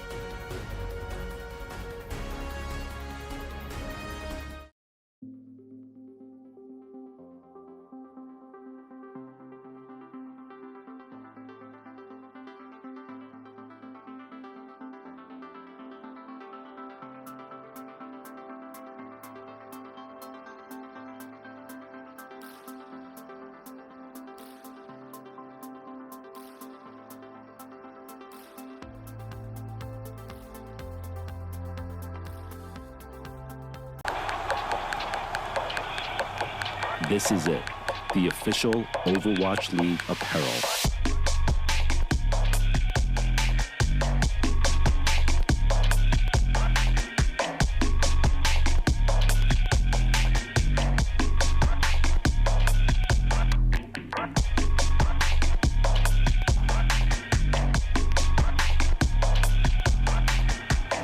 Designed by Staple, engineered for gamers.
And welcome back, ladies and gentlemen. It is time to kick off our final series of the evening. This one's going to be the Washington Justice going up against the Dallas Fuel. If you're just now joining us, then you missed 2 series already. Where you been, man? You should be in lockdown like the rest of us, just watching Overwatch League. But we did have the Philadelphia Fusion able to pull off a reverse sweep earlier on, and then the Houston Outlaws took the second series of the day versus the Boston Uprising. But now it's time for the Justice versus the Fuel. The Fuel just got their first victory in, I forget how long it was. It was like 301 days or something. Stage 3, week Almost 1 of last year's season. So it's been a while, but they finally got it. Yeah, it's been a really long time, but they got it, and they did it off the back of Tracer play. Not too dissimilar from what we just saw from Dante, although it was series-wide, series-long that we saw from DK. Yeah. I don't expect that we'll see it to that extent going into the series, but we might, you know, and you never know. I think Dallas could make a statement here that they're back and they're here to stay if they can get a dominant win over the Washington Justice. Well, first, let's go ahead and take a look at it, get a closer look, rather, at the starting 6 for the Washington Justice. We've been seeing a lot of Tuba as of late, but not to be. Yeah, not today. Today we've got Corey and Stress, good old tried and true DPS duo. Roar and Elevote bring up the tank line, and Aim God Arc. So, you know, kind of the, I guess, the newest version of the old school DPS duo, with Elevote coming through with Roar. Aim God's been looking pretty good. Generally speaking, you know, that guy has always been a strong support.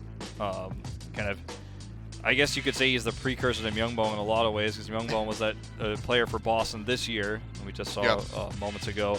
That was Aim God last year, so we'll see if Myungbong follows suit. But there's a lot of new promising Korean flex supports that Boston takes, and then they get sent elsewhere. This is one of those cases, so hoping for a good performance from him tonight. Yeah, very likely that we could see that. But on the other side of the coin, it is, of course, going to be the Dallas Fuel, who also, you know, they have that depth of roster, but we will be changing things up a little bit here today. Yeah, so for Dallas, we have the roster of Doha Decay, so bringing both the Korean DPS into this one. Trill and Gomsu together, so I think that's a double shield specific type of tank lineup, so not totally surprised by that. Closer is back in as well with Crimzo, so you know, this is a lineup where we could see Tracer, but it looks more like we're going to see some more double shields just based on the Guangzhou Trill lineup. All right, well, let's see where these guys are going to kick off this series, where they're going to do battle. Taking a look at our map set, it will yet again be Ilios for control to start things off. So we'll see where we go. And also which one's going to be playing Reinhardt if we have Reinhardt here for the fuel, because, you know, obviously Trill very famously had made a name for himself playing Reinhardt, you know, the 300 ping god and whatnot, dropping hammers on Team Envy, the parent organization of the fuel. But now he's got Guangzhou here, and Guangzhou played a fantastic Reinhardt in their last series. Yeah, I think Guangzhou's a really good Orisa player too. So I think it could be either way. There could be some sort of crazy Wrecking Ball Winston dive as well, but I doubt it. We have seen a little bit of experimentation with that. We saw a little bit of, you know, Vancouver Titans trying to... Well, it hurts me to talk about. We'll talk about some other time. Well, it seems like... You know, I almost for a moment saw Vancouver Titans try to do something yesterday, just for a second. Well, we'll see. I mean, I don't think the Genji is real, but Dallas doesn't play by the rules. Okay. And it is real. All Double right, shield dive.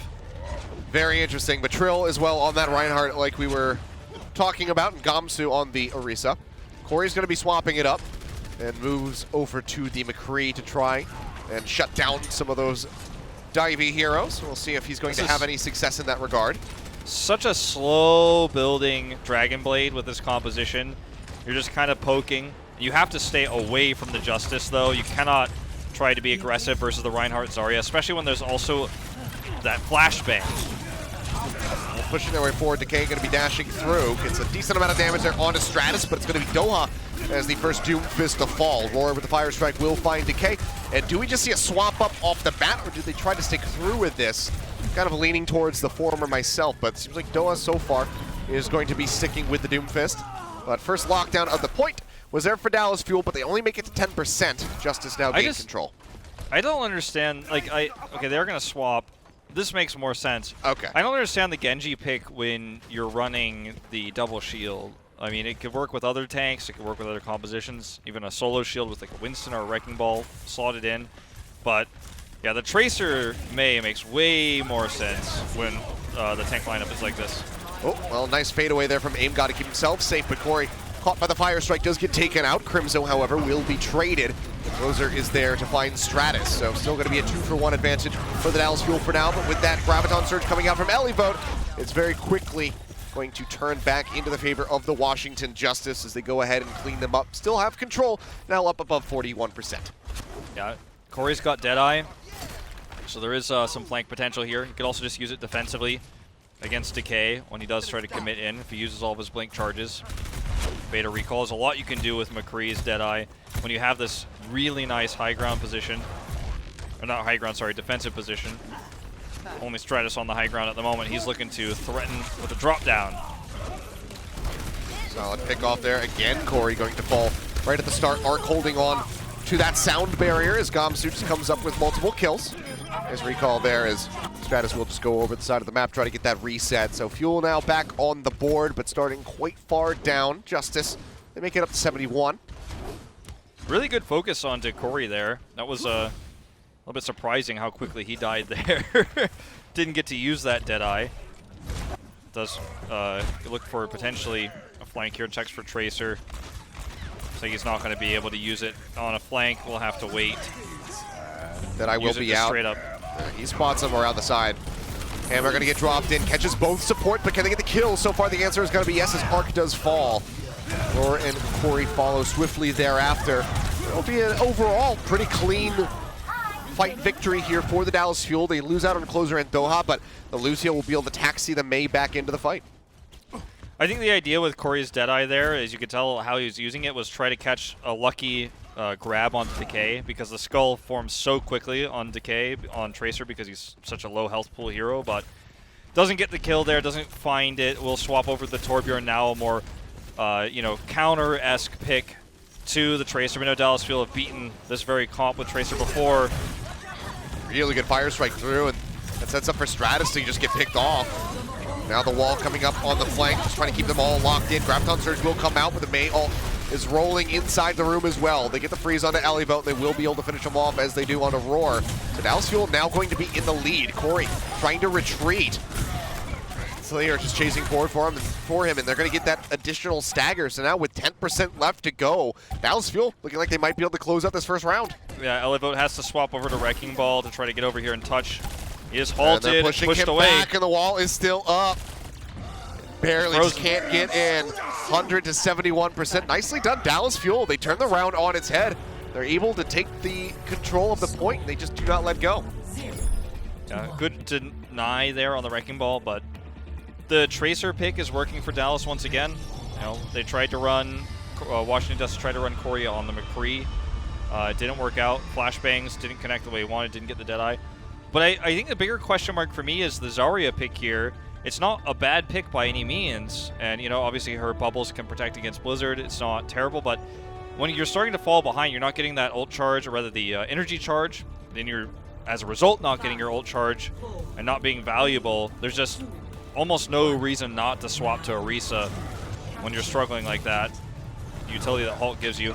Decay is going to once again looks like he wants to fight with the Doomfist here for the dash resets. If Doomfist gets you a kill, you get a dash reset, and that can be big. I guess it's a pick-based comp they want to open with. They swap if it doesn't work. Jump into the back, really aggressive here from Doha, but he still finds the kill onto Corey, deleting him as Closer does get sent over the side of the map. Doha does get pinned off there, but all the same, Dallas Fuel very much won the fight this time around with the Genji and the Doomfist, and they will get the first lockdown of the point here on Ruins. Now looking to get that 2-0. Yeah, it ends up being extremely one-sided because Closer helps zone, so it doesn't end up functioning with the dash reset style that that I think the comp was designed for, but Decay's, you know, nearly halfway to a Dragon Blade. Really aggro drop down here as Doha has overstepped just a little bit. The collapse comes through from the rest of the Washington Justice members. Stratus going to the far side of the point, going to be waiting for them to go on the approach so he can try to lock it down with that rocket punch. It's a lot of damage here onto Trill.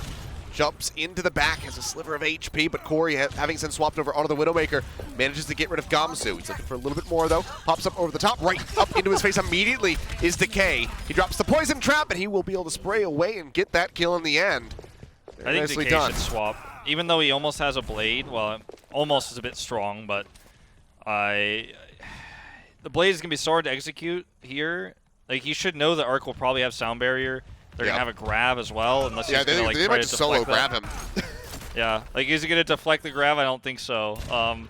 This is kind of a weird choice to stick with. Going to see them contest the point, though.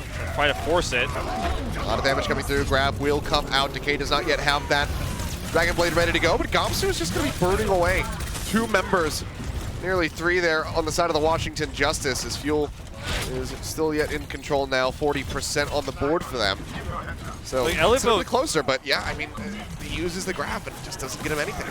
Yeah, Ilios a really good Zarya player. Like, really, really good. I think he's one of the better Western players on Zarya. And his grab wasn't bad, but the follow-up and the execution was not there to get the damage done. They get to keep the Dragon Blade here after Trill gets a nice shatter. And they're going to sound barrier in. Yeah, they go with the drop down, and they don't even have to use any of the ultimates other than the sound barrier here. Well, Supercharger will be used, I suppose. But the big ones, you know, the Meteor Strike, that Dragon Blade, they do not have to burn those whatsoever. Doha just cleans up so many people at the start of that fight. Look how far forward Fuel is playing. I mean, this is the most confident play that we've seen from them in God knows how long. Well, one of their better Genji players they've had in their historic team. Already, Doha finds the execution on a core. The Dragon Blade does come through. Okay, he's slashing away. He's not getting a whole lot done, but he's offering up some damage for them to get the finishing blows.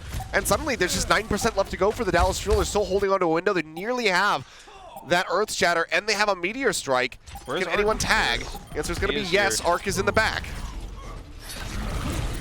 Not going to be able to do much, though, I'm afraid. Yeah, they halt him. They manage to get that kill. Corey picks off one, but Aim God now going to be gone. Meteor Strike is out. Doha looking to drop down on top of the supports, on top of the Mei. Can't quite get Stratus, but the Seismic Slam will connect. He uppercuts him off the point. He's trying to get the finish. A couple shots coming through with the right clicks. with the collapse forward onto Stratus. He will be taken out. Arc again trying to get over to tag onto the point, but he's unable to do so. In the Dallas Fuel make a statement here in map number 1, closing it out 2-0 over the Washington Justice.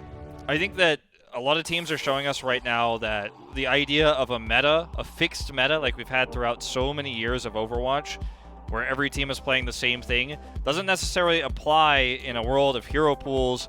And Dallas is running Genji of all heroes. They ran Tracer last week, they're running Genji now to mixed success, but you know, Arc, he didn't swap over to Brigitte. They didn't try to counter this. They didn't come up with an answer. They didn't come up with a response. They stayed on the Zarya, which wasn't working. I think teams need to be faster on the swaps right now. People need to be really thinking one step ahead, or you're just going to get really shut down by a comp you're not used to, you're not familiar with. You've got to think on the fly. You can't think, okay, Genji meta comp, how do I deal with that? Because it's not a meta comp. You have to be willing to adapt. And I don't think the Washington Justice were able to do that quickly enough. Yeah, I mean, the McCree didn't really work out for them. Corey had to, you know, he showed the Torbjorn for a brief moment, but I was kind of surprised to not see that come out again on Ruins, just given how well Torb plays into a counter dive composition. But we don't see it. If there's going to be more Doomfist, more Genji from the Fuel going forward, perhaps we will see that Torbjorn come back out for Corey, because it has been very successful for him. But time will tell. We're going to find out in a little bit. But for now, we're going to go to a quick break. When we come back, we'll have map number 2. The Overwatch League is brought to you by T-Mobile. Rank up with America's first and only nationwide 5G network. And by State Farm. For auto, home, or renters insurance, like a good neighbor, State Farm is there.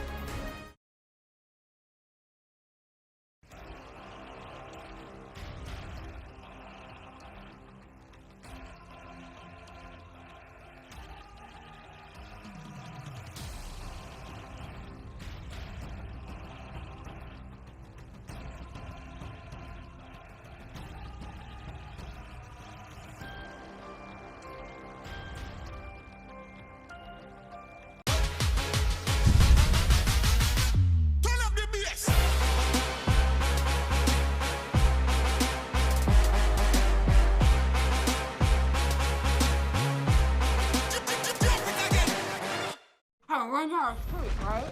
And all of a sudden, this huge explosion comes in, and it's like, bang! And this growth chaos is shitting. And it's going, and I'm like, Download now.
The Overwatch League is brought to you by HyperX. Unleash your style, unleash your fury. With HyperX Fury Memory. And welcome back, guys. We have just one map into this series at the moment. Dallas Fuel leading in dominant fashion, taking down the Washington Justice with relative ease to start things off on Ilios. We'll have to see how they fare on Hybrid, but so far, they're setting the bar pretty high for themselves. They really have. I mean, it almost felt like they were trolling. Sorry, I didn't mean to. Was I loud? I didn't. Yeah, a little bit. I don't have my glasses on right now, so my eyes just burst out of my skull just about right there. There you go. I think Washington Justice was about as surprised as I was when I saw my neighbors outside playing on their balcony. They keep staring at me. They've got 2 little kids outside staring at me. If you guys see me looking this way, it's because they keep staring at this tall, bearded man who's shouting at what they can't see into a camera with a headset on. But yeah, stay home, stay safe. It's distracting me. Yeah, we're back into this. crazy composition we saw from Dallas Fuel. We saw the Genji come out to very limited success. It almost felt like Dallas won despite Decay rather than because of Decay. There was a lot of weird. Doha pop-off going on right there. So it was really solid stuff from them. We'll see if they can keep that ball rolling, or if the ball will go back into the court of the Washington Justice here in map number 2. Taking a look at the map set, we will be heading to Nambani, a map that we don't get to cast too often these days, Wolf. Yeah, not too often, not for us. And it's fun because we might see more Genji. Maybe. I mean, a lot more verticality on this map, so it's very, very possible. Tracer's definitely going to have some trouble on this map, I think, just because of how narrow a lot of the map plays like. It's a lot more narrow than, for example, Route 66 in most places, more narrow than Hollywood. For maps where you think about Tracer flanking, Tracer finding that extra damage. So, hey, look, I see Genji, I see Winston together. And I see a Mercy, so maybe it's Pocket Genji. Maybe it's a Winston Genji comp that makes sense, and not the Reinhardt Orisa Genji. I mean, a man can dream, right? Yeah.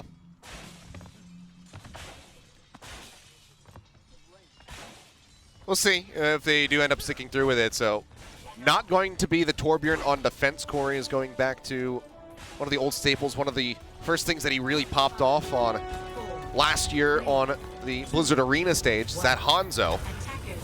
But it seems like we will shift away from the Genji as well. Doha is going to be on the Pharah.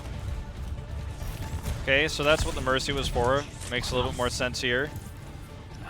You can, with this Pharah that Doha's playing, threaten the Orisa barrier from multiple angles. But they're actually just going to play this slow up through main and not actually try to go behind this double shield. Just kind of poking it down. You can see the Orisa shots there coming through from Guangzhou finally do break it down, and they can actually start to touch the point here shortly. Look at the zoning. A lot of damage off the top of those tanks' heads. Whipping them away from Guangzhou as Elifode falls lower and lower. So far, it's a little bit of a back and forth fight here. Corey trying to drag things back into their favor as he gets a kill on a Doha, but the rest is going to be there from closer. See, ice block being burned there by Stratus, gets a couple last second pokes in, but on the point right now are the Dallas Fuel, and this is just going to go to them. So yeah, little resistance here from the Washington Justice. This straight up, I mean, the problem was that they allowed Dallas to get too close to the point. They didn't have a great answer to the Pharah. Eventually, Corey knocked Doha out of the sky, but it was after he got a great concussive blast, knocked the tanks away. They end up losing the frontline battle. Barrage not even necessary. It's getting close here. The Dragon Strike rolling through. They pull Guangzhou close to that one, and he will get melted down. Decent coordination there from the Washington Justice to try and grab control over this cart, but obviously a very fast run back for Guangzhou. Just has to walk 10 feet, and then he is straight back out on the cart. They get the pull together, though, onto Decay on that high ground. A well-timed halt, and this time Stratus will be netting himself a kill. Stratus going to help chase down some of these, too. Rez comes in, the barrage is getting thrown down. Yeah, Doha, they have the immortality field, trying to keep him alive. He gets a double kill with that barrage, follows up for 2 more. Just with the primary fire. Can't get that final one onto Stratus, but the cart can start rolling, and Doha's like, you know what, do I change? No, I'm feeling good. I'm vibing with this fire right now. He's going to stick with it. Such an interesting player. He's mostly hit scan. He doesn't play a ton of projectile. Like, he never really plays much Pharah. He doesn't play much Genji. But his hero pool is obviously quite large. He's played Zarya in the past as well. I mean, the guy kind of does everything, and to see him come out on this Pharah and just knock Arc out of the sky is pretty huge. Very nicely done. Note does burn that Gravitic Flux as Decay finds a kill onto Roar. And Justice, they just can't really push forward right now. They can't. Now they're under threat of Halt and Dragon Strike, so it's very scary. Here it comes. Dragon Strike is out. Feet will get dropped by Arc. I thought for a second he was going to get clipped in midair by that Dragon Strike arrow. Does not happen. He does manage to stay alive, but Decay will get a kill here on a Stratus as he burns the Blizzard. And it's, again, just such a one-sided fight in favor of the Dallas Fuel. The hammer comes down from Roar, but he doesn't find anyone to stun. Corey finally gets a pick off here on to close it. The barrage gets dropped in right into the back line. Gets rid of Corey. Arc falls by way of that extra damage coming through. And that is the cart gliding into point B with 4 minutes and 45 seconds remaining now.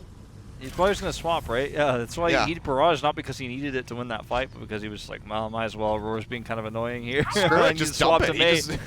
He's doing solid damage with it.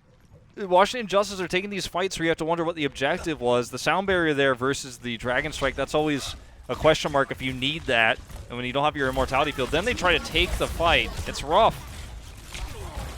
Decent shots coming through there from Corey. Got a headshot weaved in there, but it's going to be Stratus picked off. Decay showing off his accuracy with his Hangzhou. Protected barrier here as Guangzhou moves his way up around the corner. Immortality field trying to keep everybody topped up while that Dragon Strike rolls through. Won't lead to any kills directly, but the displacement coming in, that extra damage getting chipped through does lead to Dallas Fuel finding a couple picks and starting to move that cart around the final corner. Now, Guangzhou, though, this is going to be rather difficult for them to advance, so they will have to peel back. He's checking for Corey, too. Like, he's not even surprised by this, even in the slightest. His previous Sonic arrow was aimed at the head before he even scouted that Corey was there because he knew there was a chance Corey would come around at that exact moment. Insane plays from Decay here on the Hangzhou, just keeping Corey zoned out. They don't have an ultimate to assault this point yet. They have to wait for the Gravitic Flux to initiate. They're almost there. 3 minutes, 20 seconds. Ant Matrix there from Aim God as Note gets around the backside, keeping himself protected with that protected barrier. The Accretion not going to connect onto Aim God. Leaps up into the air and suddenly Note is collapsed on it. He's all on his lonesome. They cannot keep him alive.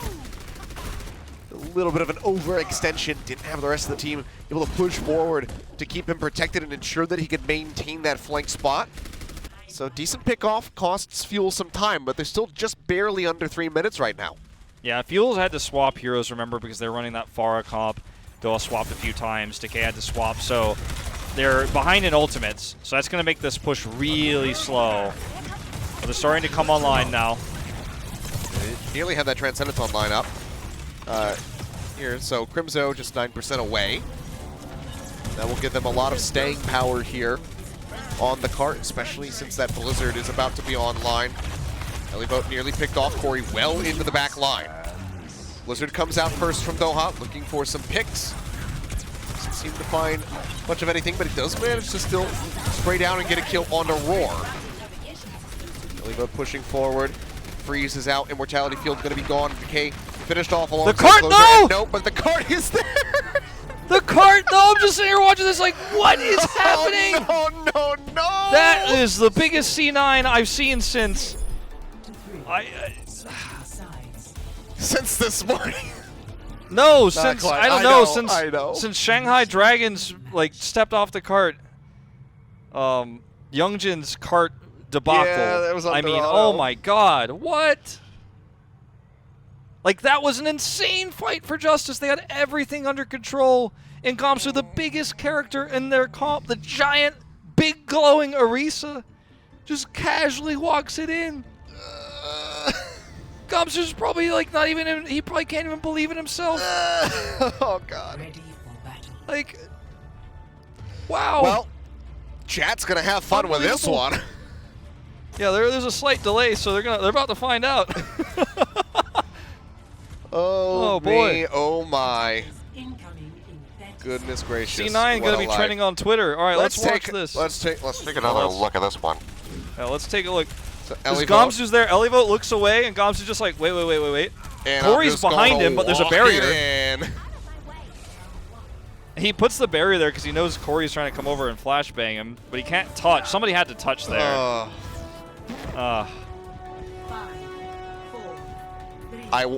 god. And Justice had a real chance to actually stop that C completion. Anyway. Can't change the past. By the way, new hero for Doha, a little bit of a more unique one again. This is going to be the Junkrat start to control this choke. Yeah. Yeah, let's talk about that. Junkrat Orisa, let's bring that back. Yeah, anything other than what just occurred. Junkrat for Doha, let's see how this one goes. Very aggressive Storm Arrow push there from Corey, and he gets locked down. Crimzo, however, is going to be the one scooping the kill. He gets a second one for his troubles, as Aim God will also fall. And Crimzo just, along the way, I'll tell you guys, after after watching Crimzo and Gauntlet, you and I got to cast Crimzo in Korea for the Gauntlet, which is the big culmination of all of contenders that we had last year, for those who don't know. I was like, this is probably the best Western flex support. I strongly believed it. He wasn't given a chance in Owl until like the last second. Dallas Fuel picked him up. So happy to see this guy in our league. He's a big fragger. He's great on Ana as well, not available this week for play, but he's on Zen here, making big moves. Doha's almost got a rip tire. There it is! Pushing forward. Trap gonna be set. Nearly has it ready to roll. Can they stop the tire is going to be the question. Corey likely gonna have to be the one that tries to snipe that down. Tire starts coming through, pushes up to the high ground. And he's looking for a target. Spots out Roar, dives it right behind the shield.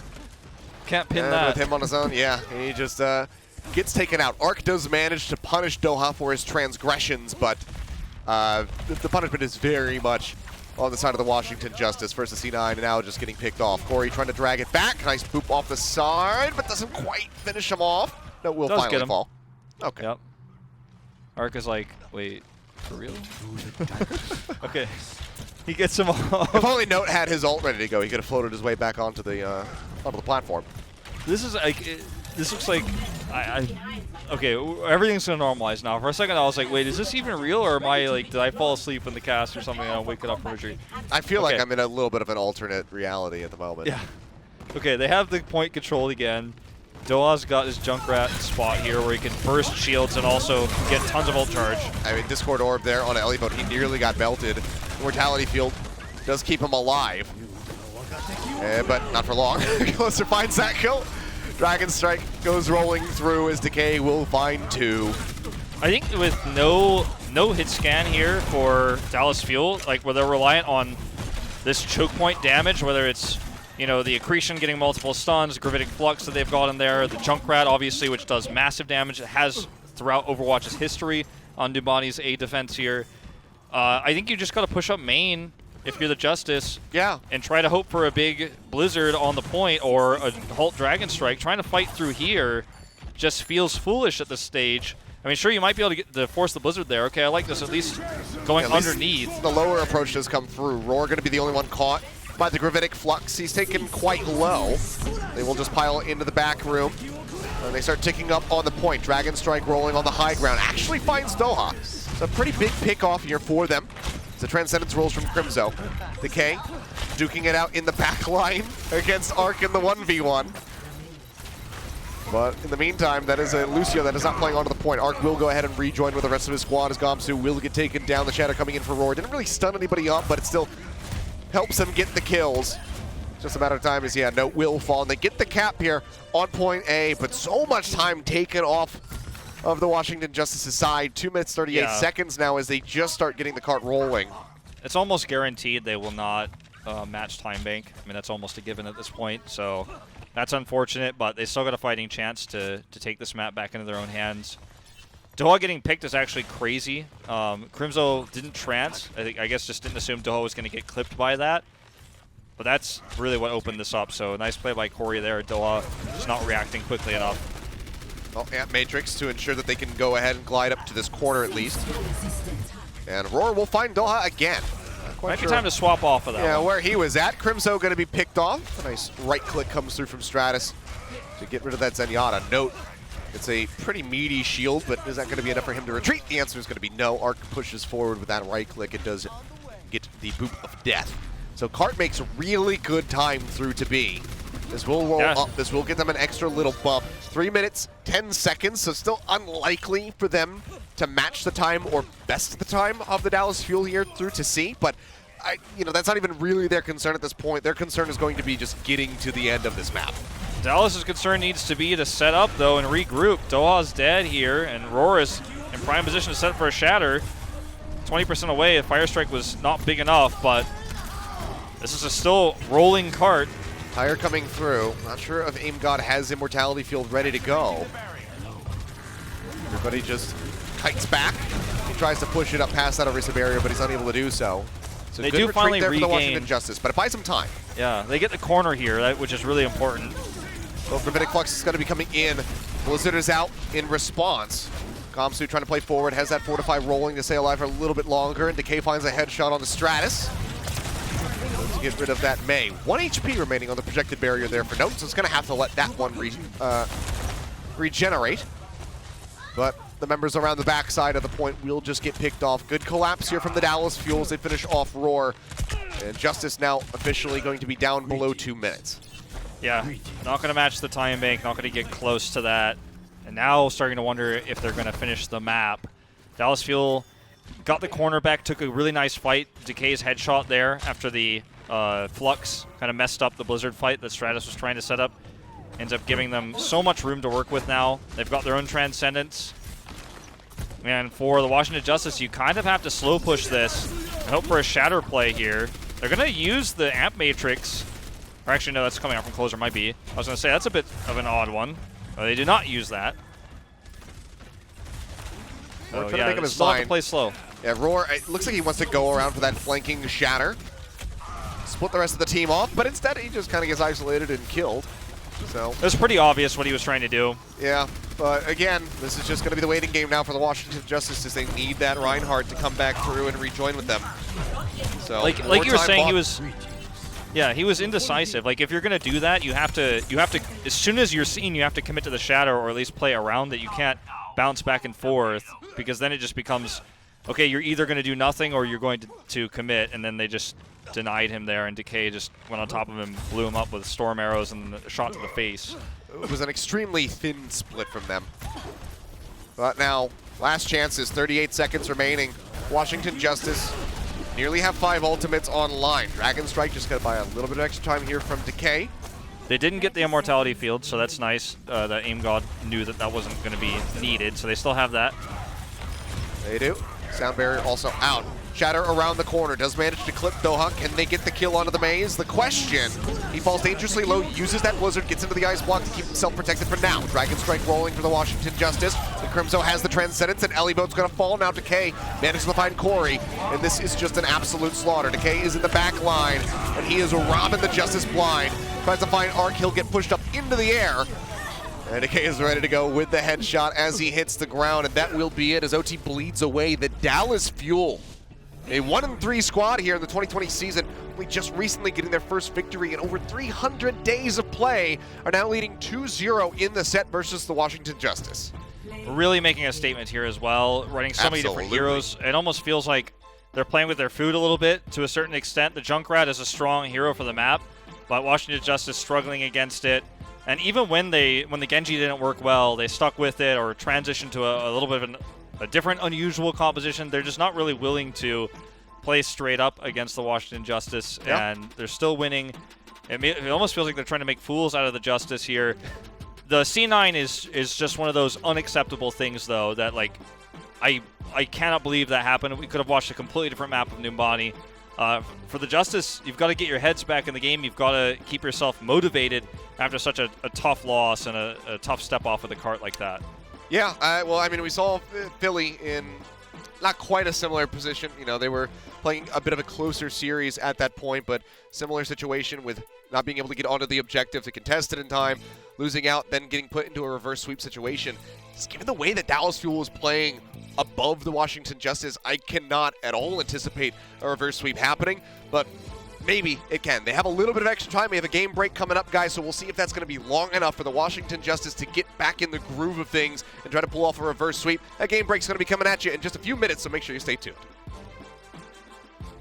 The Overwatch League is brought to you by ZipChair Gaming, the official chair supplier of the Overwatch League, and by TeamSpeak, the official voice supplier of the Overwatch League.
free now.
Welcome everyone to our game break presented by Cheesy Grooves. I am Zoe and joining me are Costa and Reinforce.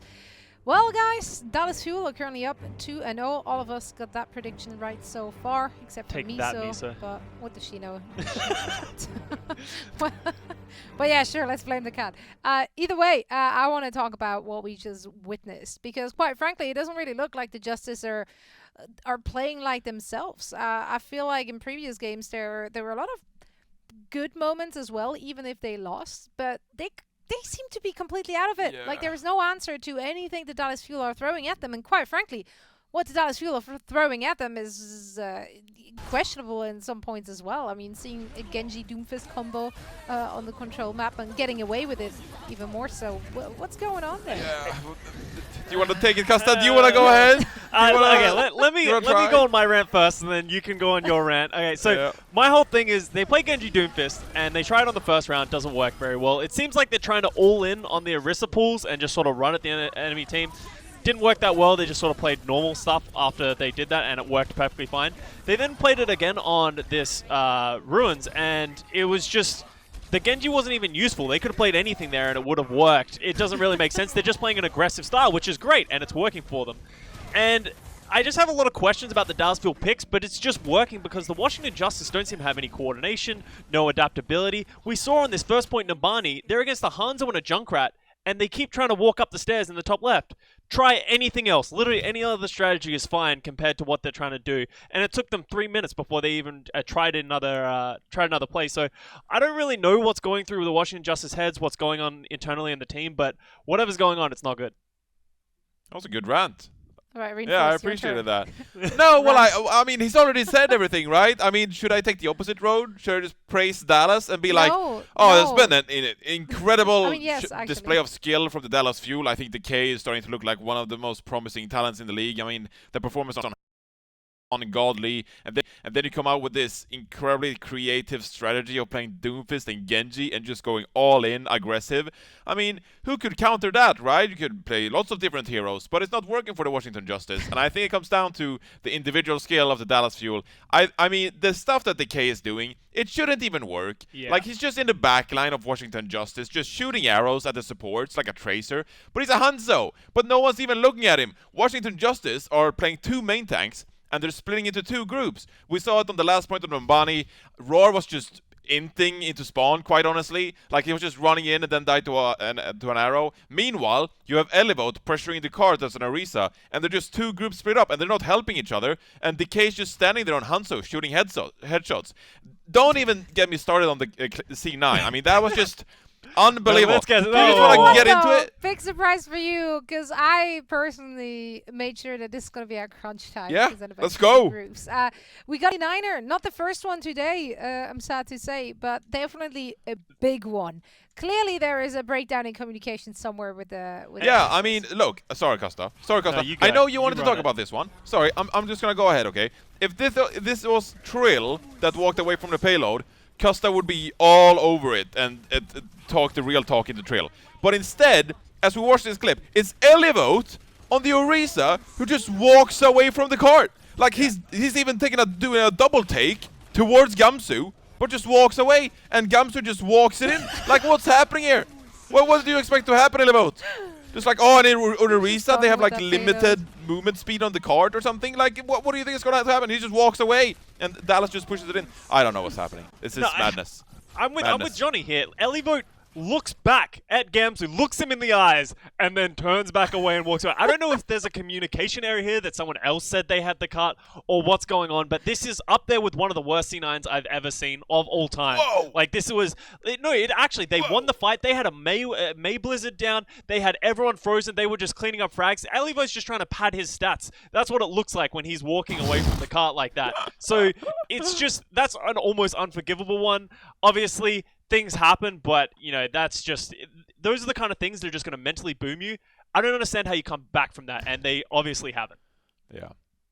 Yeah, see, as much as you guys get annoyed at seeing it, like, I don't even want to know what goes through the player's head after something like that happens. So I'm pretty sure they're beating themselves up a plenty, and we don't need to do that for them. Now, we're heading, however, into a second half, and we've already had one reverse sweep today. So maybe it's happening again. Hanamura is coming up next. Clearly, the Justice just need to, somehow get a grip on their communication and coordination, not maybe going in quite as aggressive and uncoordinated. Could do wonders for them. But what do the Dallas Fuel need to be careful of in that second half?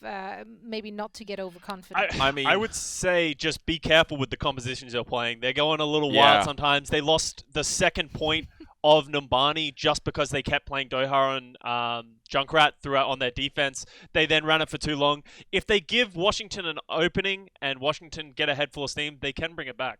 Yeah, I would actually say that Washington Justice, their chance is actually playing by the Stratus Maywall, because this is what we've seen from them in the past. When they have success, it's because they base their play around Stratus Maywall. So keep doing that, play aggressive, and play as a team, as a proper Overwatch League team around those Maywalls, and I actually think that Washington Justice have a chance. That being said, Dallas Fuel, if they just minimize their mistakes, they won't even give Washington an opening. But right now, they're just playing stuff like Junkrat and stuff, just like you said. So they're leaving it open for the Washington Justice, but they can just shut it down whenever.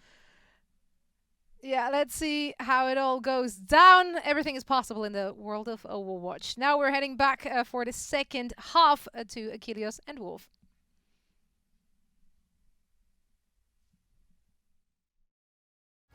The Overwatch League is brought to you by Cheez-It Groups. Deep flavor, deep crunch. It's a mind crunch.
free now.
Coca-Cola is the official refreshment of the Overwatch League.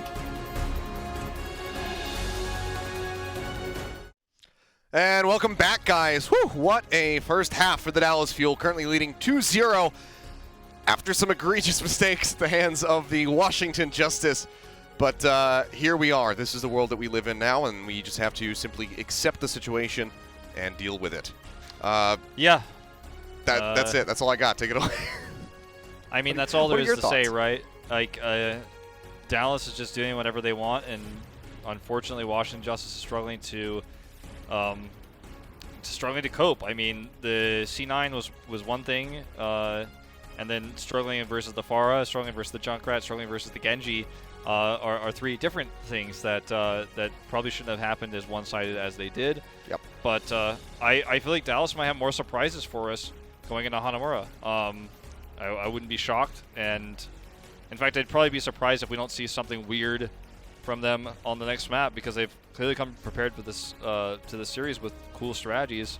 I don't know what Arrow's got in his playbook for the next map, but I'm feeling like it's going to be fun. That's all I got. I'm ready to find out. Let's see what we got. We'll take a look at our map set here, and as we get ready to dive into Assault, we'll be Hanamura for our potentially final map of the series. You know, we didn't really anticipate to be in this position. Obviously, still an opportunity for the Washington Justice to turn this around. It ain't over till it's over, as the youth says these days, I think. But I just don't see it. I don't know. I can't see them really recovering from this one right now. Well, Hanamura looks like my Animal Crossing town right now. Nice. It's actually cherry blossom season in real life. It is. Not just in video games. But no one's really going out to take pictures of them right now because everyone's practicing social distancing. I mean, some people are, but they don't want to be safe, and that's terrible. Don't be like them. Better safe than sorry, but if you're going to just go look at last year's pictures. Go see the most remote cherry blossoms that you can possibly see. But yeah, I got one of those Facebook reminders today saying, you know, hey, remember this from 2 years ago? And it's my girlfriend and I going out and seeing the cherry blossoms for the first time together. And I'm like, I so wish I could be doing that right now. Yeah, there's a lot of reasons why you can't, but it's not forever. Ilios, this isn't forever, everybody. She watches this on occasion, so if you're watching, I love you and I miss you. Well, this series might not be forever. We're very far from it if Dallas can't find, or rather, excuse me, Justice can't find a way to defend here. They are going to be running the Mei Hanzo double shield. Very meta, very standard. Dallas can look for a teleport play onto the roof. Jumping their way forward will just be the drop down on that right side from the attacker's perspective. Straight in onto the point as the K tries to get juiced up. Mortality Field will keep him alive as he gets beaten and battered. And we'll finally finish that one off, but Ilios the first to fall closer, finding that kill. Could this just be it? Roar, he's got to keep that shield raised, but it's just getting melted away from him. And Gamsu just plus forward straight on top of him. That's going to be the kills coming in, and oh me, oh my, this is looking like Dallas Fuel should be able to take this on the first push, and they will. A massive time bank getting ready to come through for Dallas. This is just... The only good thing for Justice... Yeah, the only good thing for Justice is because most of the damage was coming from Decay and Gamsu. At least Doa doesn't have a Blizzard, because he didn't have long enough to build one in that fight because it was over so quickly. That's the one thing that will make it tougher for this to be a double cap, but Photon Barrier will be ready shortly. TP up to another top. teleport. Decay in the back line, again, trying to build up that energy. Try to burn them down. Ellie Vote crumbling under the pressure. Stratus going to be gone. One of their biggest delay tactics with that Mei now going to be eliminated. The first tick comes through for the Dallas Fuel. They throw up that Amp Matrix. The Shatter will get blocked. Nicely done there by Roar, sparing them a couple of blushes, but Aim God now going to be gone. Arc nearly dead on the backside of the point. They tick up 5 minutes, 27 seconds. The Dallas Fuel, they're already home, but they're ready to go home in the map board. They're done with this. They said, you know what? Can we just finish, please? Well, we were having a pretty good run there of close series, weren't we? We were having a good time. I'm watching a video of the Dallas Fuel killing younglings. Justice, this is Anakin going into the chambers of the Jedi chambers. Unbelievable. Oh boy. Well, let's take a moment. Let's take Step away from the chaos that we just watched there at the hands of the Dallas Fuel. To again thank Activision Blizzard and Overwatch League for showing their support for the World Health Organization. Encourage all of you guys watching from home, all of our staff and whatnot, to use the hashtag #PlayApartTogether on social media. Show us your guys' setup while you are staying safe during this crazy pandemic that we have going on. I know Wolf and myself, we have our nice studio setups going on in our apartments and our houses respectively, and we're more than happy to bring you guys these games, and we hope that you are all staying safe while you watch at home. Yeah, and don't watch alone. Watch with your friends. Get on, get on TeamSpeak. Get in a voice chat with your friends. Don't watch alone. Don't be alone. Just because you can't be with your friends physically, your family necessarily physically, make some time. All right, well, let me look at this. 5:27 on the clock to bring us back to a very sad reality we have in this series potentially. I'm mentally gone. Corey is going to try to teleport as well. I don't know if he's going to take the same route. That's obviously the safest route if you can get on the roof because there's not much counterplay. Doa's running the Junkrat, so it's going to make it easy to, do that. Like, you have to know, like, when there's a Junkrat there, you can't teleport like that. Or you're just, like, if you instaport, you're just going to get blown up. Like, before the words can even come out of my mouth, though, I was like, yeah, I already satchel charged it. Sorry. The Junkrat may have, this may have explained part of what we were saying on Numani. Maybe they thought they'd see a teleport there too, but yikes. Yikes is right. I don't know if there's a better word to sum it up. Everybody piling inside now as the shields get lower and lower. Here comes the Riptire. Looking for the kills, and oh my good golly god! Doa! How are you gonna do it to him like that? Jeez! I mean, look, Washington Justice is actually a better team than what we were watching this evening. I don't know what to say. Like, this is not... Dallas is looking really good. They're playing so many different comps. They're playing smartly. They're not being slaves to the meta, but...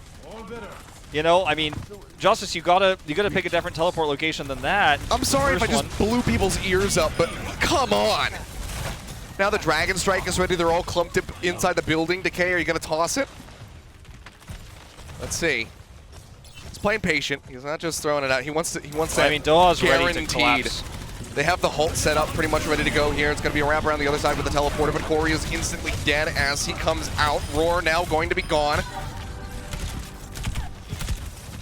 The difference in teleporter usage between these two teams, Dallas Fuel had a clear plan, a clear teleport location. Obviously didn't expect the Junkrat, but I think they could have reasonably assumed that Washington wasn't going to be running it.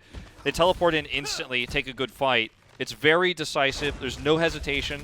Justice, late teleport onto satchel charges. Another late teleport. They're just making their moves so predictable that for the Fuel, it's just really easy to clean up. Now they're going to have a Flux, which can just be used right on top of a teleporter. Yep, Halt together for that big damage here.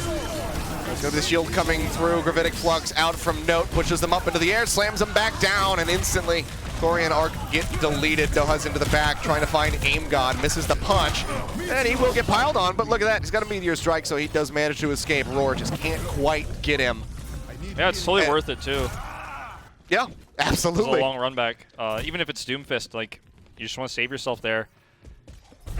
So just to put this, I mean, look, even if they capped at this exact instant, they'd be like a minute and a half behind in time bank at the best case scenario. Well, Elivote alone in the background. Oh, that did not go as well as he would have liked. Summary of the series, but at least he gets away. Yeah, he does manage to survive and gives some much needed ult charge over to his teammates. Everyone's rooting for the Justice to at least finish this map, right? Yeah, please, just, do something. But Decay under some fire will get punished there. Stratus finds the headshot, primary fire to go ahead and take him out. A punch charged up, gets the hit onto Gamsu. Okay, this is the wheels starting to turn. They've oiled it up. Washington Justice here on point A. Get that first tick, approaching the second. And with these kills coming through, both supports now, a tank falling, it seems like that should just be the end of it. Retreat call has been sounded, and that will be Justice finally capping point A. So will not be first held. But, as you said, 3 minutes to start as they start pushing forward to the 5:27 finishing time of the Dallas Fuel. Well, I mean, let's see what they can make happen here. Corey's got a pulse. If he can grab Crimzo before he gets Transcendence, I think that's their best bet of getting a really fast capture here. He sees him, but he misses. Yeah, doesn't get the sticks. Gets a little bit of damage on the backside, but cannot finish him off, and Aim God does get picked. Decay finally finds the pick there onto Corey as well, and now we'll just chase forward, trying to get as many Stagger kills as humanly possible and get up towards that Pulse Bomb. To correct myself, that was not a halt. I guess that was the knockback from Elivote. I couldn't tell exactly what it was. It looked like a halt, but it looked like something pulled him into the Pulse, but it didn't connect, unfortunately. But, I mean, they have Coalescence, they have the Minefield. Getting it set up is going to be so difficult, though. There's a Gravitic Flux to answer for this dive. Note's caught out alone a little bit, though. Well, he will just go ahead and pop that Flux. Roar, so very low, has to pop the Primal Rage to try and survive, but remember, that's still 50% of your HP, so even with the Primal Rage, it's chunked out for 500. Decay leaping back, now has that projected barrier to play around, but still wants to go for a flank and try to set up for this Pulse Bomb stick. Well, Gamsu just sits in a window. He doesn't have to do anything else. Yeah, Roar is trying to poke his way around here to the Mega Pack, but it's tough here right now if you're a Justice fan. They're going to have Meteor Strike, they're going to have a Pulse. Minefield's on the point. It's going to make it tougher for them to collapse back in. Yeah, it does invite them down, and Decay, of all people, is actually going to get caught up into that one. Doha forced up with a Meteor Strike, as is Stratus. Trying to get that killing blow, and with the primary fire, he will be able to finish him off. Gamsu, however, entrenched on the point, as that shield stuck there right in the corner. And they managed to find the kill on Stratus, but a nice stick from Corey, gets rid of Closer, and he will be able to force out a Transcendence as well from Crimzo. So decent pressure being applied into that backside. Pile driver coming down, Elivote looking for a kill, but instead it's Doha with the cleanup on the Doomfist. Gets that uppercut, and we'll just go ahead and jump back in with the rest of the squad. So they hold him off. One tick is snagged for the Washington Justice, but it's only one fight left. And this is going to be an overtime finish, if a finish at all. Exactly. They're going to have to play for the draw here. They're going to have Coalescence in the longer fight if they get it, but that last fight was their best chance. They got the Pulse, they had everything, they had every opportunity, and Doha just scooped it back up, picked up the pieces, and defended. Only one tick. It's going to have to be a miraculous push here, and as you say, even that will only get them a draw potentially. Okay, armored up a little bit here from Closer's Brigida. As the Pulse ready to go, already Gravitic Flux gets rid of Roar. Stratus going to be gone. Elivote taken out. They don't have any tanks to stand behind. Zoned back via the Pulse Bomb is Arc, and there you have it. Dallas Fuel. Whew, my goodness, the cleanest that this team has looked in forever? I don't know. I mean, definitely since 2018, I'd say. Yeah. I mean, that was one of their cleanest series in a long time. I'm still in disbelief looking at the numbers. 5:27 was the time bank there for Dallas Fuel, possibly a record on Hanamura. And it was a 3-0, very one-sided, very much a far cry from what we saw in our first 2 series. And Dallas Fuel making a big statement, not only last week where they ran Tracer into Torbjorn repeatedly and were able to take that win in an upset win, but also then today are able to run so many different compositions, so many different styles, keeping Note in and out, double shield with Trill a little bit there, and run Junkrat, run Genji with double shield, and the Doomfist, pretty much a little bit of everything, and still find that same success.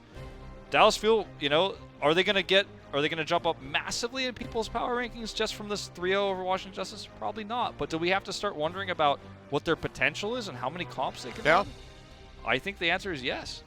Yeah, I mean, insane depth shown, you know, by Doha especially, and for that reason, he is going to be our player of the match. I mean, Crimzo put up some really good numbers. Thought maybe we were going to have, you know, triple Zenyatta players as player of the matches here for today, but Doha just absolutely popped off, whether it was the Doomfist, whether it was that Junkrat, especially there on Hanamura at the end. Just phenomenal performances from him throughout this series. Yeah, really well played. I mean, the Doomfist is one of his most famous heroes, obviously, through his time in Ela Mystic. You and I commentated him for a really long time playing that. He's played it with Sombra, he's played it with Goats, he's played it with a little bit of everything. I mean, the guy is very versatile, but his Doomfist is probably what he's most famous for. He played the Pharah as well, not something he's super known for, played it very well, and just totally saved Dallas Fuel on Control on the first map where things were going really badly for Decay on the Genji, but it just didn't matter. I mean, I think that's a pretty self-explanatory. One of the easiest player of the matches I think you and I have ever selected. Absolutely clear-cut pretty much from the get-go there. Like I said, Crimzo was a very close contender for that one as well, but man, Doha just absolutely pounded. But that's it from us, guys. What a day it has been. I mean, started off with that amazing 5-game series between Paris and Philly, and then rounding out with Dallas Fuel just absolutely clapping. It's been a fun one. We thank you guys for tuning in. Make sure you tune in tonight, though, 1 a.m. Pacific. We're going to get another look at the Titans. This morning wasn't so great for them. We'll see if they can bounce back. They're going to be squaring off against the Chengdu Hunters, so make sure you guys tune in for that. Get your nice fix of Overwatch League action. We'll see you then.